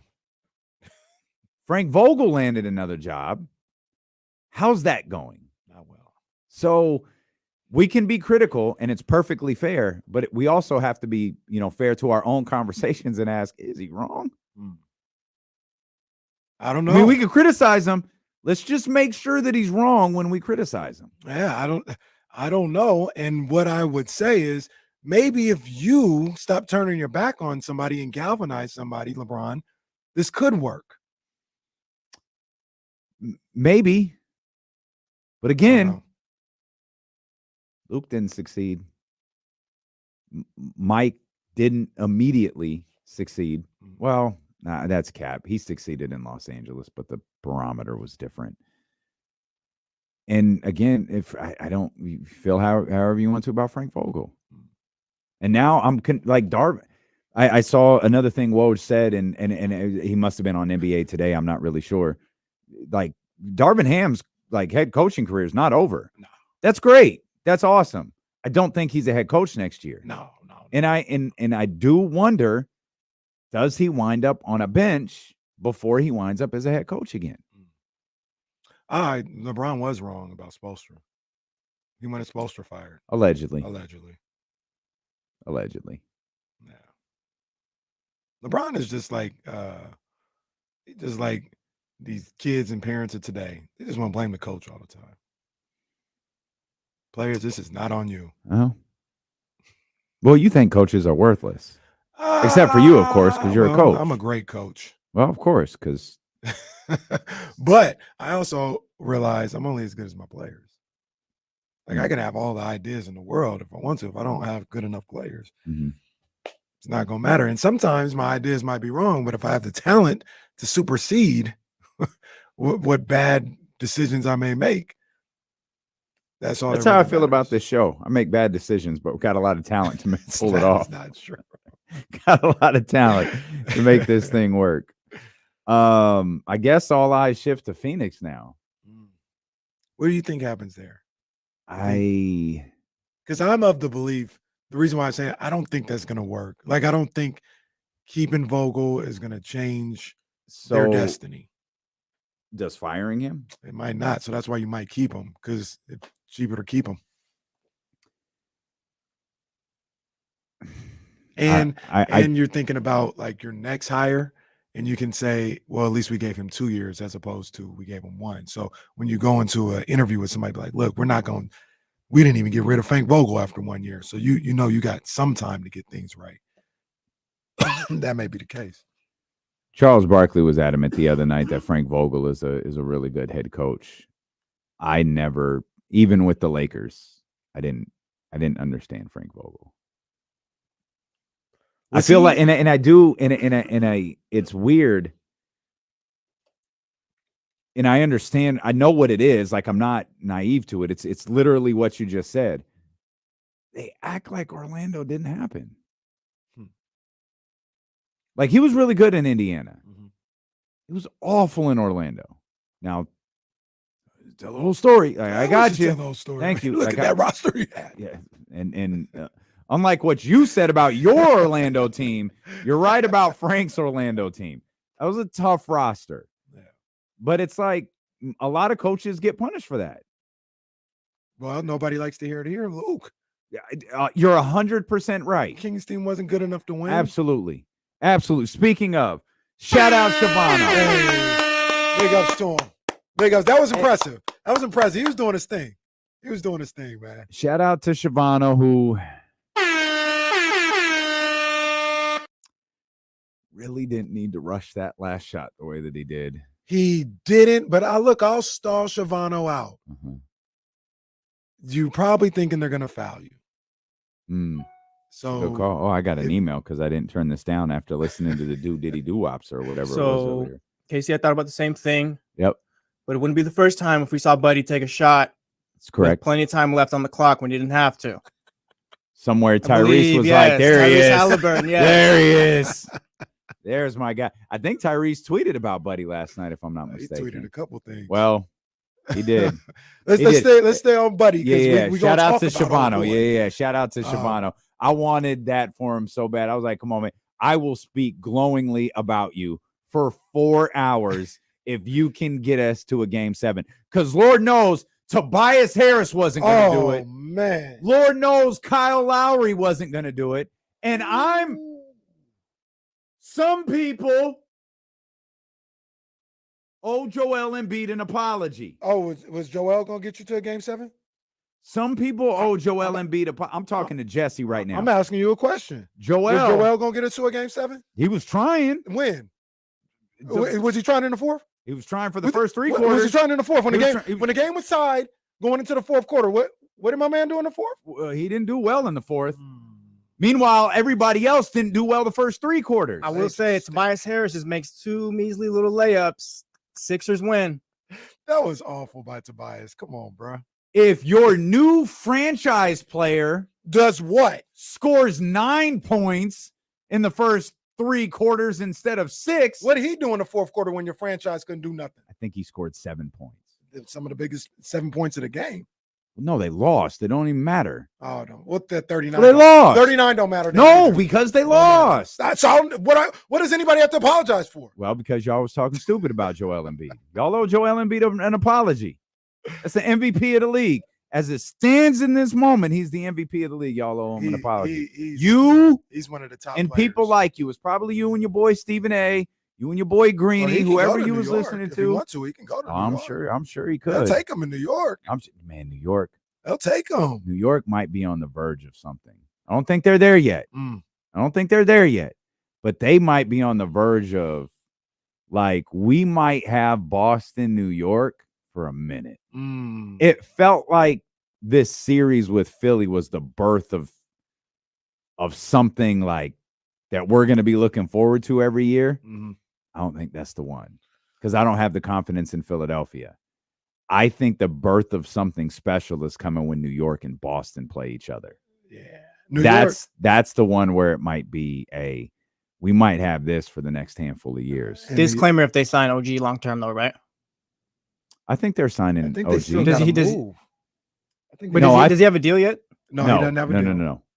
They'll sign him, but they sign him long term. I think they still got to move. Well, yeah, they've been building assets. Like if you want, I'm not saying you should. You can move on from Julius Randle. You could. Well, they have the. You could package Julius Randle and I don't know. I know that city probably loves this group, but take one of the DiVincenzo or Josh Hart, probably DiVincenzo. Oh, and turn that into. I'm just throwing the name. I don't think this is the guy. But turn that into Cat.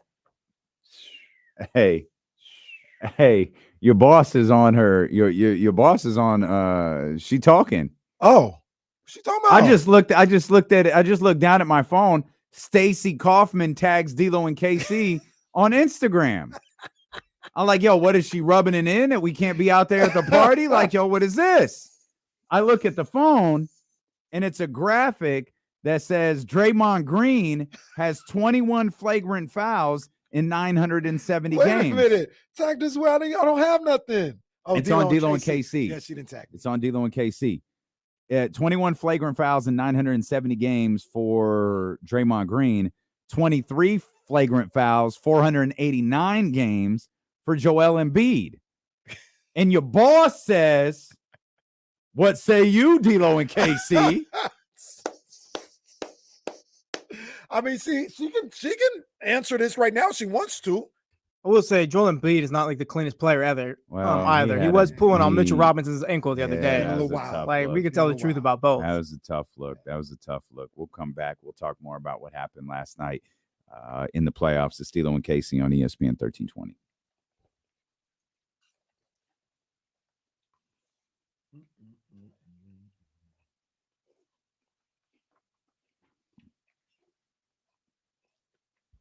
I had something happen last night. Mama Golfman.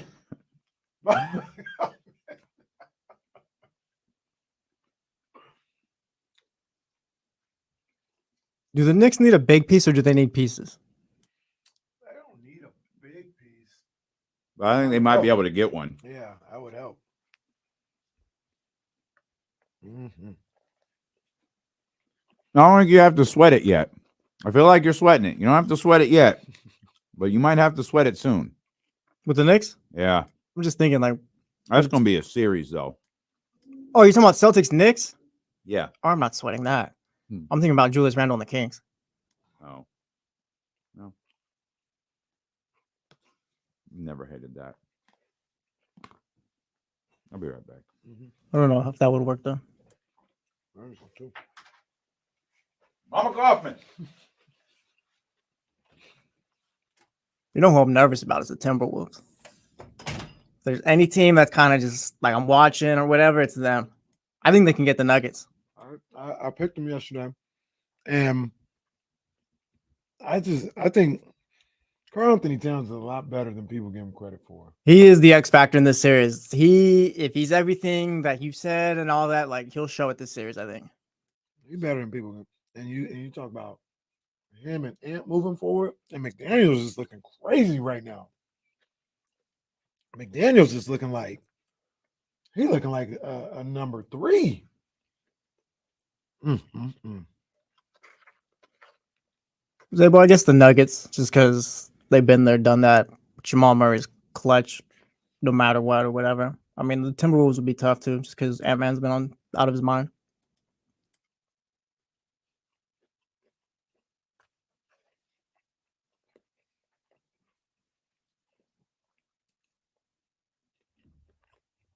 This is great.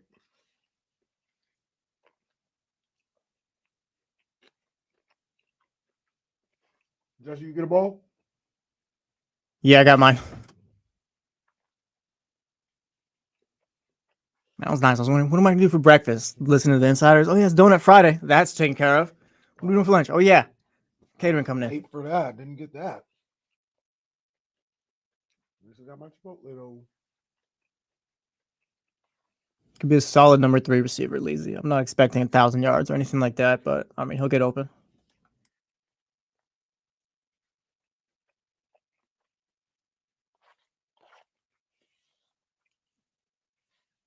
You know, Shake Shack is cool. I wasn't overly impressed though when I had it. I was like, that's cool. It's cool. They have one here, right? Yeah, they got one in the Galleria. They might have a couple other ones, but I know they got one in the Galleria. I think I tried it once. Oh yeah, we cooking today. I didn't even get no ice in that margarita. That's how gangsta I am. Hey, I'm kind of hoping that after Canelo beats Munguia, he just pulls a Khabib, jumps into the stands, and goes after Oscar after that. I think I saw a tweet saying that Canelo has something for Oscar if he wins. Oh snap! They hate each other. Nah, they really do. I don't know how Oscar feels about Canelo truly, but Canelo hates Oscar, like despises him. Let me ask you a question. I saw this floating around. If they fought in their primes, who wins? Okay. Well, yeah, dang, we can do that.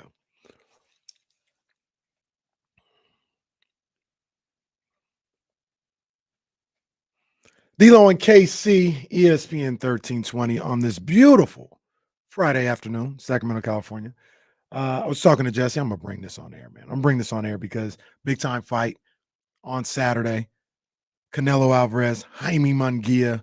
Oh, man, I'm going to be tapped in for this one. But because Canelo and Oscar De La Hoya, his former promoter, hate each other so much, and they've been looking like they're about to fight a number of different times, somebody brought up the question, in their prime, who would you take, Canelo or Oscar? We're on, by the way, Dan. This is not the 13th round. I can't leave for 2 minutes. No, it's Friday. Come on, dude. It's Friday. Come on. No, get yourself off. I'm going to eat. Get yourself off. Go ahead.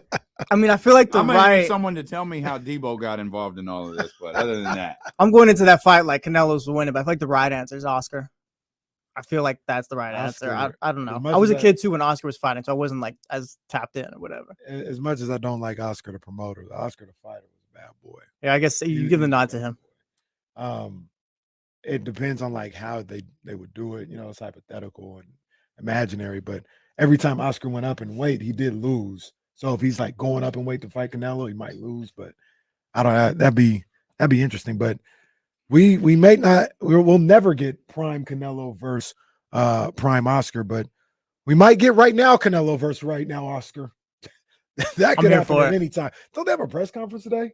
They get the weigh-in, I think. Yeah, I'm gonna have to put that on the KC screen. If it's not Photoshop, I'm pretty sure Oscar's wearing a shirt. It's got tainted meat on it. It says. Come on. If it's not Photoshopped. If it's not Photoshopped, that's what I saw. Oh man. Boxing's back. Boxing is back, bro. Boxing is back. It's lit.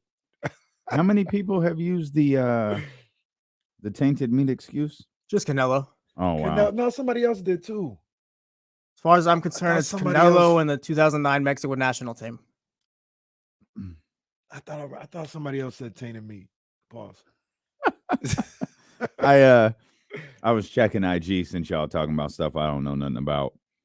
And our man Ben, he's in the IG. Ben Ben Black Bottles Ben? No, Ben. Oh, little 3 hours late, Oh, Ben. Yeah.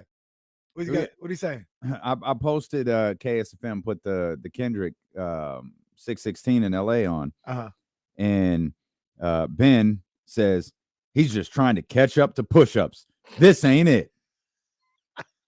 Someone tell Ben about Euphoria. Yeah, he's not catching up to push-ups. Euphoria's alive and well. I love Ben. All right, 2 questions about that. Like, I love that our boss is talking trash to us on Instagram. That's just spectacular. With the boxing and Kendrick, is Kendrick-Drake Pacquiao versus Mayweather right now? Is that like the biggest rap beef you could have right now? Yeah, but it's not 10 years too late like that was.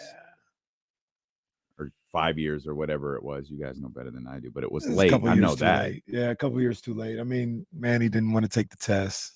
Manny, people talk about how late it was, and it was late, but like 2 years later, Manny won a world title, beat one of these young boys. So it wasn't exactly like, you know, it's all done when they fought, but it wasn't prime. All right. We got some King stuff to talk about, which we will. Particularly our man Bobby Marks. I got a chance to listen to his podcast on. Oh, yeah. Well, there you have it. Clippers planning to pursue a coaching extension for Ty Lue. That's why Woj said, "Nah, I don't think that's going to happen." God damn it! How about that timing? What a coinkydink is. There's a year's worth of speculation down the drain for us, huh? Well, at least we got our segment in before that was announced. At least we didn't push that off to talk Kendrick and Drake. Yeah, that's from Woj. Now, I could be wrong. A little fuzzy. I feel like Ty Lue was also kind of hesitant, wasn't he? Like it wasn't like just that LA didn't put anything in front of him. It was Ty Lue was like, I don't know. It feels we'll deal like with that when we get there. Yeah, it feels like it was more of a maybe a contract thing though. I don't know. Like he just wanted to make sure he was secure. He wanted the security. I got you. And I don't know if somewhere along the way maybe they were half stepping on it. Yeah.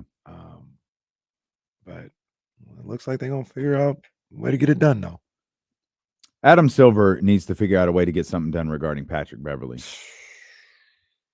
His behavior last night on multiple fronts was unacceptable. That was a joke. It was unacceptable from a league perspective, and his childish interactions with a fan or fans. And childish isn't even the right word. There needs to be a stronger word for that. I just can't articulate it. His behavior in the locker room, though, was unacceptable on a variety of different levels. And that, while Adam has to make a public stance against players' interactions with fans that go along that way, especially since, by all accounts, nothing obscene was said, nothing was personal was said, nothing more than a fan being a fan. There was nothing more to that interaction than a fan being a fan. Adam needs to, the front. You don't do that with fans. Behind the scenes, that type of interaction with a reporter is unacceptable. That was ridiculous. Not a reporter who was being disrespectful. Right. Not a reporter who was out of pocket.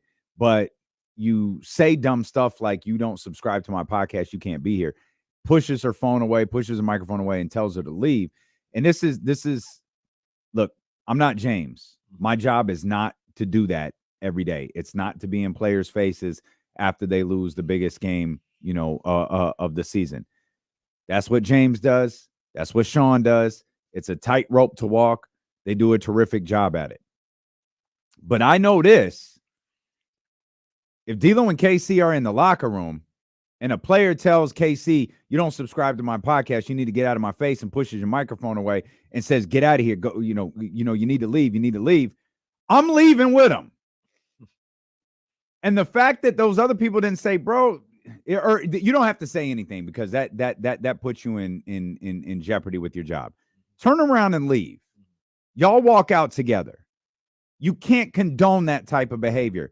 And again, easier for me to say, I wasn't there. Standing there after he throws that woman out the way that he did is inexcusable to me. I agree. I was disgusted by that, by Pat Bev, and then has the nerve to tweet, I got to be better. Yeah, no kidding. Nah, ain't nobody. I'm not buying that from you, man. I'm not buying all that from you. I look at Pat Bev, and I've looked at him a certain way since the bubble, and the way he behaved in the bubble. And his story of how he grinded to get to the NBA is inspiring, and it's something that you tell people about never giving up on your dreams, or if you're overlooked, keep pushing, all this other stuff. Somewhere along the way, and like I said, I point to the bubble as this fork in the road moment. He changed. He lost perspective of how he got here and all this other stuff, and he thought he was a superstar. And bro, I'm only speaking for me. You're not a superstar. The league don't need you, Pat Bev. You acting like we do. Like, to be honest with you, like, I don't even know why anybody's talking to you. Maybe it's because probably because of the interaction with the fan. Well, there's that. You're right. That is. I mean, get this guy out of here. Like, who the hell are you to think that you're Teflon enough that you can throw stuff at fans multiple occasions, kick a reporter out of a media scrum? Like, nah, bro. Nah, his time is up. Like, I ain't going to advocate for nobody losing their job or nothing like that. He's made a lot of money. I could use that excuse and be like, he'd be perfectly fine. But look, that's the way he makes money. If people want to have him on the team, that's cool. But yeah, I wouldn't have nothing to do with dude. And at this point in time, like, his whole claim to fame and the way he would talk about things is, he's a guy that helps team. You're not helping nobody. Like, the last couple of teams you've been on, you've had no effect. If anything, you've had a negative effect. So that whole notion that you are one of those guys that teams need, glue guys, a heart and soul guy, or whatever, that's long gone. There's no need for you to be on any team of mine, because mostly all you do is get cooked and bring bad press. There's a dude in the chat right now too. Yes, front office sports report. He's not allowed back on ESPN or whatever. Like, no more guest hits or anything like that. Well, yeah, that's cute. That should have been a long time ago. Because not because he's a bad person, just because he's bad at that. What are y'all doing? And that's where I have such a distaste for ESPN. His first day on, he's trashing Chris Paul. Like, this is what we do, huh? This is sports media. All right, I said it then, and I'll repeat it, bro. You are punching out of your weight class. This is not a Nevada State Athletic Commission sanctioned fight where they'll sanction anything. Chris Paul versus Pat Bev is not no. Adam Silver wouldn't sanction that. Sir, no. Sorry. You need to fight someone more your caliber. Go take a shot at I don't know. Someone else. Jimmer Fredette. Go ahead, Jimmer Fredette. You could do that. Adam Silver needs to deal with this. He needs to deal with this swiftly too. This is not something that needs to wait until the start of next season. He needs to have a punishment for Patrick Beverly, and it needs to be announced relatively soon. This is not a next season type of thing. What did you say? He's suspended about 10, 12 games? I'd suspend him at minimum for 10 games. And this is the interaction with the fan.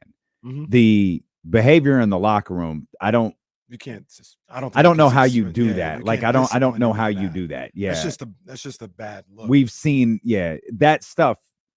I don't know how you do that. The interaction with the fan at minimum, that needs to be a double-digit game suspension. That was crazy, man. I don't want to hear indefinite. I don't want to hear that. Suspend him 10 games and keep it moving. We will not tolerate this type of behavior with fans sitting in those seats. Again, you investigate it. We've always said this. Fans in those types of seats will say things to try to get a reaction from players. Particularly, you can watch things really closely when people have their phones out. That was not the case yesterday. And by all accounts, nothing inappropriate was said. All accounts are, right now at least, the fan said 1, 2, 3 Cancun. And the idiot threw the ball and missed and hit a young lady in the side of the head. Got the ball back. Oh, give it back, and then threw it again. Adam Silver cannot tolerate that. Yeah, and here's the reality of the situation.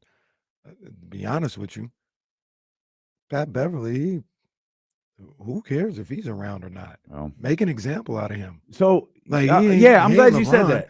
Give him 25. Who cares if Pat Bev is around? He's not vital to the league. No, you're fine. I don't disagree. He threw it twice. Yeah, I give you 10 games for each time you threw the ball in the stands. I ain't gonna argue. Players Union would probably step in there. Yeah, that's what I'm saying. You do still have to recognize you're setting a precedent. And if you're trying to set a precedent that an interaction with a fan like that costs you 25 games, so be it. 10 a game. Hey, that's how I justify it. 10 a game. Don't bother me. 10 for each time you threw the ball in the stands. Didn't bother me. You can just kind of say unprovoked in a way. I mean, Cancun on 3. If you investigate, that's what he said. Like that's nothing. That's bro. not enough. Like that's that you're it. unprovoked at that point. That ain't it. That isn't even a Russell Westbrook player has the right to stand up for themselves. That's not that. Right. You just being a little hoe. He didn't throw the ball back at you or anything like that. Right. I mean, he tossed it back. Right. The guy you were trying to hit tossed the ball back to you and you fired it back at him. Bro, cool part of the video is too one of the fans is like, no, don't do anything, bro. Like he's the one telling the fan, like, be cool, be the bigger person. Meanwhile, Pat Bev is just going crazy. Damn, man. So you said something about him not being vital to the league, and I absolutely believe Adam Silver needs to deal with this immediately. I need to hear from Doc Rivers because by all accounts, you don't have to be a genius to figure out who was behind the signing of Patrick Beverly to the Milwaukee Bucks after Doc Rivers became the head coach. I'm gonna need to hear from Doc Rivers. You brought this onto this team. I need to hear an explanation from him.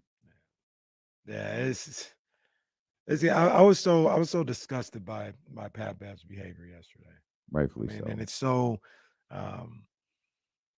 it's so different than how he came into the league. Why a guy like myself appreciated what he did come into the league. For him to behave the way he has in the last few years is it's a joke. He comes off as someone who bought into his own hype.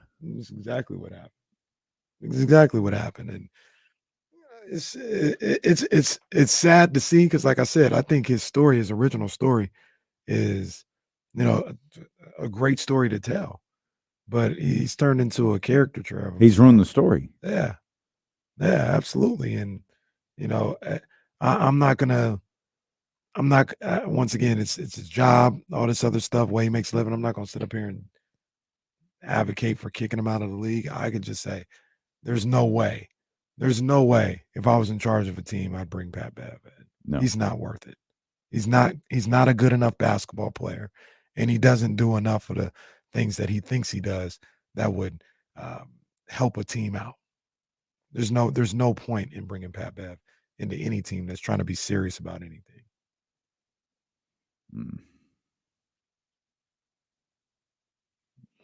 Yeah, I'm looking at some of these videos. Let's leave Pat Bev out to rot. We can talk specifically about the Bucks, though. Well, that was my next question. Are the Bucks out to rot too? The Bucks, I think you run it back again next year. I think you have to. You try to add whatever you can in any way that you can. But if it doesn't happen next year, I think you got to look to move one of those guys, and it's probably you try to move Dame first. Yeah. Unless Giannis is giving you a word that, I want to go. I want out of here. Let me out, though. You keep those guys around, but I think it's time to trade Middleton, or you gotta switch up the role players around them. And I don't know if you can't even trade Middleton given his injury history, and I'm pretty sure he signed an extension before the season. But like, it's time to shake that up. I just think the most hilarious thing is the player the team desperately needed was Drew Holiday. It would have been a better basketball team with Drew Holiday. Like they wouldn't have. I don't think, like, because now you're taking Dame Lillard off the team. They wouldn't. No. That's not what I mean. I'm sorry. I meant more of kind of what Jesse was talking about. If you look at a player that's missing, you need a player like Drew Holiday, right? To Jesse's point, you in a deal for that, you couldn't have moved Chris Middleton. It had to be Drew Holiday. If there was a way that Dame Lillard, Giannis Antetokounmpo, and Drew Holiday existed on a team, I think that's a different basketball team than what we saw this year. We moved on. I'm not trying to pile on, but they tried to make that guy Pat Beverly, and that wasn't going to work. Yeah, right. No, that's perfect. That's what it was. They needed that guy, and the guy is Drew Holiday. Porzingis is really, really important to what Boston's doing. Drew, I'd argue, is just as, if not more important. Yeah, that's what they're doing. And we might find out pretty soon. But like Drew's been really important to where Boston's at. Because I feel like if they just added Porzingis, I don't think that would have been enough to. They still could have won a championship, but now they look unbeatable with Porzingis, Tatum, Brown, and Holiday. Well, I fought it for a couple of years too, but it's like you did upgrade from Marcus Smart to Drew Holiday as far as running the offense. Like defenders, they're both great. Don't do that. No, hold on. Like Let me finish. Marcus Smart can still be a point guard. Okay, he still can be a point guard. I had no issue with him running the Celtics or whatever. But Drew Holiday is a bit, but he's better. So I think there's a little bit of upgrade there. But he can still be a point guard. You're right, Kenny. You're right. All right, because when they made him a point guard, they got to the finals that year. Apologize for Joel Embiid, and I'll say you're right about Marcus Smart. I apologize for. You were trying to trade him yesterday. I said you have to have discussions. No, you don't. No, you don't. You were ready to give Tyrese Maxey a 5-year, $500 million deal. You got him a statue next to Sylvester Stallone out there. Tyrese almost brought him home. He almost brought him home. You mean Buddy? No, Tyrese had 12 in that fourth quarter. Oh, you talking about? Oh, okay. Yeah. He almost brought him home after having a very subpar first 3 quarters or first 2.5 or whatever the case may be. Yeah, Milwaukee, it's been a good run. You know what I mean? Like when you look at this in its totality, they've been at this for about 5-6 years, being a championship caliber team, a contender. Ish, yeah. You would have hoped maybe you got to more than one finals. And you would have made it. You won it. Yeah, at least you won it. At least you won it. But you I think they got the finals. Obviously that's like a conference finals, but I think they lost in the first or second round like every other time. I don't think they've ever gotten to another conference. No, it was Toronto. Against Toronto, they were in the conference finals. They lost in the first round last year too, didn't they? Lost in the first round last year. Did Philadelphia lose in the first round last year? Second round to Boston. Second round of okay. Yeah.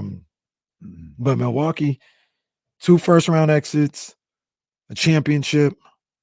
Before that was the bubble, and I think that was a first round exit or a second round? No, because first round was like Orlando or something like that. So a second round exit in the bubble to Miami. Yeah, because bubble was Miami, Boston. Yeah. Conference finals loss to Toronto, and the year before that, I think was like a second round loss to a team you hope they were better than. So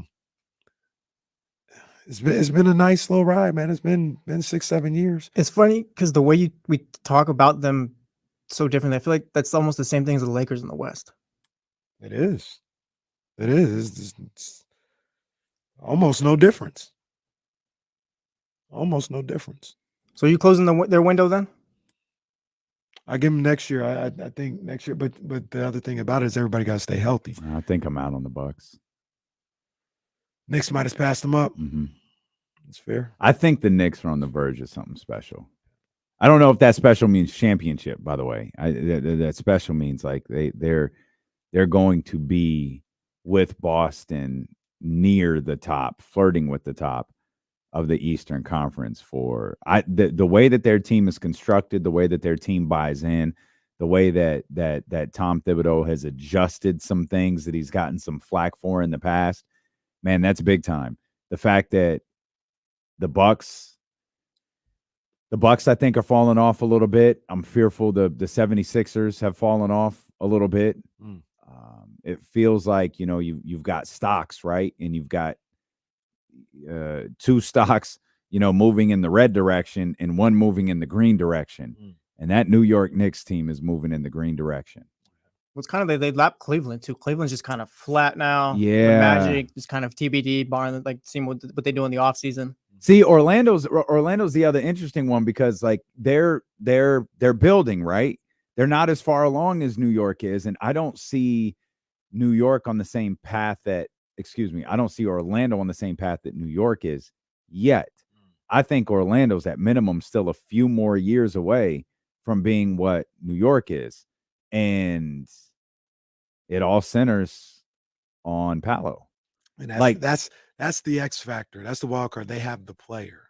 They have like the way we're talking about Ant-Man. Paolo, I don't think anybody can be where Ant-Man is. Right. But Paolo is like, he's on that next level. Well, you could say, he's got that, like he's next up, like Ant-Man did. Yeah. So with that point that you just made, in that no one is where Ant-Man is.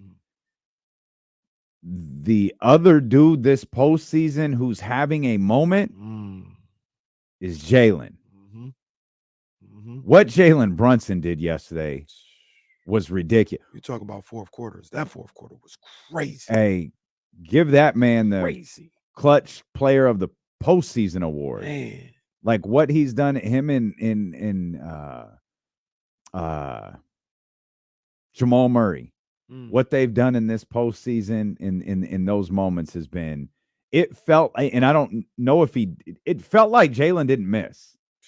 In the fourth quarter, so when the pure, shot too. mattered, it didn't feel like Jalen missed a single shot. Well, the 4-game run he was on, no one's did that since Jordan, I think, scoring 39 plus for the 4 games. And then I think he's got the double-digit assist to go with it. Poor Ernie, that stat was beating Ernie to death last night. He corrected it like 3 times. I could just see him wanting to throw something. It was magnificent. Speaking of, Ernie's just like me. Speaking of, you hear we're supposed to be getting word today. On? Not a Drake drop, but they said TNT's supposed, the reports, the streets are saying. Oh, the streets. Oh, good, because the saying- streets are never wrong. They're saying TNT's supposed to make a decision today. I just don't see how they match. I don't think so. I don't see how they And Ernie match. said I was he's reading staying. about, I read that last night. We'll talk Kings. James Ham joins us at the top of the hour. You'll never guess what happened to me too. I'll say it on the other side. Oh, the other side. You'll Can't wait. never guess. This is now concerning. Yeah, let's do our Friday conversations after this because I got something Alfonso tagged us in on Twitter. We got to talk about it. Oh, I'll tell you a dumb thing that happened to me at about 3:00 in the morning. That's next here on ESPN 1320. Is it the Rikishi drop? Rikishi's getting in the mix too.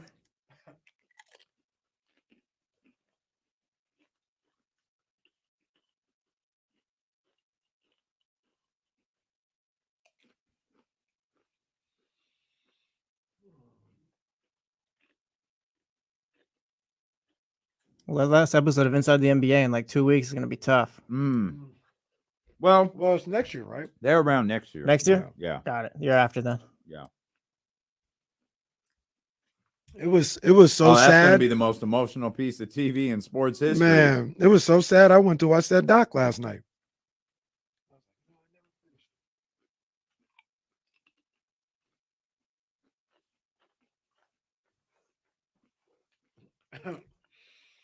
They were playing one of the clips, and they were playing when Shaq was doing the if you put $20 in your tank, you'll never go. And he's like, no. If you have an $80 tank and you put 20 in there, then all you got to do. And they said, well, no, Shaq, like you're not going to E on that one. No, you're not. You guys don't understand what I'm saying. I'm saying if you have the $80 and say on Wednesday you put $20 in the tank. I said, but Shaq, it'll be more. No, don't try to play. Don't play me. I don't know what it is, but it's just that cadence right there. It's just to a T. It's perfect. That's why I feel like the NBA's got to kind of like not step in or whatever, but like figure it out as far as get those guys a show on something. Throw them on X or Twitter, whatever we want to call it. They put them on NBA TV during the finals. There's what? I feel like I need a soda. Really just want more chips. There was like one bag of chips out there that was nasty and one bag of chips that was really good.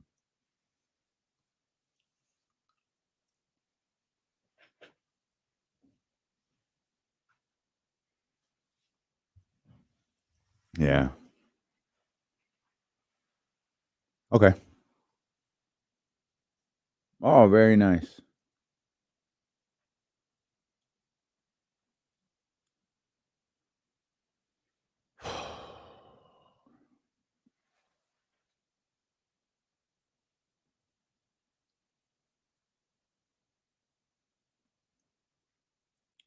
D-Lo, who wins, Pacers or Knicks? I'm kind of all in on the Knicks right now. I'm all in on the Knicks right now. Would it shock you if the Pacers won, though? Honestly, a little bit. I think so, too. A little bit. Like, the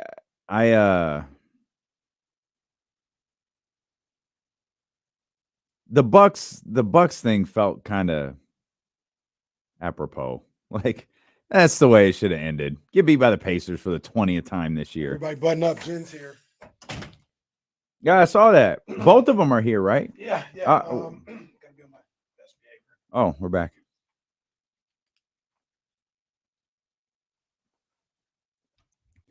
You know it's a special day because Toby and Holly are here. Oh. Toby and Holly are the HR reps in the office. I love that you just got up and looked around. Like, who's Toby and Holly? Toby and Holly is. I actually don't know our other HR person's name. Elena? Oh, that's Elena? Yeah. Oh, okay. Company man Casey helping us out. No.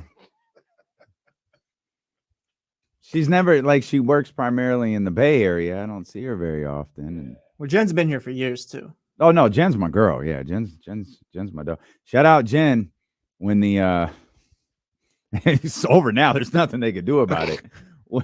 When the bank called to verify my employment for the home loan, Jen gave them my original date of employment. Oh. In 2001. So Morgan Stanley believes that I have been working here for 22 straight years. So shout out Jen. Looking out for a boy. I got to go thank Jen for that. I can't let Jen leave. Yeah, go talk. I'll let Jen real quick. We'll just talk more boxing. Well, see, that's what I'm afraid Jen's of. not here for the party. Hey, Jen's man. gonna walk in right now. Kenny, I need to talk to you about yesterday. Hey, look. Well, yeah. I just said hi to Jen and put my head down, kept Good moving, idea. just in case she, had any other reports. But see, you underestimate. People be stopping me in the streets and be like, "Yo, 13th round." Boxing bigger than people think. Man. All right, get your stuff off No. then. Hang on, Russell. I'll get right to you. No, get your stuff off. Then. I'll be right back. I'm gonna go tell Jen thanks for the house. See if I can grab a few more chips. So I I just saw the weigh-in. Everybody weighed in perfectly, right? Everything. Yeah. No, man, we'll talk a little hoop. But I do want to ask you about this next series, this Boston Celtics series, Jesse, without Porzingis. Like, where did all does either one of them because all right, if I'm gonna be completely honest and like not completely fan or whatever, I'm not worried about the Magic Cleveland at all. No, that's fair. But I think both Knicks, of them have a presence inside that if you don't have KP there, they could take advantage of. Yeah, but I mean, Al Horford played well against Bam and the game he started the other day. Like, this is kind of like why you don't let Horford play back-to-backs, like breaking case of emergency type thing. Like, he's not going to carry him through or whatever, but he can fill in while Porzingis is out. Like, he'll get them through the Magic or Cavs, whoever it may be. Against the Knicks, like I will admit, yeah, that could be a little bit tough for them, but I think they still come out of that series. I agree with you. I don't think that that the Magic or the Cavs can beat the Celtics even without Porzingis. It's my thought is it might be a little longer series than we used to. Maybe 6 games. Yeah.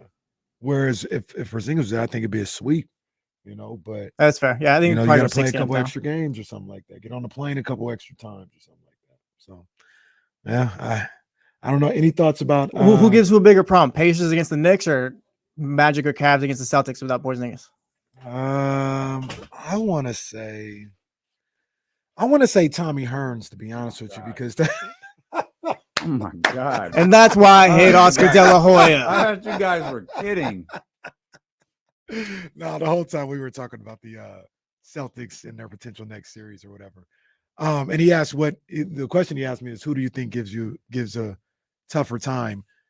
The Magic Cavs winner against Boston or Indiana against New York? And I kind of want to lean towards Boston or New York. Cavs Magic gives a tougher time to Boston than Indiana does the Knicks. I think the Knicks win that series in 5. I think the Knicks beat Indiana in 5. Oh, okay. I'm sorry. I think I'm understanding the question. We're talking about Knicks Celtics, right? Yeah. And he said, who gives a better challenge to Indiana or those other two teams? Yeah.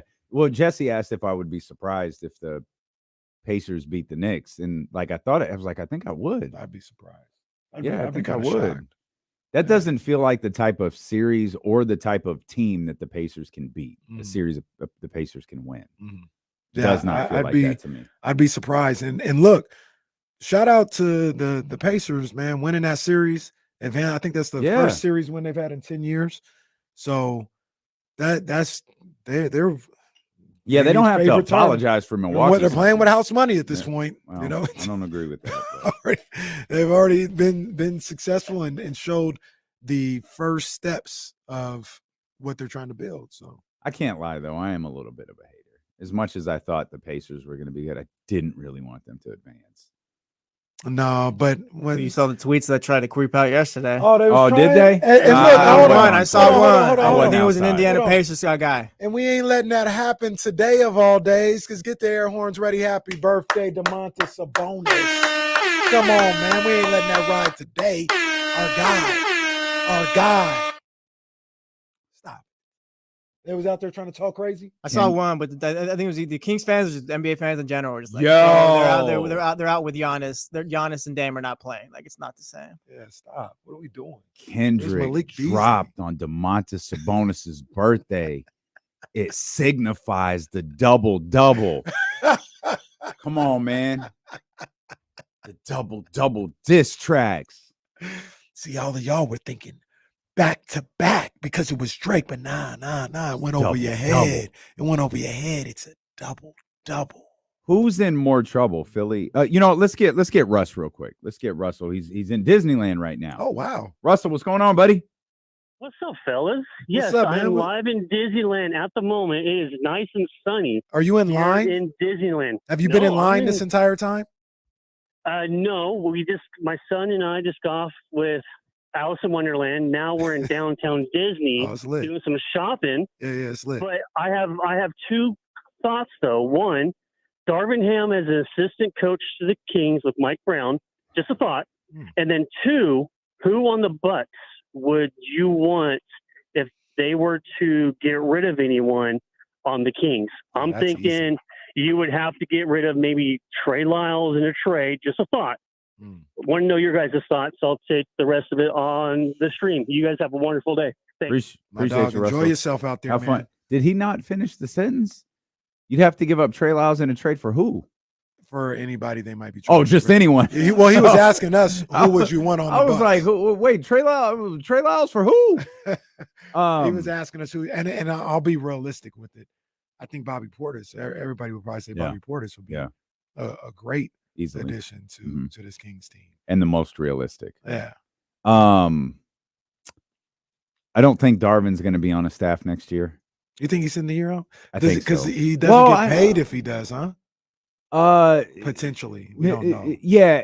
So, no, he's going to make the money on the So what will happen is, hypothetically, I don't think there's room on Sacramento's bench. I think Luke Laux is moving up. I don't know that Mike. I don't know that's in stone or in writing. Yeah. But if Darvin Ham, and I'm just going to use stupid numbers, if Darvin Ham's owed $1 million and Mike brings him on to be an assistant for Sacramento for $200,000, the Lakers pay him $800,000. Gotcha. So he's going to get $1 million next year. It'll be offset if he takes a job, or he can stay at home and the Lakers can pay him for at least a year. I would assume too, but I can't remember what he signed for. Yeah, they sign coaches to 3-year contracts. I'd probably stay at home. You can always get back in the league. Take the year off. I mean, I would, but there's also the fear of, and I completely understand it, the out of sight, out of mind thing.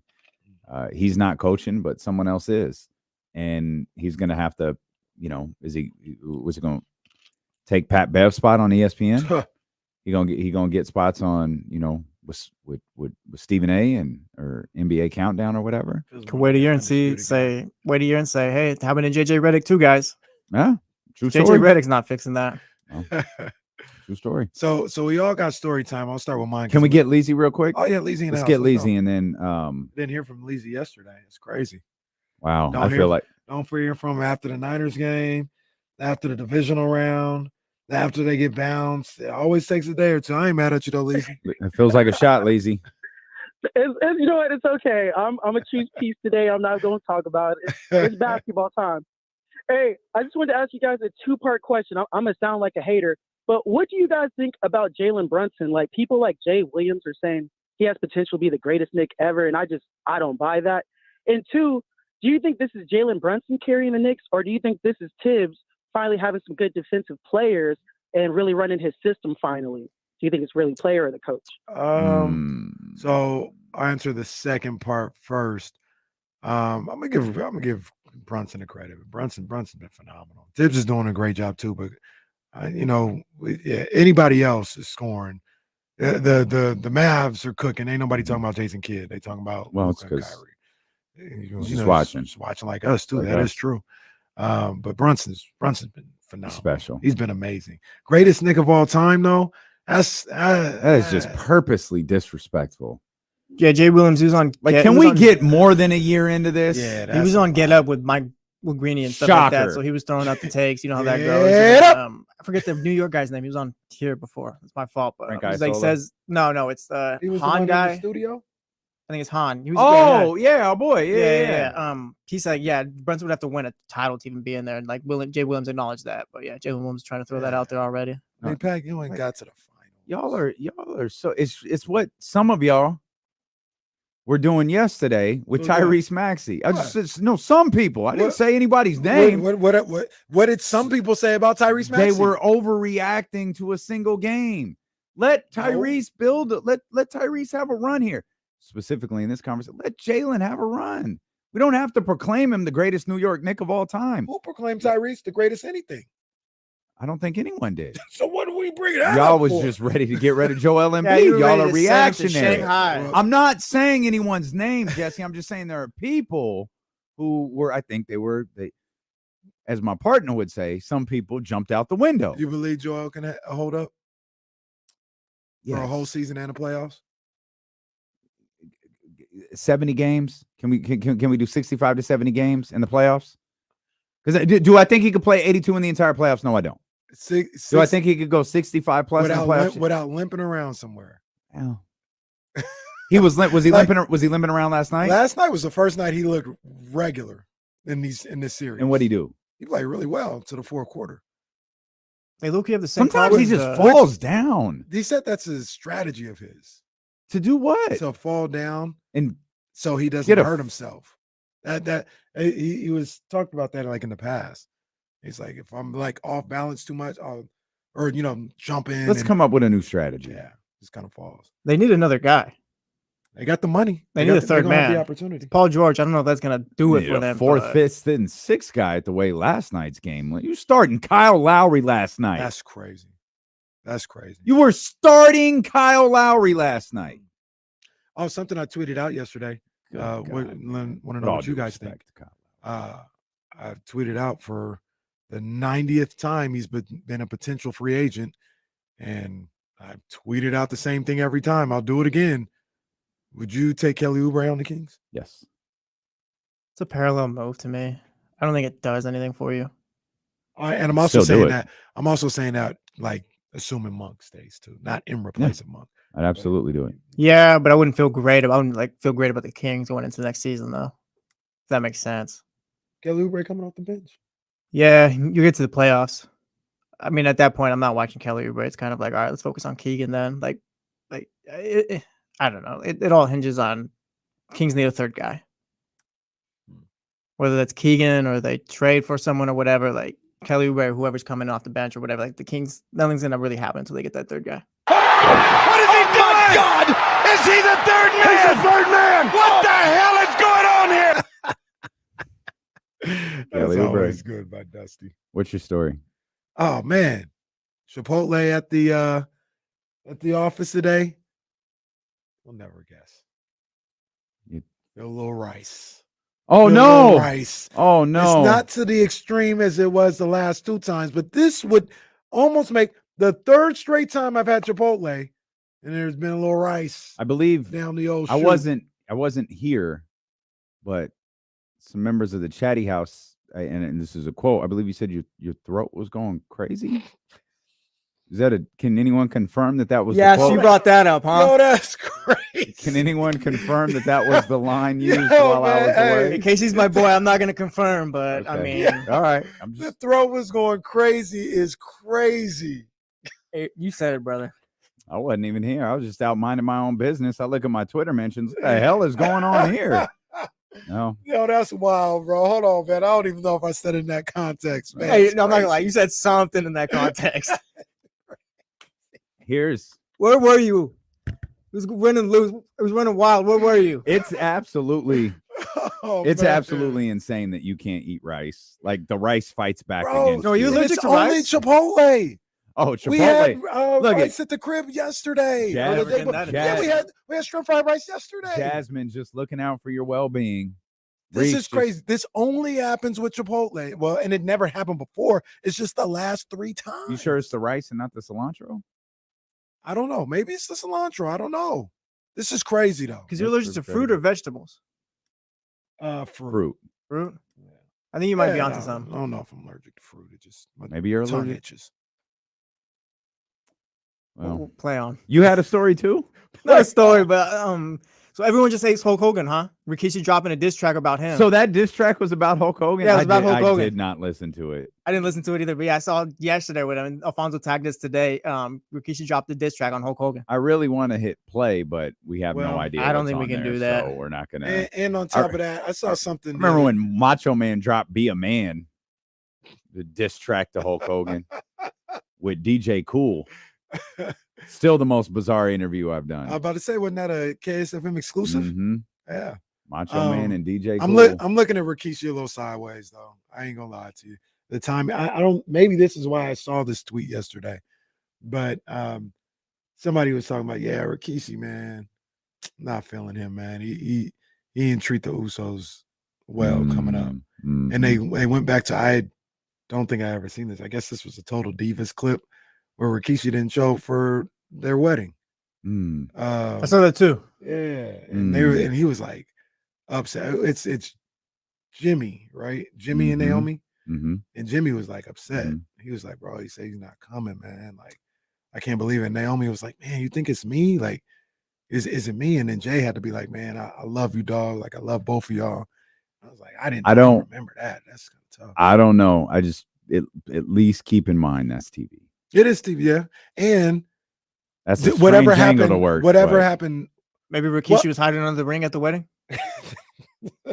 The gong, the lights went out, and the gong hit, and there's Rikishi. And I also kept in mind when I saw that was however many years ago. Mm-hmm. They could have been made up and talked about that. Well, I'm sure it's tough for a lot of those guys because Rikishi's one of them older dudes who was on the road all the time. That's the thing. Wrestling he probably wasn't around. Wrestling back then was insane because you were on the road probably working 300 days a year, right? Yeah. That's like the thing with Cody and Dustin. Dustin barely knows his dad. Cody's so young, he does because Dusty was older. Was done by then. Yeah. So Dustin always talked about how he was jealous of Cody because Cody had the relationship with their dad. Where is Dustin now?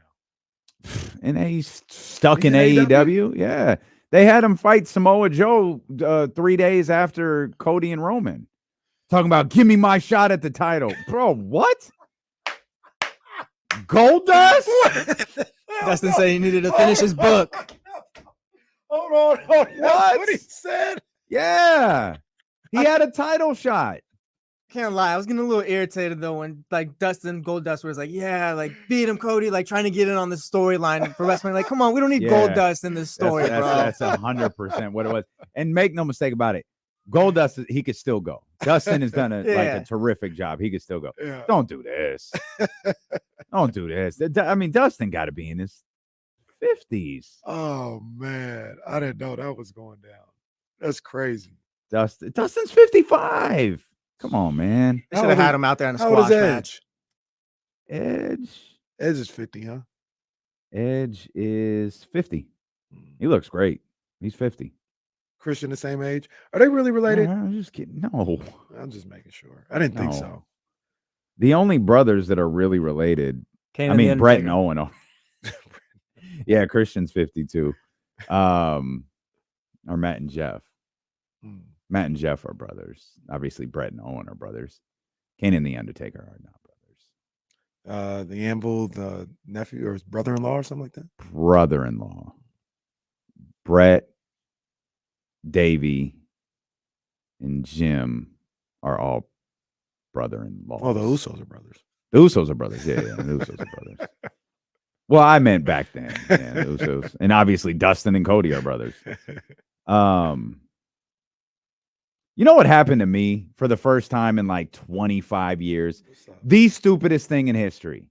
This is how distracted I am when I leave you. This is bad. The dumbest thing ever. And I'm pointing this out because I still feel it right now. 3 o'clock in the morning. Oh, wait a minute. I know what happened. Yeah. I got a cramp in my calf. Oh. Are you asleep? Yes. I flew out of bed and was like, oh my God, what's happening? And like Sprout's like over, her tail's wagging. She's standing next to me like, what's going on? What's going on? And I'm like crumbling to the floor like, oh my God, what just happened? And I'm trying to move it. And I'm like, okay, it's been a couple of decades. I think this is a cramp and I can't move it yet. And I am in pain. Those don't really go away too. Nah. Like it'll cramp again probably later on. No, don't do that. No, I'm just letting you know. Just whatever you need to help you get through that. I've been on my amino acids. I've been on my water. But I started thinking, anytime I wake up with like a headache, I try to take an inventory of how much water I drink.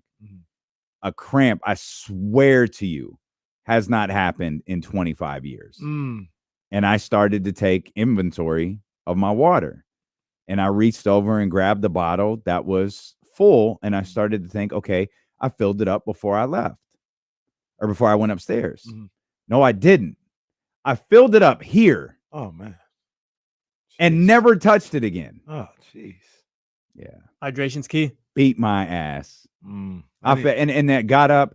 I never went back to sleep because I don't know. I just didn't go back to sleep. That's crazy. So Ryan? Pretty much.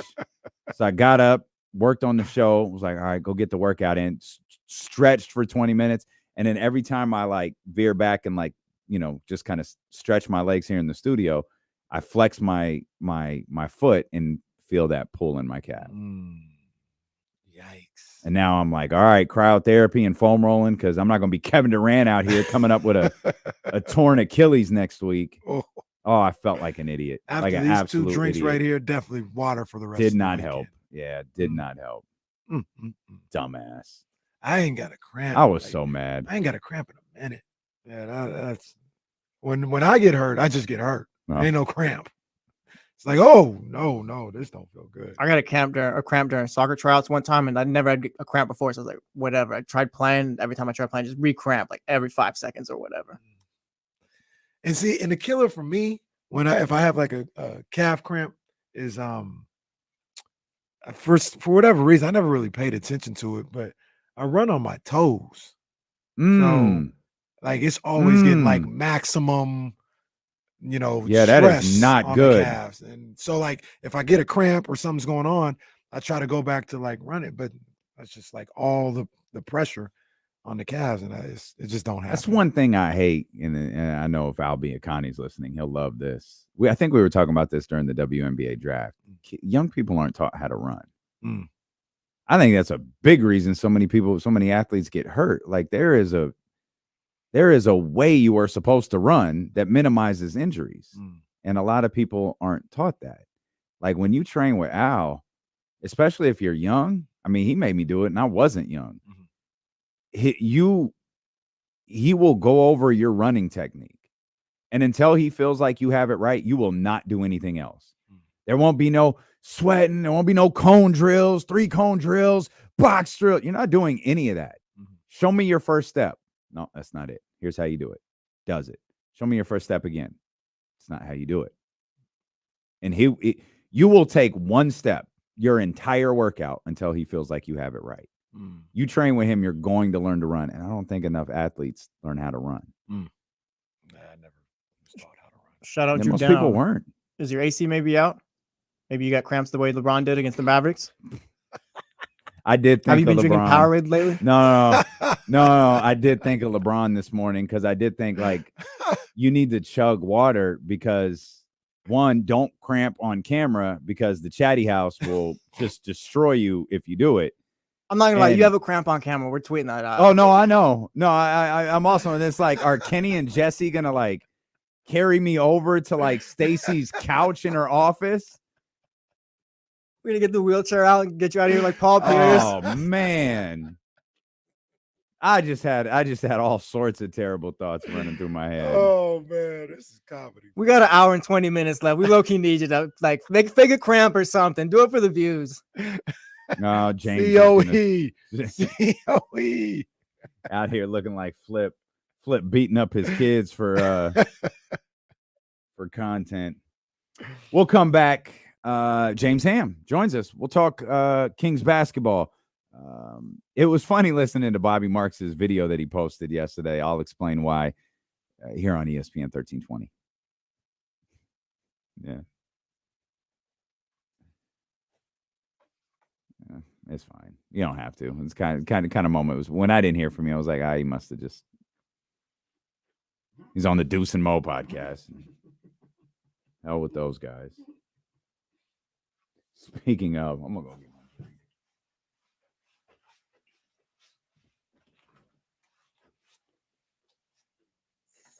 You see Devin say he doesn't want to fight Ryan? No, I didn't see that. He was on ESPN last night, I believe, talking to Stan Verrett. We said he don't want Stan Everett, one of those. He's got to fight. He doesn't have to fight him again, but I get why he's saying that because if you lose, you're kind of cooked.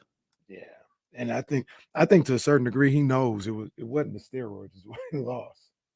Literally, hey Devin, he's gonna hit you with a left hook. Watch out, and he just didn't. Ryan, let me see if I can pull it up. Since we're on a break, he's adamant he didn't cheat.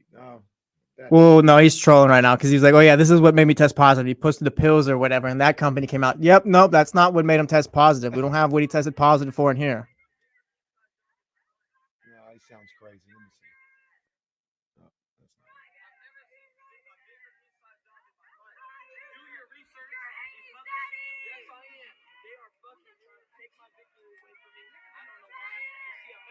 not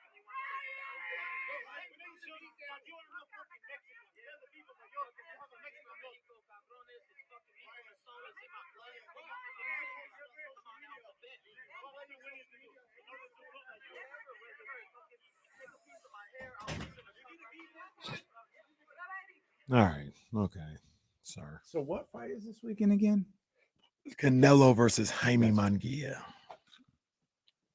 I will say, like, Manny's Canelo's gonna win and all that, but I feel like boxing's kind of been on an upset run a bit. I mean, Ryan got Devin. Call it what you want, but I mean, Earl got his ass beat by Terrence Crawford. Nobody expected that, so I kind of got my antennas up. Canelo should win, but it was the way he did. No, nobody saw him. beat his It was ass, shocking. right? Yeah, it was shocking. I still think Canelo gonna win, but I'm gonna give that. It's a young boy. There's a young can't boy wait. with power.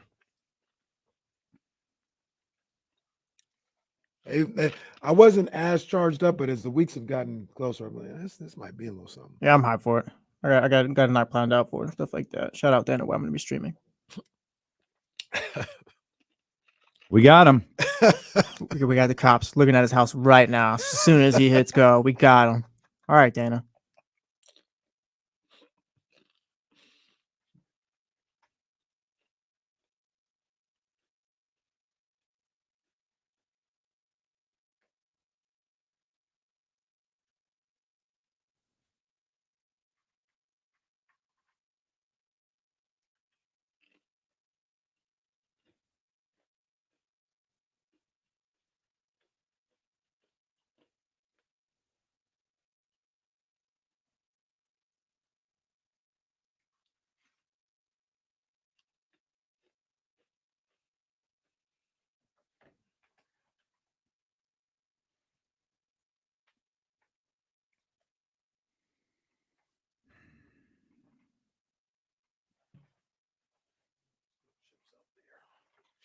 Everything is in there. Oh yeah, they're incredible. I should have brought the whole thing in here. There's still a ton of food in the refrigerator. Kimberly just packed it up.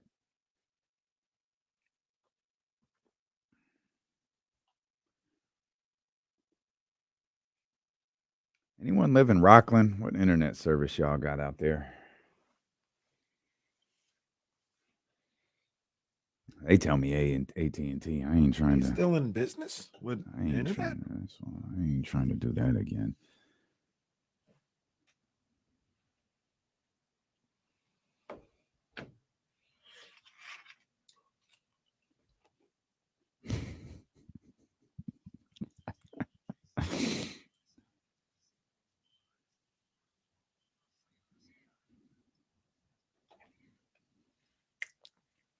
Oh boy, we got another one. Uh-oh. Kendrick Lamar, 616 in Los Angeles, samples Al Green's What a Wonderful Thing Love Is. Drake's uncle played guitar on Al Green's What a Wonderful Thing Love Is. Yo, that takes this to another level. This is top level stuff. Oh my goodness. To be fair to your goofy conspiracy theory voice, it's not an accident though, right? No. Yeah. I agree with Kamara that all these things, most of them, some of them might have been just made up, but by other people. But I think Kendrick put a lot of thought into every single thing he said and did with every diss. My whole argument is it doesn't make the diss dope. Like that tidbit right there doesn't do anything to enhance the song for me personally. But I think there's a lot of like things that aren't coincidences with the release of this song and everything else like that. I just don't care that this was the day OJ was acquitted.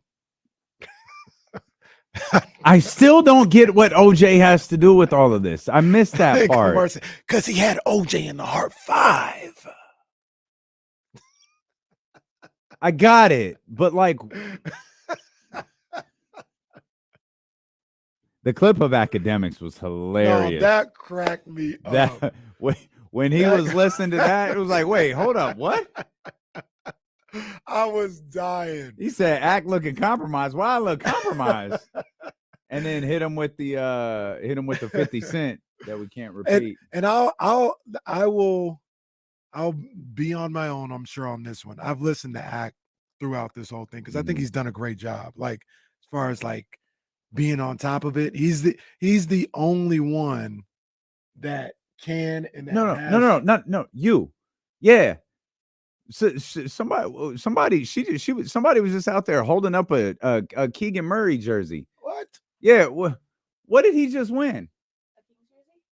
Oh, he had it. Was it autographed or something? No. It was just a Keegan Murray jersey. Yeah. He won it with us. No, with the insider. No, it was both of you guys. Oh, okay. Yeah, so he won. This is Jackie. This is Jackie. Yeah, Jackie is dope. Yeah, he won the nothing. Or it was the he qualified from the month of like February to April. Okay. Yeah. Oh, okay. Yeah, He was holding it up like he was a first-round draft pick. I was like, "Hey, what's going on out there?" Hey, pays to listen to D'Lo and Casey and the Insiders. Good stuff. You do a great job, Jackie. Thank you. Jackie really is the GOAT. Yeah, Jackie's fire. Thank you. Okay. But I was so confused. I was like, "What the hell is going on out there?" I forgot what I was going to say. It was something about. No, you were talking about DJ Academics. Listening to Academics. No, there's a little bit of respect that I've gained for Academics because, I'm always about the work. He works his ass off. Mm-hmm. I told you the other day, he did 10 hours on that Euphoria. When Euphoria song. came out. Yeah.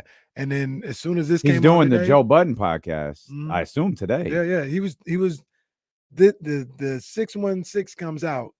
He tweets out. Jumps on the stream. And I don't know how I don't follow Academics, but his tweets always come up. And he goes, "Oh my gosh, Kendrick dropped again. I'm going on in 5 minutes." Mm-hmm. And he was on from like 8 a.m. our time till probably about 11:30. And he's like, "I'm about to go do Joe Budden's podcast. I'll be back after I'm done with that." Like, he grind. And so I said I've actually like listened to him during this whole process. And there's a bunch of things that I don't like about Act. He's been okay during this whole thing. Like, he's been pretty transparent. He's like, "I like Drake." Like, that doesn't mean I won't big up Kendrick when he does like Euphoria. It was crazy. Like that this was crazy or whatever. But I still like Drake. That 5-hour stream has 808,000 views on Twitter. He works his ass off. I always, with almost anybody, I always respect the work. Mm-hmm. And Act works his ass off. I salute him for that. I think he does a little too much like outside of this. Like, he's going to Young Miami, and this is a little too much for my liking for me to listen to him all the time. But in this situation, he's done his thing. James is going to join us, and we'll have to be serious for an hour. James, DJ Aka James. He's everything on the Kings. Did you see the Legends drop? No, which one was Dame that? and Bobby Portis and Tyrese? Oh no, bro! I gotta pull that up right now. Tyrese lost me for a second. I saw that moment. That's when they got got text, right? yeah. Oh, there's a lot going on here. You want to pull it up on the stream? No, we can't. Yeah, no, nope. It's crazy. I can guarantee you we can't. Nope. Tyrese hit him with the "get the F out of my face." Dame tried to swipe the ball from him. Dame called him, "Yo, for real?" Dame called. Did he call Tyrese? Yeah. Did Dame call Tyrese a bitch? Yeah. Bobby Portis definitely did. And then James Johnson came in. Yeah, only James reason Johnson. He's in the league. The only reason he's in the James league. Johnson said, "I will F you up, I promise you," and no one doubted him. I was trying to figure out, though. Yeah, Dame swipes at Tyrese. Tyrese is like, "Get out of here. Get the F out of my face." Bobby Portis said, "Watch your mouth." Yeah, he sure did. I thought he might have been talking to Obi Toppin, but Toppin coming to his defense. Oh, yeah. Bucks are down bad. Bucks are down bad. This is Hey, nasty. shout out Tyrese. Tyrese don't back down from nobody. No. Tyrese do not back down. He picked from his game anybody. up in the series too. He played better games than he did. He did. He had about 40 games off, so he looks great. That was unnecessary. That was hate. That's my bad. It was hate. That's my bad. What did he do last night? I think he got out statistic wise. Did he get outplayed by TJ McConnell? Oh, I don't know. I know TJ had went for 20 and 9. I know TJ was feeling good last night. Yeah, he went for I think 29. you called it. TJ hit a 3. It was like, well, this is a wrap. This is over. No point in continuing this. It was like midway through the third. Now Tyrese had 26. Oh no, that's not him. Yeah, Tyrese had 17 and 10. TJ had 20. Dame don't like Tyrese. I think it goes back to the Dame time thing.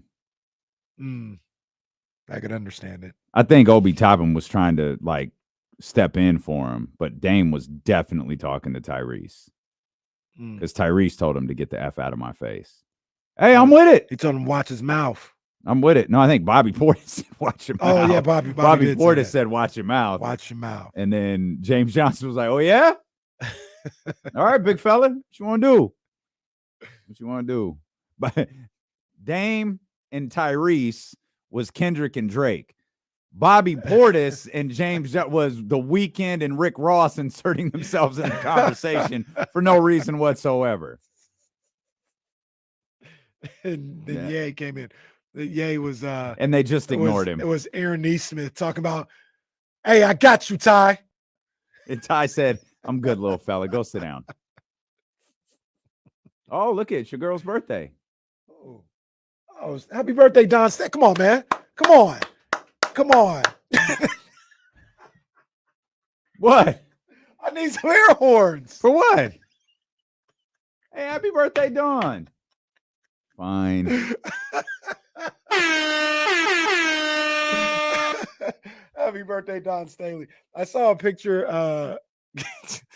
I saw a picture yesterday. So this isn't fair. This actually, I don't like this. I probably shouldn't even comment on this because I don't like this, especially with women in sports. So did I already go too far? Should I say it? Yeah, I got to know what it is now. Somebody took a picture with Kim Mulkey. Oh, yeah. I didn't see it. Kim Mulkey's just getting older. That's it. And she don't have none of her makeup on or nothing like that. And I was like, oh, that's. And then somebody commented on it. And I was like, well, don't do that. That's not fair. That's not right. That's not right. Oh, I see. I see the picture. I mean, and she's also not young. So, like, what do you expect? Like, what are you looking for? Well, not like she's 22. It's an interesting outfit she's wearing. She's just chilling. That's a regular. Apparently, it's a regular outfit. That's why it's interesting. It's just like a really long. Yeah, that's interesting. I don't really. Yeah, that's no big deal. I hate that people. Yeah, I don't like that they do that. Like, I mean, to anybody, but although women. It is Kim Mulkey, so get your jokes off. It don't bother me anyway. It don't bother me a bit. Just get your jokes off. It don't bother me a bit. Sean says, show some respect, D-Lo, even if Dawn whoops on Tennessee in the SEC. Sean, I don't care if Dawn beats Tennessee. I thought Tennessee's strategy in that game was one of the funniest things ever. No, go ahead. She's never shot a 3 in her life. Let her shoot it. It's not the craziest thing in the world, though. It's until it goes in. Yeah, she'd have to bank it in. Until it gets. It's not the craziest thing in the world until you're fired 3 weeks later. So, like, what? Let's see. What's the equivalent here? If the Kings are playing the Clippers in a win or go home situation, and Paul George is cooking, Harden's cooking, Norm Powell, don't let these dudes shoot. Help on them. Leave Boban open. Or he's on the Rockets, actually. But you get what I'm saying. That's legit the same name I was thinking of, too. Yeah, that's funny. It wouldn't be the craziest thing to be like, just if it means don't let Paul George catch it, fine, leave Boban open. Leave him open, but don't leave him alone. You think Boban can hit a 3 right now with the game on the line? He can. Would you bet on it? I wouldn't bet on anything. No, no. I do need to take this picture of Kim Mulkey off my screen, though. It's like, why is that still there? Before James comes on the show, good catch. You think any of these series go to 7 tonight? Man, it's really hard to that Dallas Clippers series went from really compelling to really confusing. Oh, did you see? I didn't talk to you. I didn't say anything to you, Siri. Did you see the Paul George post game and Inside talking about it afterwards yesterday? I don't think so. So Paul George, maybe I could pull it up real quick. I know exactly where it's at. But Paul George was talking post game after they lost to the Magic, and was just talking about, how, you work hard and, if you fail, you fail, but you put your work in. And Inside, they weren't really feeling that. I can get this up. Give me a second. But I thought it was interesting. Is why they're the best, right? Like, because they'll say things like this, or they'll talk about situations like this with their pedigree. You know what I'm saying? Like, it's not just anybody saying this type of stuff. But we'll get it on there. Inside the NBA last night. I think the beauty of it is the older the less pressure it's been. Honestly, you work your tail off all summer. You train for these moments to where if you fail, you fail. Live with the results. Nope. Okay, hit stop right there, real quick, please. I don't have a problem with that at all. I think what he's saying. Okay, I'll tell you what. Go ahead. And I think this is. I understand what you're saying, but I understand what they're about to say. I'm with you, Shaq. If you fail, you can't fail. Because, like, for example, the way Philly played, even though they failed, if you play hard and play with a lot of effort, that's not a failure. Like, you played hard, but if you go out there and go and get 15 points when you're 2 for 15, nah, I ain't living with that. Nah, that's not failing. That's worse than failing. That's not stepping up when you're supposed to be the superstar of the team. I always tell people you can lose, but you got to compete. Got to compete. Yeah, you got to compete. I mean, I listen. I don't judge. I lost a lot, but I competed. You. I can honestly say, and I'm not get off my lawn. I ain't never quit. I'm not saying he quit. I'm not saying he quit, but I can say I can look myself in the mirror and say I ain't never quit on one of my teams. But Ernie, and I've lost, but I ain't never quit. When you're that guy, you get all the money, you get all the praise. You are expected to step up, and you should expect from yourself, I'm going to step up in the closeout game. Bring it to me, follow me. I'm gonna do what I got to do, Kenny. When I kick it out, I'm gonna need you to get yourself going. Yeah, I don't agree with any of that because I don't think that's what Paul said. Maybe I heard it differently. Maybe I'm hearing it the way I want to hear it. Paul said, well, I'll play it one more time. Let me put it back on the screen. But Paul said this. I think the beauty of it is the older the less pressure it's been. Honestly, you work your tail off all summer. You train for these moments to where if you fail, you fail. Live with the results. I feel like what he's saying is as long as you bust your ass to get to this point, you have to be able to live with the results. Yeah, I don't think, listen back to saying something. I don't think he's saying like, oh yeah, like whatever happens. It's a matter of like, I did what I could. He's saying I did the work. Yeah. I did everything I could to get to this point. I was 215. Like I'm not suggesting he's saying that's good enough. I'm not suggesting he's saying that's okay. He's saying he's put the work in and he's comfortable with that. He knows how hard he worked. He fell short. You have to be able to live with that and do it again. Maybe I'm not hearing. Maybe those guys hear it completely differently. We'll bring James into this conversation while you respond. What I took out of that, first of all, Paul George has to do what he has to do to make sure his sanity stays right.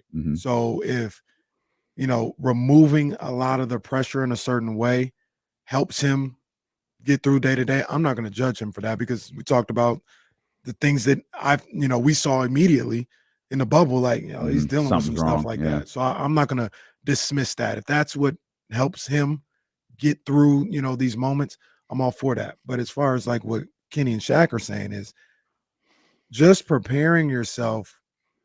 That's not everything. That's not it. There's another part to it where you prepare yourself and then you lay it all out on the line once you get out there.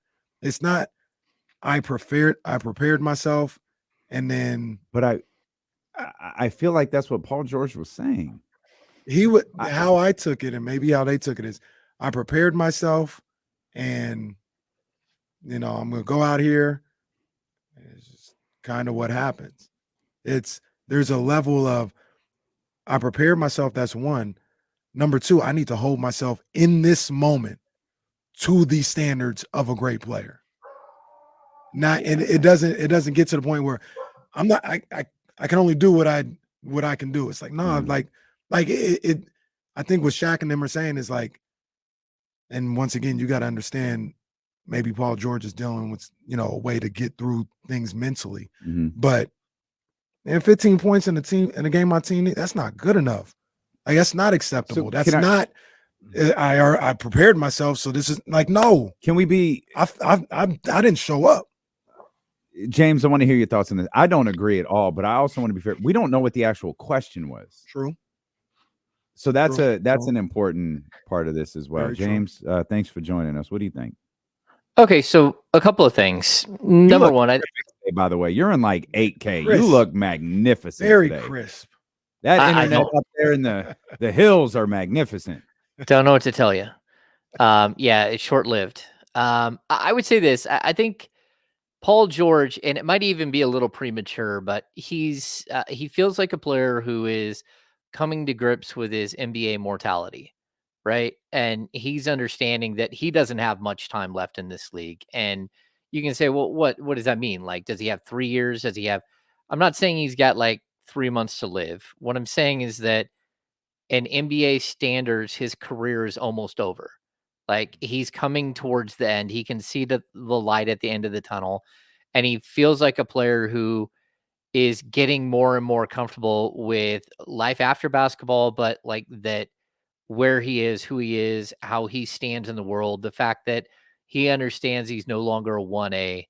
And then the other thing I would point out is because I didn't fully hear Kenny and Shaq go in on him, but I would caution both of those guys because, like, let's just be honest, like, both of those players are very specific.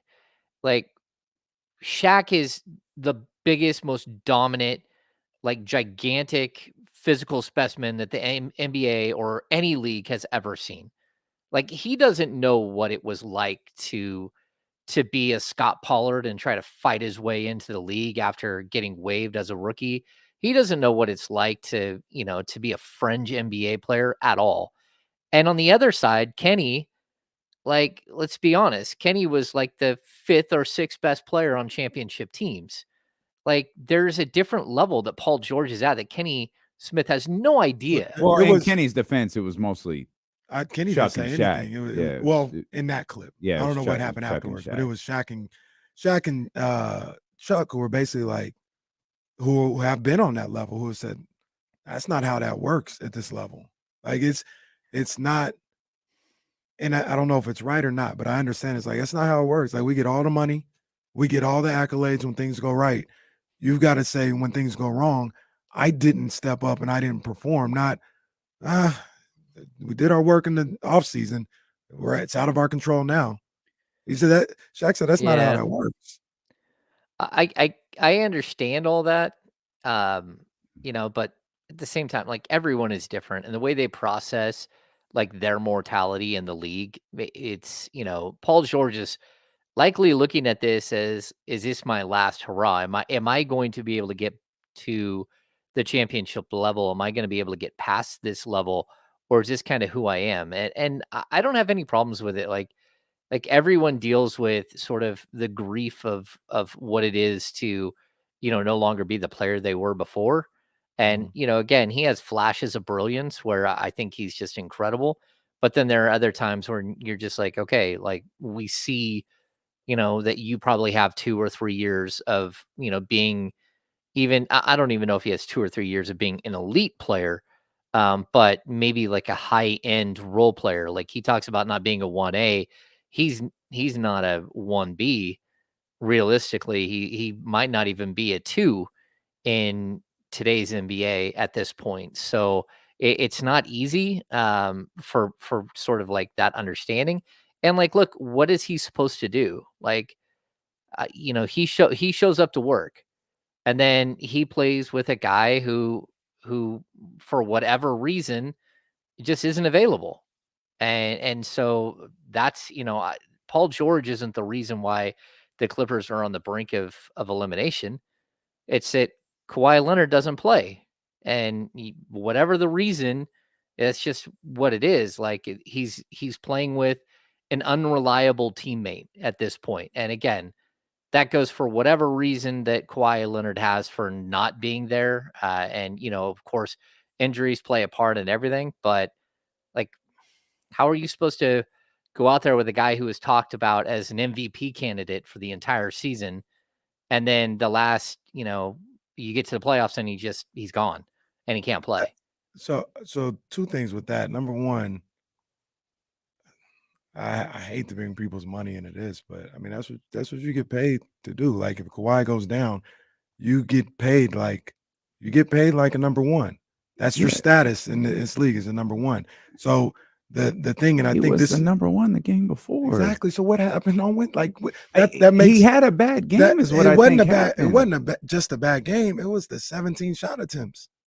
Like that's if I say in this situation, yo, Keegan, I need Keegan Murray to take 18 shots because the team needs it.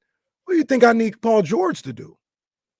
Like I can't have you taking 16, 17 shots in a do or die game 5. I need you to, don't leave anything behind. It's not like he went Tobias Harris on him. Well, that is just unacceptable. Well, yeah, God. Making $40 million bucks. That's talk about unacceptable. This is weird. I didn't recognize we were going to go down this rabbit hole like this, but that game was a blowout, and I'm trying to figure out like where it really got out of hand. It was a 1-point game. The Mavericks really blew it up in the second, and then it got even worse in the third. That probably more than anything contributed to the number of shots that Paul George took. He played 32 minutes, but the game was already like well out of control. Russell Westbrook was trying to find a shot. Norman Powell, everyone was trying to find something that no one had. James Harden was 2 of 12 in that game. And we kind of, I'm trying desperately to find a transcript of the question, and I can't find it. Right. There's videos, but obviously, and I'm not gonna overstate this, but what we say about James Harden in his 12 shots. Mm-hmm. What have we said in the past when James Harden has been passive? He's been eviscerated for it. And I like Paul George a lot more than I like James Harden or a lot of other people, but I got to keep it a stack here. I need more. And that's fine in a game. And I get it. It's the playoffs. All games are crucial, especially 2-2 series, the whole thing. Paul can't do that tonight because that's where you get it's an eliminate. Like is tonight a must-win game, James? Yes. In fact, tonight is a must-win game. And that's where you start getting those labels. It's not James Harden's performances against the Warriors or whatever team in game 4. It's in game 7. It's in the elimination game in game 6. That's where he's gotten this reputation. Mm-hmm. And Paul can't do that tonight. Paul can't do that tonight. And if James is 2 of 12, he's going to get killed for it. Yeah, he's going to get killed for it. And if the Clippers bring him back like we think they're going to get killed for it. So I would say if the Clippers bring him back, but at the same time, man, if I'm Paul George, I got to look at that situation and be honest with who that team is and where they're heading and all that stuff too. Like he doesn't have to stay there. He's got a $51 million player option or whatever it is. He can go to Philadelphia and he can make that same money with a guy who goes out there with half of his face slumped down and a trash knee and, putting up 50 points and dragging himself up and down the court, doing everything he can to try to keep his team in a game. Like Joel Embiid may not hold up, but I think I would rather do that than again play with a group of players that at this point in their career are living off of their brands from 5 years earlier, not who they are today. And so again, like Paul George has his own difficult decisions, but is he comfortable? And is that part of like this conversation where, Kenny, you feel one way and Damian, you feel the other? Is it that he's so comfortable that he doesn't really care about that anymore? Like going and winning the chip might not matter. And, it's tough because I think, a lot of players are out there like, oh no, I've got to go try to win this thing no matter what, Damian Lillard and all that stuff, trying to go to a team that gives him a shot. But you went to the team that gave you a shot and nothing went right. Like you just squandered like 3 or 4 years of your career teaming up with a player who hasn't held up his end of the bargain at all. And, you're grasping at straws if you're Paul George. And again, what would Paul George look like on the New York Knicks next season? What would he look like on Philadelphia? Like there are places where what would he look in in Sacramento? There are places where he could go and find success. He's not going to get paid the same way in most of these cities, but at least you're going out there with a guy like Domantas Sabonis who would go out and play with a broken hand, a broken bone in his hand every single night from December on, or a guy like Fox who, again, breaks his finger in the playoffs and keeps playing. At least you have that, because at the end of the day, if you're going to have your legacy questioned because you're sitting out there like fighting a forest fire with a garden hose, okay, that's fine. Like it's about a team. It's not about one player. And it makes it really tough when your teammates aren't there. Speaking of going to Philly, I was just thinking about this. He'd be going to Philly to play under Nick Nurse. And Nick Nurse, is he the Mike McDaniels of the NBA? You see my boy in the playoffs? The Air Maxes, the Jordans, couple chains on. I see the goal. Boy, Nick Nurse doing his thing. Looks good. Where was this in Toronto? I don't remember all this. He's hanging out with Bobby Jackson. Yeah. Bobby. Was Nick Bobby Nurse Jackson getting got that massaged by vibe. Drake? It was Nick. It was Nick Nurse. Yeah. Living that lifestyle. Yeah. Yeah. Just a little shoulder rub from old Aubrey. I don't need your shoulder rubs. I'm not Nick Nurse. Oh, Kendrick in the next one. Kendrick. There you go. James, what do to you? A hospital for these shoulder rubs and get a nurse. Oh, the double entendre. Oh my gosh. We've lost Kenny. Been dealing with this all day. You just might want to mute him. One margarita, and this is how he acts. Margarita. Act like you've been there, Casey. Oh, I've been to plenty, Margaret. It'll take more than one to get me turned up. That's all right. Sure. Kim made me a tequila and soda just so it looked like it was a soda and not tequila. Who's in more? But before we get to the Kings, oh God, I got like a bunch of questions running through my head. Slow down and ask one at a time. That's what a good journalist does. Who is in worse shape moving forward? The Bucks or the 76ers? Oh, the Bucks. Yeah.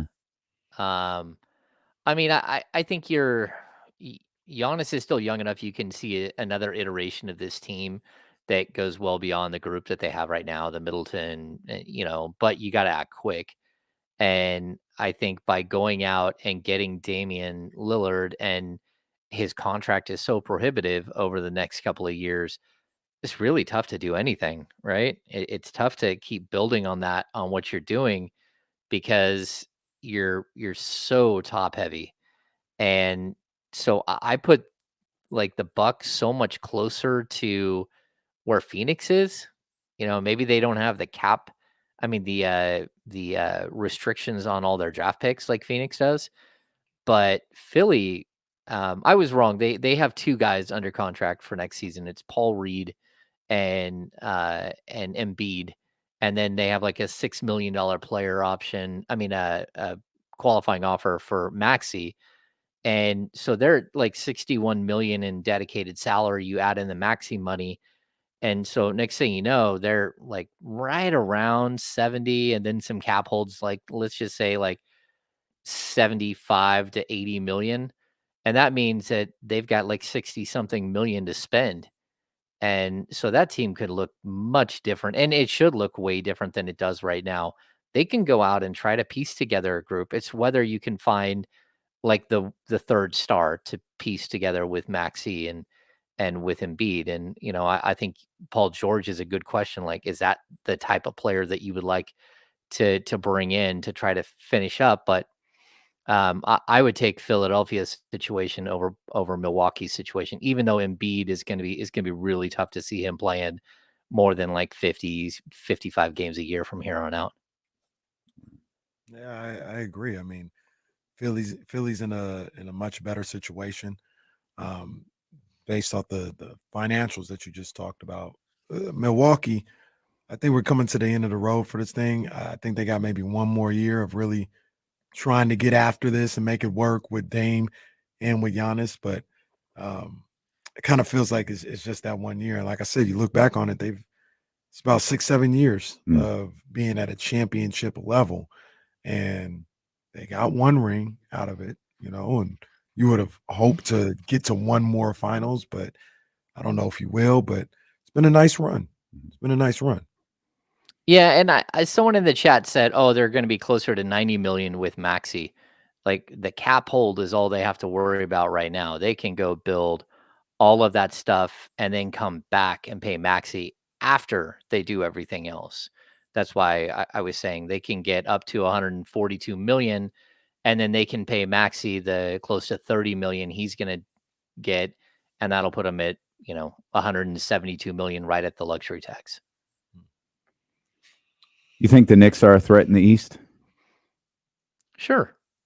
Yeah. I mean, Boston is sorry, Jesse, but Boston has shown an ability to lose in crucial moments in the past, and they haven't figured out how to get over the hump and become a champ. And on top of that, they have the Porzingis situation, which, is always tenuous at best, where he's battling injury now. And yeah, I think Boston is, if I were betting, I would take Boston to be in the finals, right? Whether they win the finals or not, I have no idea, but that's who I would choose. But the Knicks are like 1B, like they're right there now. You're watching how well they're playing. And I think that's the biggest thing. They're playing their best basketball right now. And Jalen Brunson is becoming, like, he's skip past star and he's becoming a superstar, like right in front of our eyes. And it's just like really crazy to watch. But then they have so much grit all around him. They just have, like we had Nick Friedell on earlier today, who covers the NBA for Odyssey. And like he just said, like every single player that they have is like the player embodiment of Tom Thibodeau. Like they all have that same exact like psychotic defensive mindset and motor, and they don't stop, and they're pushing buttons the whole time. That's a really good way to build a team. And, I think that when you have all of the defensive firepower they have, and then the ability to have a superstar who hits big shots and other players who do like very specific things that really break the spirit of your opponent, like Josh Hart going and getting like 7 offensive rebounds, and every single one of them is so crucial. Like that's a really, really good team. I wouldn't be shocked if they represent the East, but I think that would be because something went wrong with Boston a little bit. And I think New York is the real deal. Mm-hmm. I think they're a good team, but I would also caution everybody. I don't think Philly was as good as other people thought they were. I mean, as you can see by the way that game played out, I mean, it was Maxey and Embiid and a bunch of maybes. Maxey like, and we talking spades at this point. Yeah, like they didn't have a lot of And Shavano, let's go, buddy! Run, buddy, run! They had 2 and like 4 maybes at that point. That the Knicks handling that team, that just wasn't that good of a team. Like I don't think I don't think that Philly team there's also is anywhere on Boston's you beat a level. desperate basketball team too. I think there's other things at play besides the team last night. Yeah, it was ass. What was this had to have been wrong. I'll see if I can check it on the box score. At one point last night, and it might have ended this way. Was the bench scoring 36-0. Yeah, it was. Was that the? Was that It right? finished worse than that. Well, I mean, they had 40 off the bench I can Almighty. think of. Yeah, Yeah. that was crazy. I'll look up Well, the box I score. think it got That's to 39-0 at one point. It was remember though, tight, they lost 39-0. Bojan. They lost Bojan, which has been their Right. sixth man. So yeah, McBride needs to step up for sure. I like Yeah. McBride. Yeah. Hey, like, look, Well, shout out McBride. He scored 3. Mitchell Philadelphia Robinson scored 2. They finished with 5 bench points. But Yeah. 2 of Philly's starters did not score. Kyle Lowry started a playoff game, an elimination playoff game last night. With all due respect, of course, to Kyle Lowry. That's insane. Yeah. Shout out to that's wild. Shimano. That man had 20 points yesterday. The final tally, let's say that's 36, 42 to 5. 42 to 5. And the team with 42 lost. Because I repeat, 2 of their starters had 0 points. And Tobias Harris said, I'm ready to go. I'm ready to go. I'm going to take 2 shots and be up. Oh, 2. In 30 minutes. Awful. In 30. No. That's not awful. The 4 rebounds is awful. You did nothing. You did absolutely nothing last night. I don't know which is worse. You took. They're 2 both shots, bad. bro. They're both bad. That- They're both bad. You're getting paid $40 million. You take 2 shots. Maxey wasn't even scoring in the first 3 quarters. They needed somebody to score, and you didn't. You took 1 shot. Buddy raised his hand. Buddy said, "I'll Buddy score." said, let's go, buddy. Shout out, buddy. So Buddy had the phenomenal play where he's going out of bounds and he flings it back, and I don't remember who it got to. It might have been Batum. Batum walks into a 3. I can't remember who walked into a step in 3. And all I kept thinking was, God, that's going to get run if the Sixers win this game. But in my head, that's such a horrible play. He threw it to the far side of like the court, which if that was a Knick, they would have been off running the other way. But shout out, Buddy. He I think blot that was an AD bots assist. it. I Yeah. think that was an assist. Buddy looked like, especially last night, and I've seen him a couple other times playing with the Sixers. He just plays different. Like he never, like with Philly, he was out there playing defense, communicating, like working, not really shot hunting. Like was out there playing a team game. Mm-hmm. It's like I never saw this Buddy Hill. So I get my jokes off with Shivano, but I will. Maybe it would have been different with Mike. Maybe so. Maybe so. Maybe that's our free agent signing this summer. Hashtag bring back Buddy. Oh, can you imagine Miss P and You shut your mouth. You All shut right. your mouth. Okay. Hey, We'll the come back. funny thing about it though, if there wasn't any history, Yeah. Buddy would be somebody I to know. look at. I know. This is a bench guy. But there's history. I just wonder if it would be different with Mike. That's just what I wonder. It was different with Nick Nurse. It was different with Rick Carlisle. Maybe it wasn't just Buddy in Sacramento. Maybe it was Buddy, Sacramento, and Lou and Alvin. They just stopped playing him. We're like, what are you talking about? Well, there's that. The Kings coaches had to play him because they had no other players. Like, what are There you talking is about? that part. Yeah. We'll come back. We'll talk more with James Ham, and I'll let James know. Well, I got a nice little chuckle out of Bobby Marks's video on the Kings yesterday. That's when D'Lo and Casey returned here on Sacramento Sports Leader ESPN 1320. Casey says you need a guy with warts. I don't think Well, more warts than Buddy. Did you see That's a the bullfrog. Did you see Not the that game kind of 6 work, conundrum?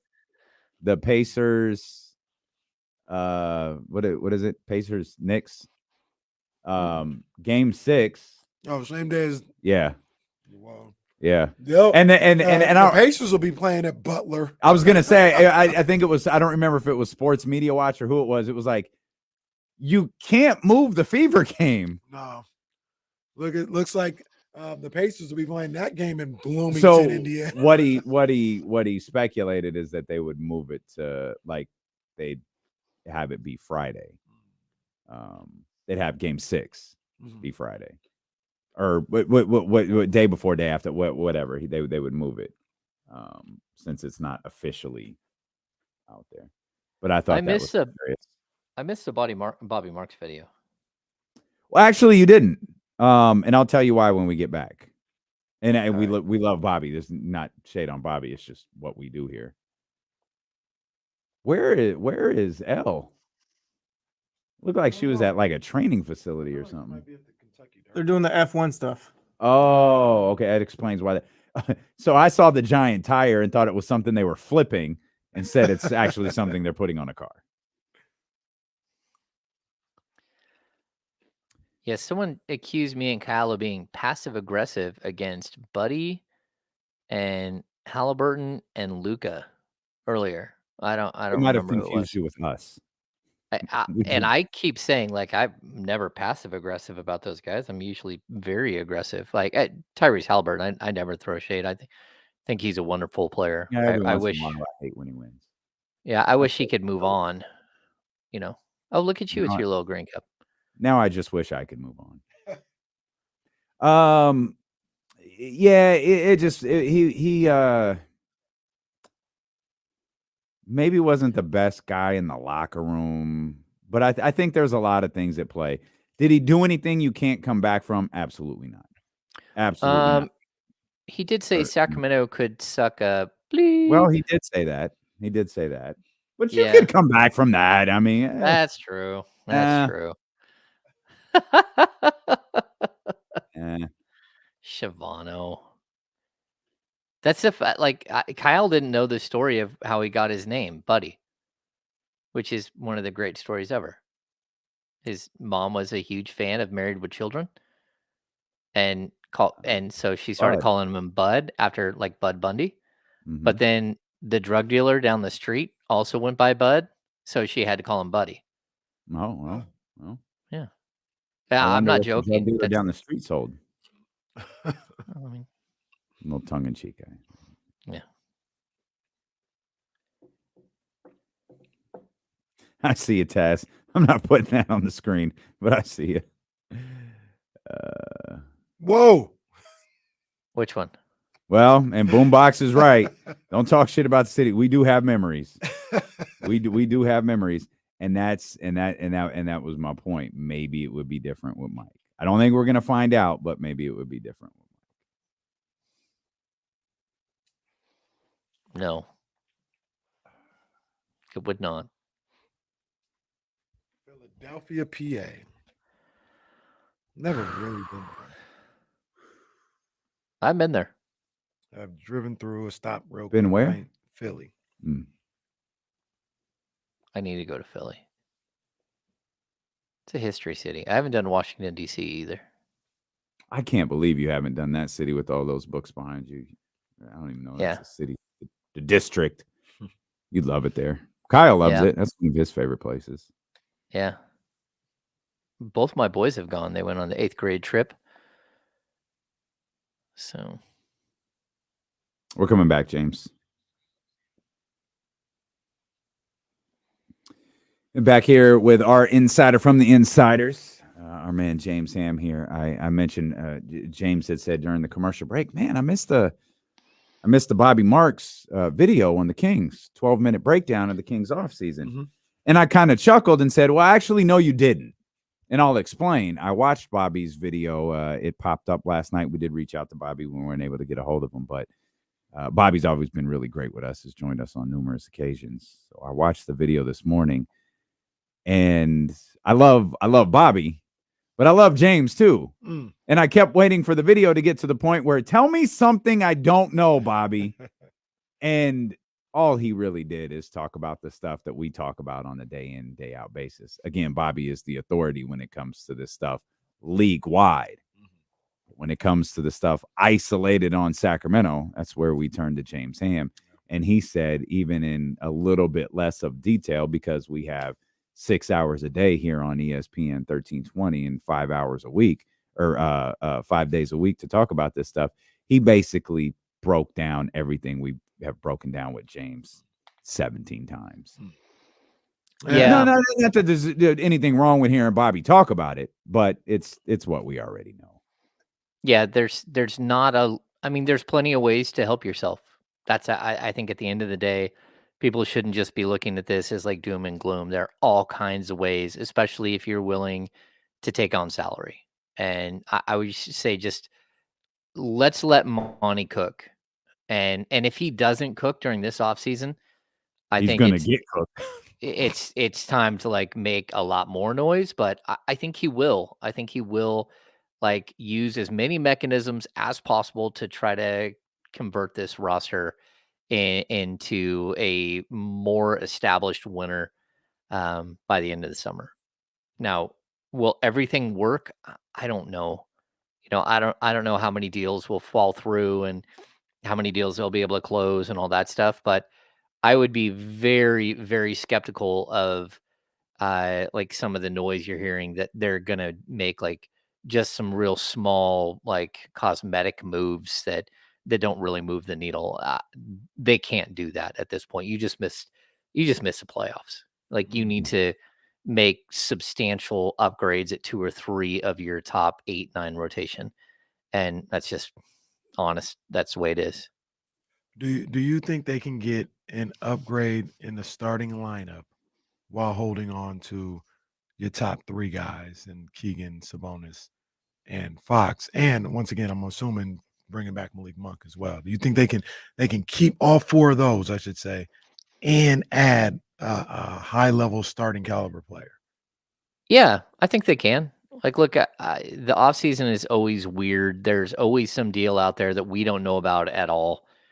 There's some player that's become available that we have no idea. And it's up to Monty to, it's not just finding a name and finding someone you go, oh, did you hear who the Kings got? It's about finding a player that makes your team better. And that doesn't have to be the biggest name. Like I've talked about it the last couple of, like the last week or so. Man, you know how big a player like Bobby Portis could be for the Sacramento Kings? And he's not an all-star, but he could convert you from, a 46 win team to a 53 win team with, on his own, but without the natural progression of other players. He's a perfect fit. He's basically like Jaren Jackson or Jabari Smith Jr. or like name that like athletic, 3-point shooting power forward. But on top of that, he's mean and he hits the 3 ball and he rebounds. And like, he's one of those guys that you could just look at and say, man, he could be a perfect fit for what the Kings are trying to do. Now, I don't know if they can get Bobby Portis. Who knows? But that's the type of move where it's not always the gigantic 20-point per game guy or like some incredible, like former all-star that is on some heavy deal. Sometimes it's one or two of these moves that just make too much sense and add to what you're building in as far as fit. And so I think the Kings they'll be smart and they'll be aggressive. And hopefully they'll be able to come up with, I think it's 2 or 3 moves that change the look and feel of what their rotation is. I mean, I got to be honest. I feel like the Bucks would still be playing if they had Kevin Huerter. That's just my opinion. That's just my opinion. I know the people in Milwaukee are thinking, we need a veteran presence like Harrison Barnes. We don't need a guy like Bobby Portis going around talking about, I'll F you up to young Tyrese Halliburton. The young face of the league. We need a stand-up guy nominated for teammate and all of the. That's what Belo and JC in Milwaukee are saying right now on the cheesehead or whatever that stuff is called out there. I like that. I like the way you're thinking. Yeah, man. I'm just trying to make the Bucks better. I'm trying to allow them to compete. Yeah. With not fall off. Yeah, we're trying to help. Yeah, we're looking out. But look, we'll take Bobby Portis. If we actually, getting worse. I'm a used car salesman. I'm losing money on this deal. Yeah. Well, look, I think, people out there in like 2 years ago, they would have like, I see John Collins' name mentioned in the That's chat. a name I keep forgetting about. Well, people would love to, like a couple of years ago, would have loved to have had John Collins on this team. Now it's like you wouldn't touch John Collins with a 10-foot pole. There's no way that you're taking on a John Collins unless he somehow like is making no money and you're signing him to a low level deal and trying to rebuild his value. Like I could see something like that. But like, look, the Kings have to be super, super aggressive, but also they need to focus on like what the analytics say a little bit. Like, what is it? Again, it's not about going and spending, $45 on a bottle of Grey Goose if the Costco version is $17 and the exact same stuff. Like, you don't have to have the biggest, baddest name. What you have to have is a player that makes sense and fits a role within your team and makes you better. And sometimes those things just they mean way more. And for that matter, you can get two of those for the price of the other one. So sometimes that's the way you have to build your team as well. Is Grey Goose and Kirkland the same thing? Sure. It's one of them. Enough of it. Yeah, there's no. Well, that's a solid point, my friend. That is a solid point. Well done, sir. That's how you got to get it. That's how you got to make it the same thing. The Kirkland was flowing pretty strong here in the Odyssey studios today. I texted Kimberly, hey, what kind of tequila do we have? Hey. Said, only the finest. Oh, Kirkland. Well, we ain't playing. We are not playing around out here today. This is a celebration. Kirkland and Chipotle. The best, though, is that all of the liquor settled in the bottom of the little, like That we was have. Yeah, so we have these jugs with ice and then mix, and then they poured in the liquor, and then it all just settled. So unless you stirred that thing up, you're just getting straight up like flavor, like a pink colored drink. That's all. I don't think she poured them at the same time. And so there wasn't like just the natural. I think one went in and then she pulled the other bottles out and then the other ones went in. And then, I noticed the same thing when people were, I was like, why does that look? Oh, but I'm sure it didn't bother anybody here. I was about to say, maybe they stirred mine before I had my margarita. Oh, she might have. Yeah, it's in there. Yeah. It's in there. No, what he's saying is the alcohol is at the bottom.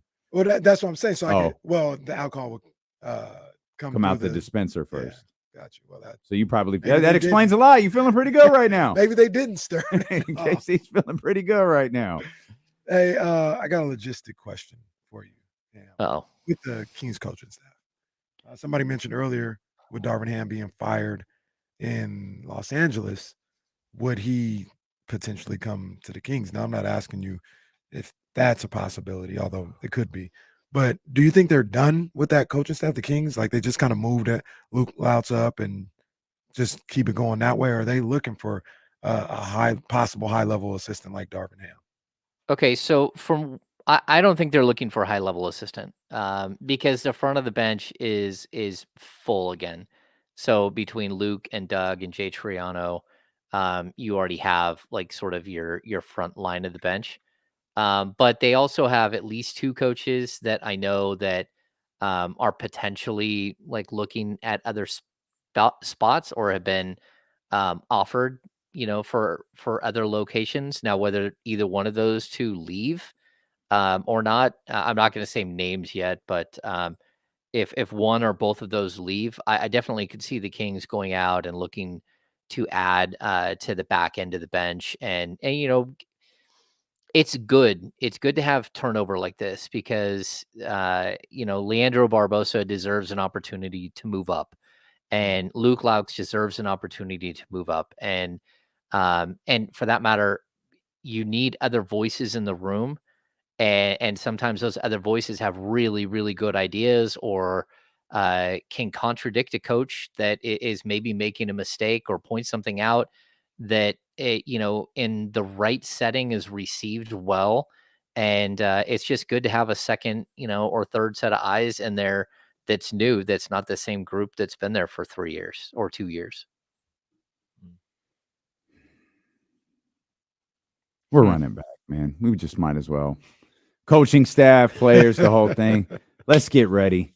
Herter, Barnes, everything you hate and frustrated you this year, let's just get ready. We're back, baby.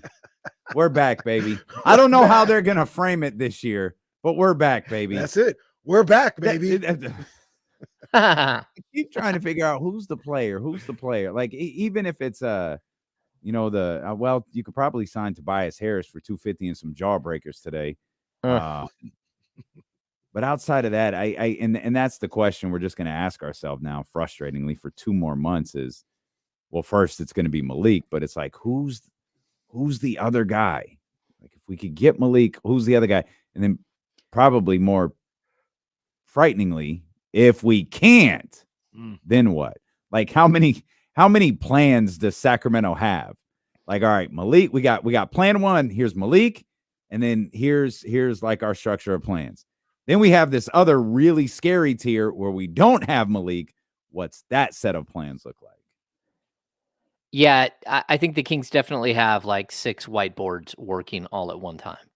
Like, you have to have contingencies, and that's what we're talking about. I think that the Kings are, like the contingency for Malik Monk not being there is not great. But I also think that there is a way in which you can restructure sort of who your players are at the 2 and the 3 that make more sense. So again, I've said this before, like, you don't have to.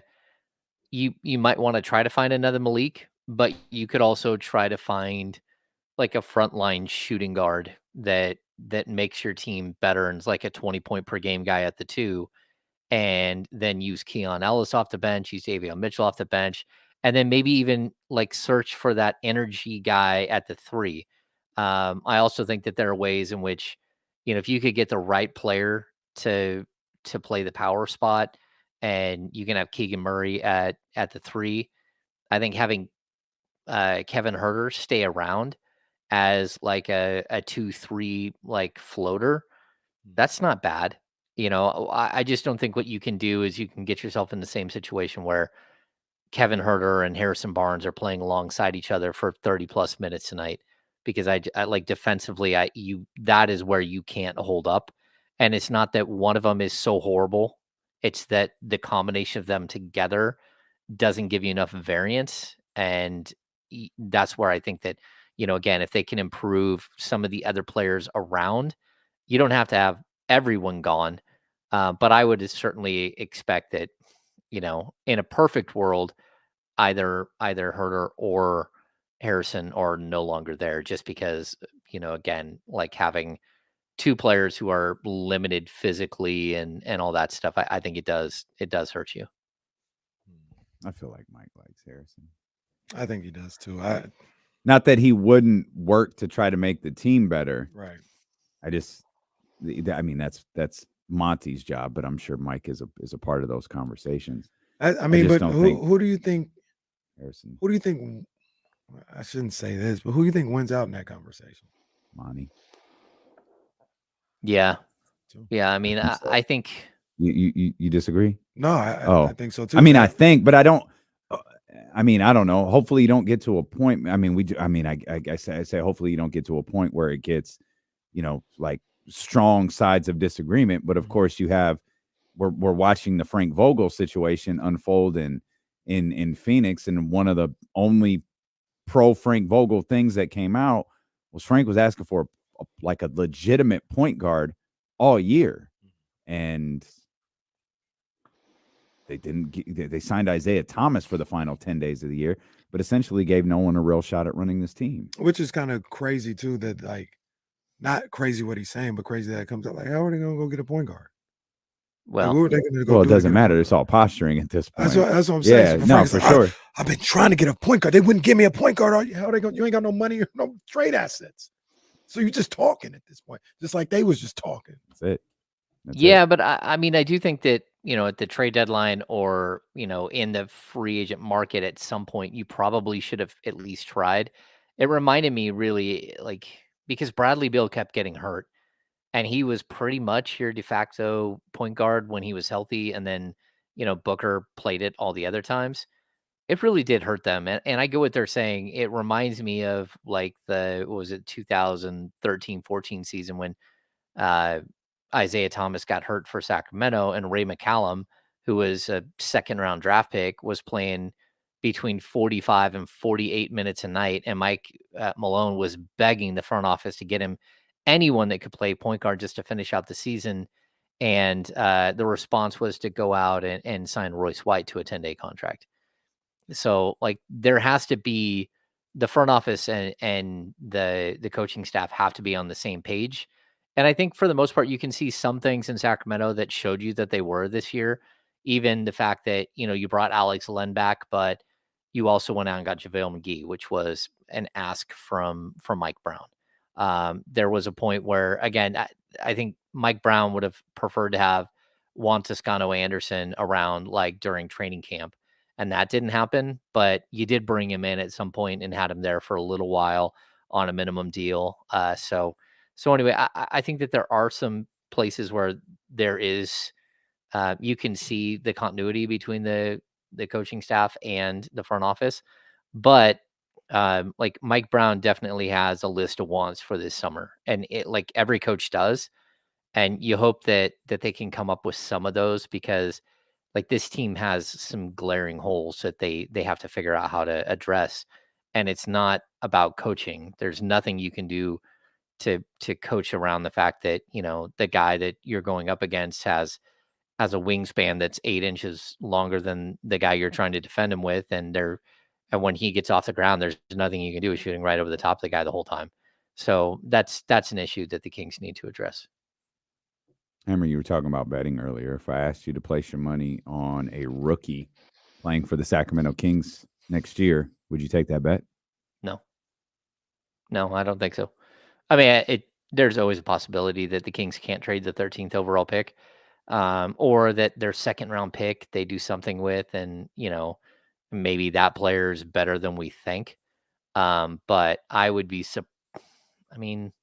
I wouldn't be just like shocked and like, oh my gosh, I can't believe this happened, because, when Davion was drafted number 9, we all thought that pick was getting traded then, and it didn't. But this particular draft and where you're at as a team, and the fact that, happy birthday to Domantas Sabonis, he turns 28 years old today. Like, yeah, that's right. You are, there is like a ticking, there's a clock on this team, just like there is on any team.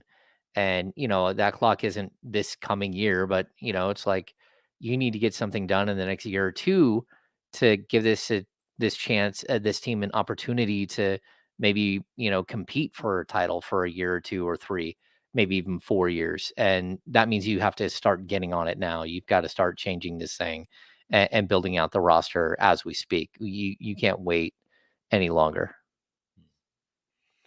Yeah, I understand.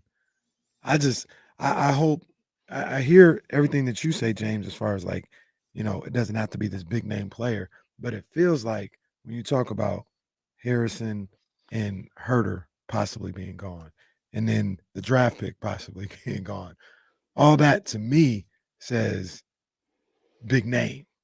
You know what I mean? Because it feels like you can get a Bobby Portis with, like, if you have those 3 assets, Herter, Harrison, and the pick, feels like you can get Bobby Portis for 1, maybe 2 of those. You don't have to not have all 3.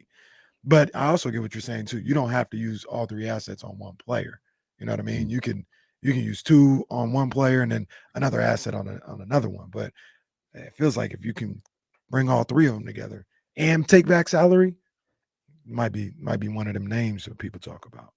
Yeah, I've said this like a million times that, like whether they are able to get like a top flight guy or not, like I have no idea, right? But it's always going to be about like finding pieces that mesh together properly.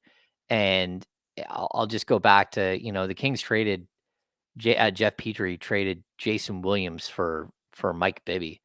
And he traded Corliss Williamson, who was a really good player at that point and went on to win 6th Man of the Year.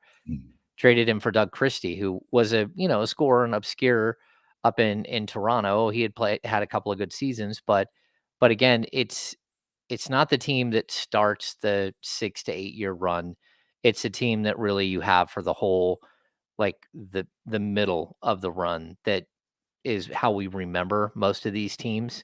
And, we all remember Bobby Jackson, but like some people don't remember Vernon Maxwell or Tony Delk being on the team. And that's, it's kind of the way it goes. Like a build continues to change like over the course of time. We all remember John Barry, or remember Anthony Peeler or Jim Jackson being on the team. Like these are all things that, it's just not one linear straight to the top thing that you're going to climb to the top and be a championship team. You're just hoping that they're able to slowly tick some of these boxes that they're missing right now. Yeah, that's fine. It'd be a lot easier if we could just go straight to the top. Skip Paul George. Yeah. Well, y'all Just get hate Paul George and- after that conversation. I that love started. Paul George. Oh no, Paul George. That's my dude. no. That's my guy. Don't do that. Oh. Don't do that. Don't try to play me like don't do that. Jack Caraway. Yeah. I mean, well, we only have 2 more months of this. We're going to have this same conversation 10 more times because something's going to be written. Something's going to be said. Some player somewhere is not going to want to be someplace or somewhere. And we're going to be like, hey, what about, we talked about that a month ago. We're just going to bring it back. Hey, the hope is Kendrick and Drake's beef lasts 2 more months. Help us get through. Oh, my God. There it is. If Kendrick and Drake's beef lasts 2 more months, James is going to be an expert. James is going to be like the Joe Budden, the DJ academics of ESPN 1320, breaking down the intricacies of the release times. And James gonna be like, I want to see Drake bleed. James going to be able to draw back to the time he was in the Toronto Raptors locker room when they won a championship, and how Drake was there, and how Kendrick saw it, and how it's manifested itself into this beef right here. And that happened at 9:19 p.m. and they flipped it to 6:60. Very nice. Very nice. Great job, James. Great job breaking down Drake.